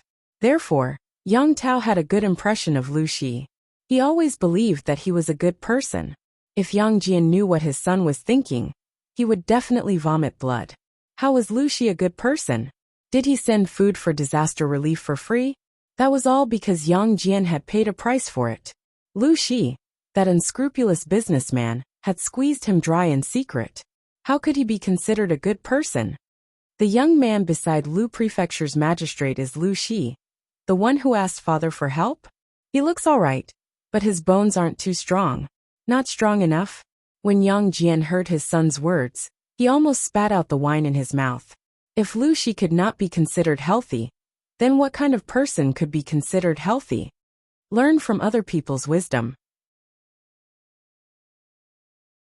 You're already an adult, yet you only know how to write your own name. Yang Tao, who had been ridiculed by his father for no reason, was speechless. "It's okay.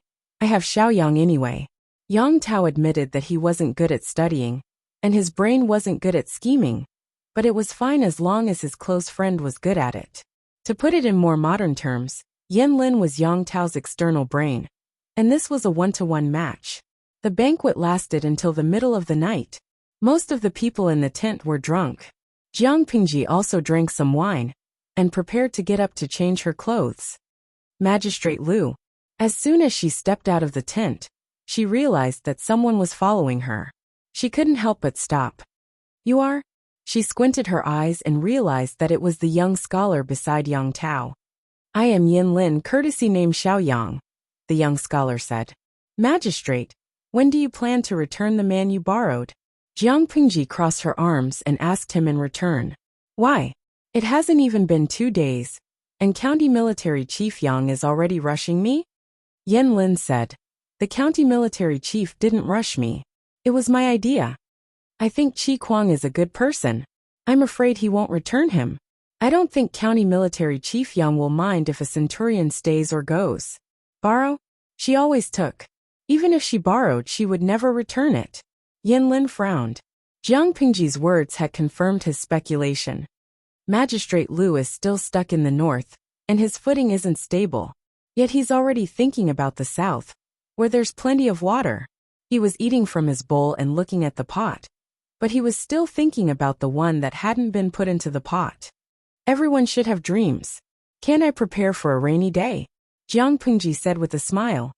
The water army will come in handy sooner or later. Magistrate Lu, you have great ambitions, Yin Lin said. If you don't have ambitions, what's the difference between you and a stranded salted fish? Jiang Pingji suddenly thought of something. She said, instead of testing me, Mr. Yan, why don't you help County Military Chief Yang find a way out? He's someone Prince Changsho promoted, so the Alliance is afraid of him. But he's already on the same boat as the Alliance. In Prince Changsho's eyes, he's betraying his master. If Yang Jian is pushed to the vanguard position, you have to be careful. She wasn't afraid of anything else, but she was afraid that Yang Jian would be used as cannon fodder by the Alliance to test Prince Changsho's combat power. Yin Lin's face darkened. He knew that Jiang Pingji wasn't lying. He'd been worried about that recently. Thank you for the reminder. No problem. Jiang Pingji and Lu Shi ate their fill. The father and daughter brought a group of guards with them and prepared to leave. On the way, Liyun the honest child said, "My lord, I feel that something's wrong with this alliance meeting." Jiang Pingji asked him, "What's wrong? Why did they only choose one alliance leader? Why didn't they discuss how to split the troops, how to save His Majesty, or how to resist Prince Changsho?" As Jiang Pingji's military officer, Liyun was young and inexperienced. Even though he was full of doubts, he didn't dare say anything. After all, not everyone was as naive and pure as Yang Tao. Dian Yen followed behind. "I also feel that something's wrong, but I can't pinpoint what's wrong," Jiang Pingji explained with a smile. "Everyone has their own plans. They're all very shrewd. Whoever takes the vanguard will sacrifice more. Who would be willing to suffer such a loss? Who wouldn't want to take advantage of the situation if they could take advantage of the situation? Who wouldn't want to take advantage of the situation without putting in any effort? Now let's see who can't hold back and bring up the matter of sending troops first. If no one brings it up, I'm afraid it'll drag on for a few more days." Liyun was dumbfounded. In his imagination, the forces of the alliance meeting were all brave and good at fighting. They would fight to the death with Prince Changsho no matter what. At the banquet just now, he also heard many people denouncing Prince Changsho. They scolded him to their heart's content, wishing they could dig up his ancestors' graves.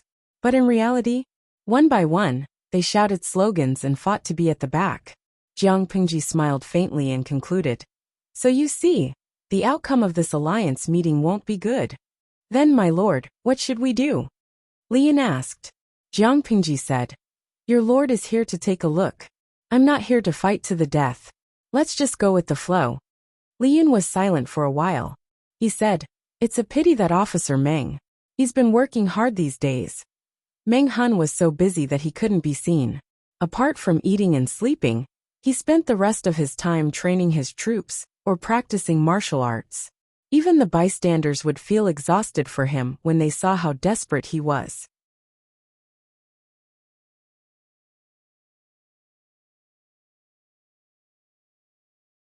Chapter 717.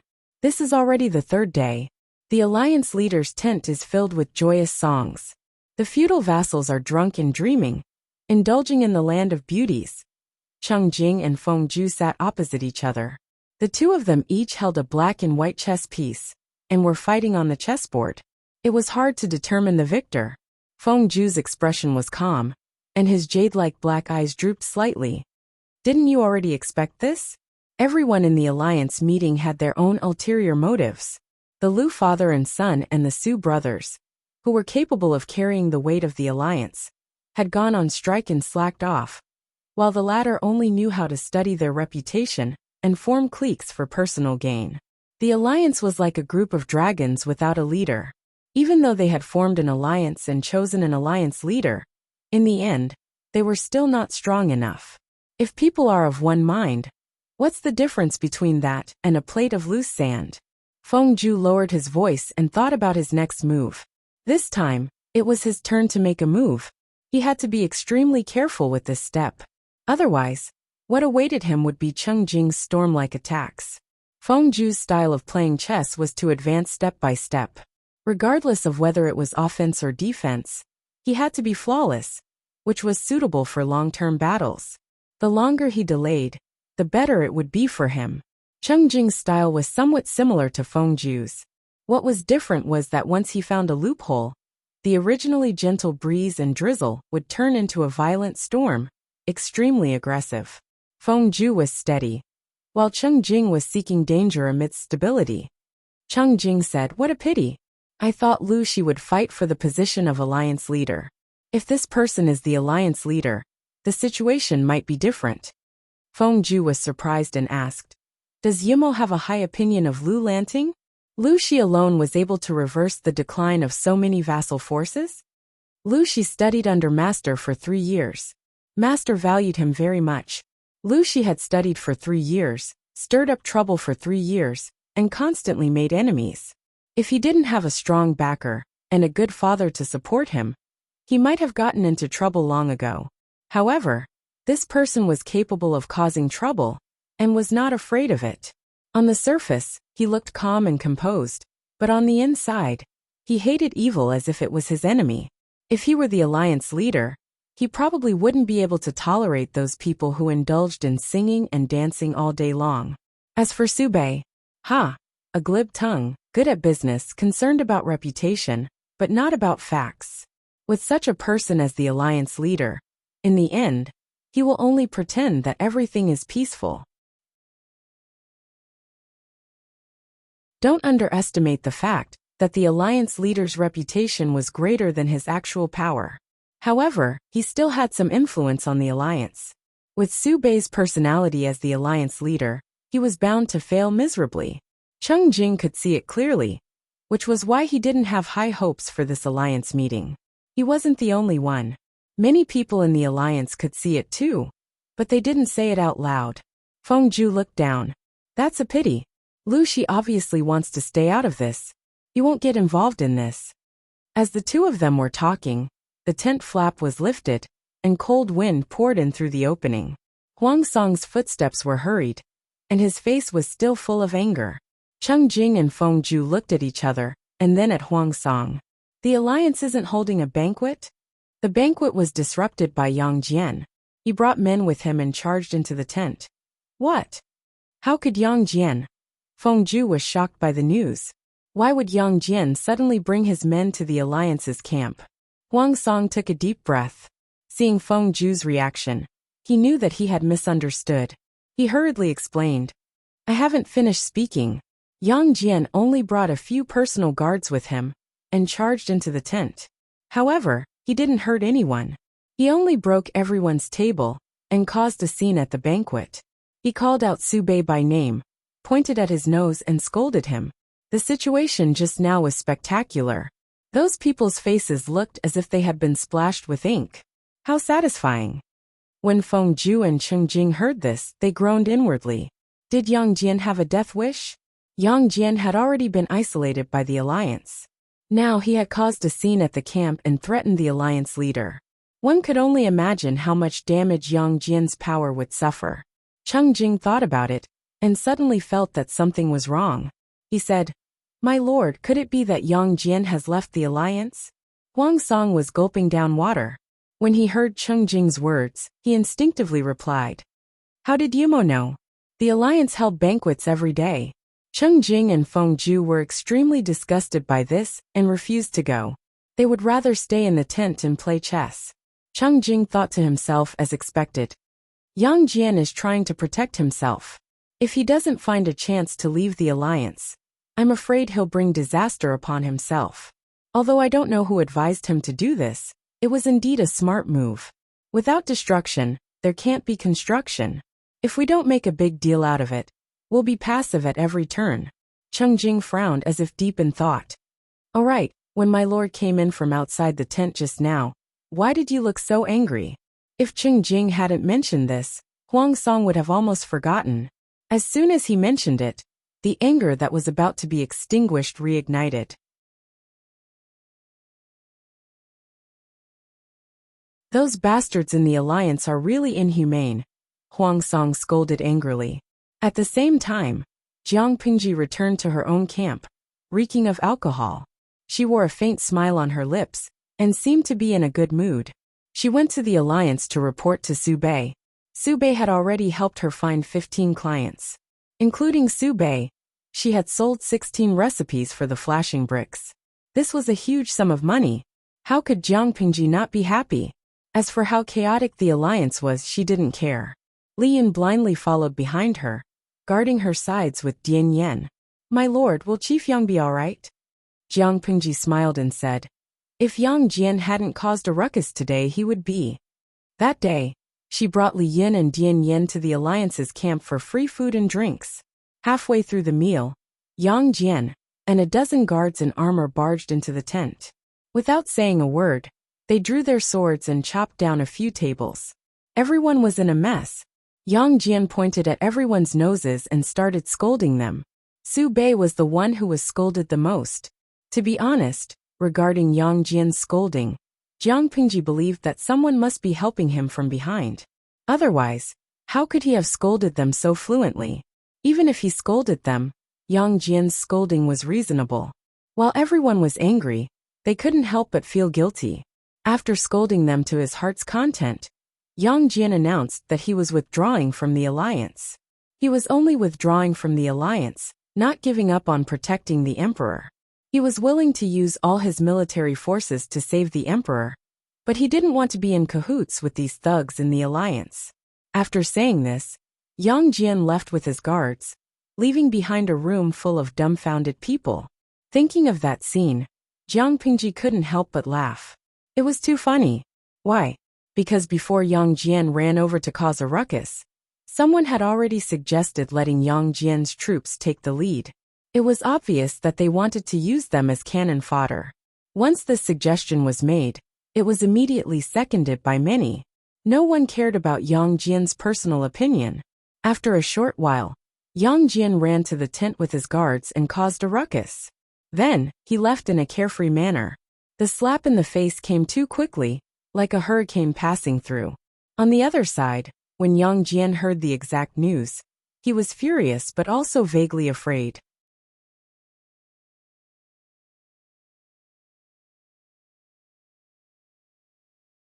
Chapter 7:18.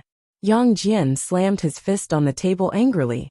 Yin Lin said calmly, "The most important thing now is to protect ourselves and prevent them from backstabbing us." Yang Jian's actions this time had thoroughly offended the alliance.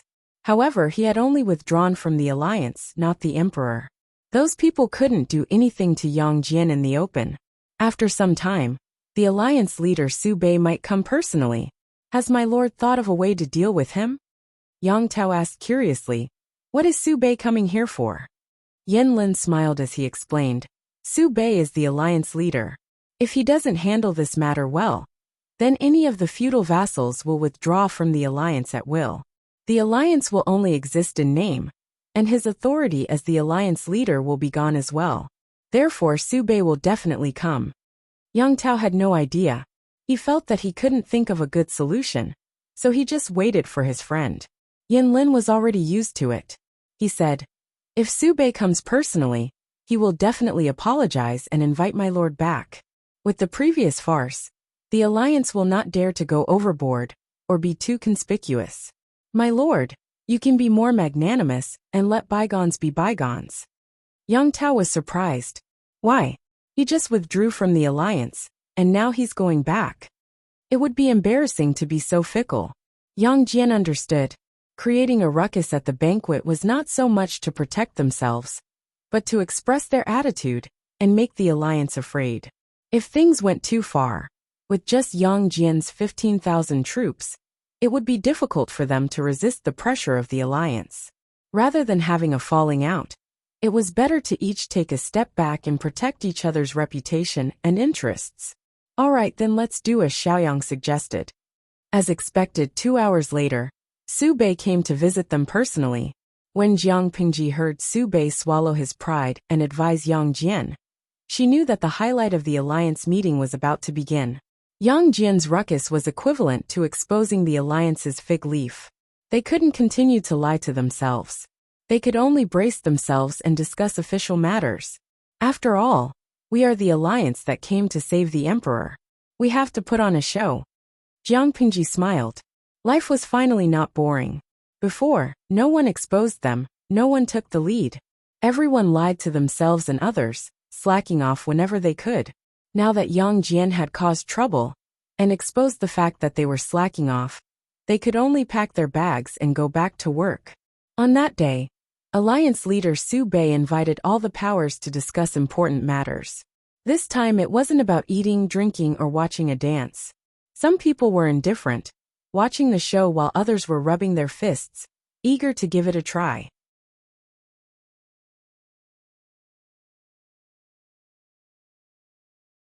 Under the leadership of the alliance chief, Su Bei, everyone gathered together to discuss how to rescue the emperor and annihilate the traitors who had brought chaos to the imperial court. Some people suggested attacking Prince Changsho first. Only by killing him could Qinzhou be safe. Someone suggested entering Qinzhou first and finding a way to ally with the forces there to resist Prince Changsho's forces. There were also people who suggested attacking Prince Changsho's base in Jiangzhou to see if he would come to the rescue. The first two suggestions were reasonable, but the last one was simply a joke. Yin Lin glared at his best friend, Yang Tao, who had suggested the funny idea, shrunk his neck and shut his mouth. After discussing for a while, no one was able to reach a consensus, because no one could convince anyone else. Listening to the strategists from various families bickering, Jiang Pingji had the urge to fall asleep. She raised her sleeve to cover her mouth and yawned.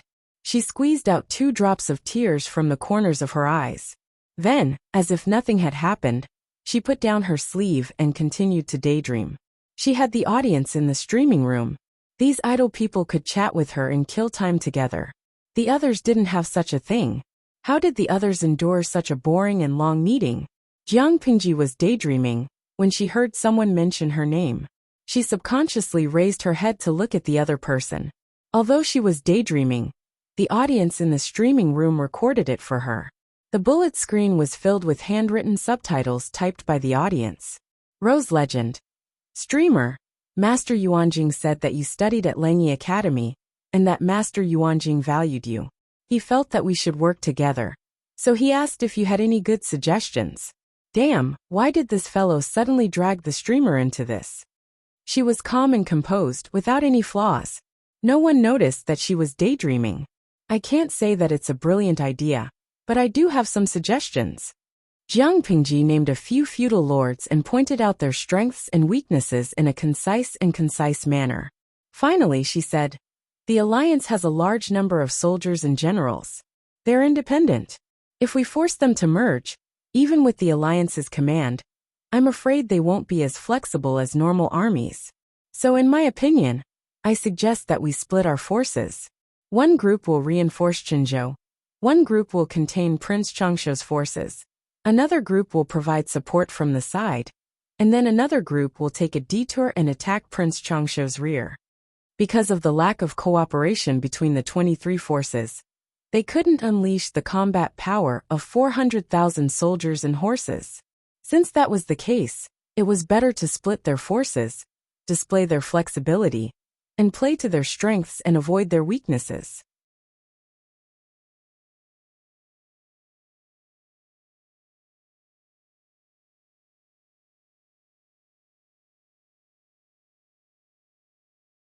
Chapter 719. Mister, you really have a divine foresight. These mobs are really useless. Prince Changshuo was initially very fearful of the alliance's military strength. It was a military camp that stretched for 200 miles. Just looking at it made him feel cold. He thought that the allied forces would attack once they were almost gathered. He didn't expect that they would still be dawdling in the same place. For several days, they had been indulging in pleasure, singing and dancing. How could they have the slightest intention to attack? In the blink of an eye, 5 to 6 days had passed. Prince Changshuo was overjoyed. According to Meng Zhan's plan, they would pretend to not make a move and use it to confuse the allies. They would let them continue to be in a safe environment where there was no threat. Secretly, they would send a surprise attack to the hinterland of Qinzhou. As long as they took down the emperor and ascended to the throne, Prince Changshuo could then, in the name of Dongqing's emperor, confer titles on the various feudal vassals of the alliance army. This would break their unity from within, and the alliance army would collapse on its own. Now, everything was going according to plan. How could he not be happy? Meng Zhan was wearing a pure black Confucian robe. He held a closed jade bone fan in his hand. The surface of the fan was old, and the pendant was worn out. This jade fan was his son Meng Liang's favorite treasure. Now, it had become a medium to remind him of his father. Meng Zhan sneered. Don't be too relieved, Prince. This isn't over yet. This morning, our scouts reported that there have been some changes on the alliance's side. Due to Yang Jian's provocation, he scolded them for being lazy and greedy. The alliance has lost face and is preparing to attack Jiamen Pass. After Prince Changshuo heard this, his face suddenly turned pale, as if he was covered with a thick layer of powder. What should we do? How can a mere Jiamen Pass resist these traitors? Jiamen Pass was the only way to enter Qinzhou from Huangshui County. With the help of the Meng family of Cangzhou, Prince Changshuo had already conquered 20% of Qinzhou's territory. Now he was in a stalemate with the imperial court at another checkpoint. If they could break through Jiamen Pass, The Allied forces would catch up with Prince Changshuo's army in less than 2 days. At that time, it would be troublesome if they attacked from both the front and back. Meng Zhan's lips were still curled into a cold smile. He said, "What are you afraid of? Because they chose Gemin Pass, we could attack Qinzhou with peace of mind. If the alliance chose to split up, it would be troublesome." Gemin Pass was located at the crossroads of the mountain range. The terrain was steep, and the mountains were undulating. At the Gemin Pass, 2 mountains stood opposite each other. They were steep and shaped like a gate. This is not a good place to fight. Prince Changshuo was anxious. It was true that Gemin Pass was easy to defend, but not easy to attack. But the enemy had 400,000 soldiers, and they could easily break through. "Sir, the Allied forces are outnumbered. I'm afraid that Gemin Gate won't be able to hold them off. If they are willing to use manpower, impossible," Meng Zhan said decisively. His eyes were cold. "Your Highness, you overestimate their integrity. They are a bunch of greedy people who would be willing to sacrifice their soldiers and use their dead bodies to clear the way for others. No one is willing, so your Highness can rest assured. Gemin Pass could hold off the Allied forces for at least half a month. Half a month's time is enough for us to overturn the universe and help you ascend to the throne." There were many elites in the alliance, but they were too selfish. Who knows how many elites will die here in front of Gemin Pass, haha. Meng Zhan gently tapped his palm with the jadebone fan. His eyes were full of sharpness, with strong killing intent. Gemin Pass has always been easy to defend and difficult to attack. I wonder how long it will take for the Allied forces to take it down. The Allied forces broke camp and set up camp outside of Gemin Pass. Jiang Pingji and Huang Song went out to patrol with their men. Looking into the distance, they could vaguely see Gemin Pass through the fog. Jiang Pingji's eyesight was excellent, so she could see even more clearly. She noticed that there were many new signs of destruction near the gate. Not long ago, Gemin Pass was still under the control of the imperial court. The general station there was also an experienced general. He had used the natural defenses to keep Prince Changshuo's army at the pass. No matter how Prince Changshuo challenged them, the general refused to come out. He was determined to defend the pass to the death. Unfortunately, Gemin Pass had been breached. Huang Song knew that Gemin Pass was easy to defend and difficult to attack. He was curious about how Prince Changshuo had broken through. Did he rely on numbers? Feng Zhan and the others also came out for some fresh air. They also wanted to gather information about the enemy and find some inspiration. "Does my lord know what happened?" he asked Jiang Pingji. Cheng Jing and Feng Ju secretly looked at each other. Did they ask the wrong person? Under such circumstances, shouldn't the lord ask the strategist? Why is the strategist asking the lord? Jiang Pingji narrowed her eyes. "It should be fire." Huang Song asked. "According to the scouts, there are indeed traces of fire outside Gemin Pass. But the weather hasn't warmed up yet, and the snow hasn't melted yet. Besides, there are steep cliffs around the pass. All the trees and weeds have been cleared, and there is still snow. How could they have set fire to Gemin Pass? Under such circumstances, there was nothing to burn even if they wanted to." Jiang Pingji's lips curled into a sarcastic smile. Yang Si and the others all thought of a possibility. "It's the corpses." She gave the answer. Yang Si was speechless. I wonder who came up with such a sinister plan. Corpses were flammable. There was fat under the skin. Once they caught fire, the fire would be very strong and difficult to extinguish. In an attack on Gemin Pass, the attackers would definitely lose the most corpses. Was Prince Changshuo crazy? How could he use the corpses of his own soldiers as fuel to burn Gemin Pass? How would I know? Jiang Pingji smiled. I used to work for Prince Changshuo. Is there anyone who fits the bill? In the past, Yang Si might have thought that Jiang Pingji was bringing up the past. But now he was too lazy to think about it. That was just how his lord was. Yang Si thought hard and said, I don't remember. When he was working for Prince Changshuo, he was the one with the most sinister thoughts, alright? Maybe he came later, Feng Zhan said. Jiang Pingji thought for a moment and smiled. Based on the time, I don't think he worked for Prince Changshuo. According to my analysis, The person who came up with this evil plan has something to do with the Mengs. Maybe it was Meng Zhan himself. After all, he is indeed a sinister person. Huang Song was confused. Why does it have something to do with the Mengs? Jiang Pingji smiled, but didn't say anything. Cheng Jing said, just look at the results of Prince Changsho's battle with Qinzhou. Before the Mengs joined the battle, Prince Changsho was already showing signs of weakness. He even wanted to retreat. But after the Mengs joined the battle, Prince Changsho became stronger step by step and quickly turned the situation around. His subsequent deployments were much more brilliant than before. He must have been instructed by an expert. It's possible that the person who came up with the plan to break Jiamen Pass was the work of the same person. Huang Song nodded as realization dawned on him. He couldn't help but shiver and get goosebumps when he thought about the possibility of the enemy using corpses as firewood to break through Jiamen Pass. That's true. That person is too evil. You're tuning in to the Li Mei's Wuxia Whispers YouTube channel. We're so grateful for your support. And don't forget to subscribe to join us on this incredible journey through captivating stories. Your generosity through donations truly makes a world of difference, as it's the primary source of revenue that allows me to expand and enhance this channel for you. Thank you from the bottom of my heart for being a part of this adventure.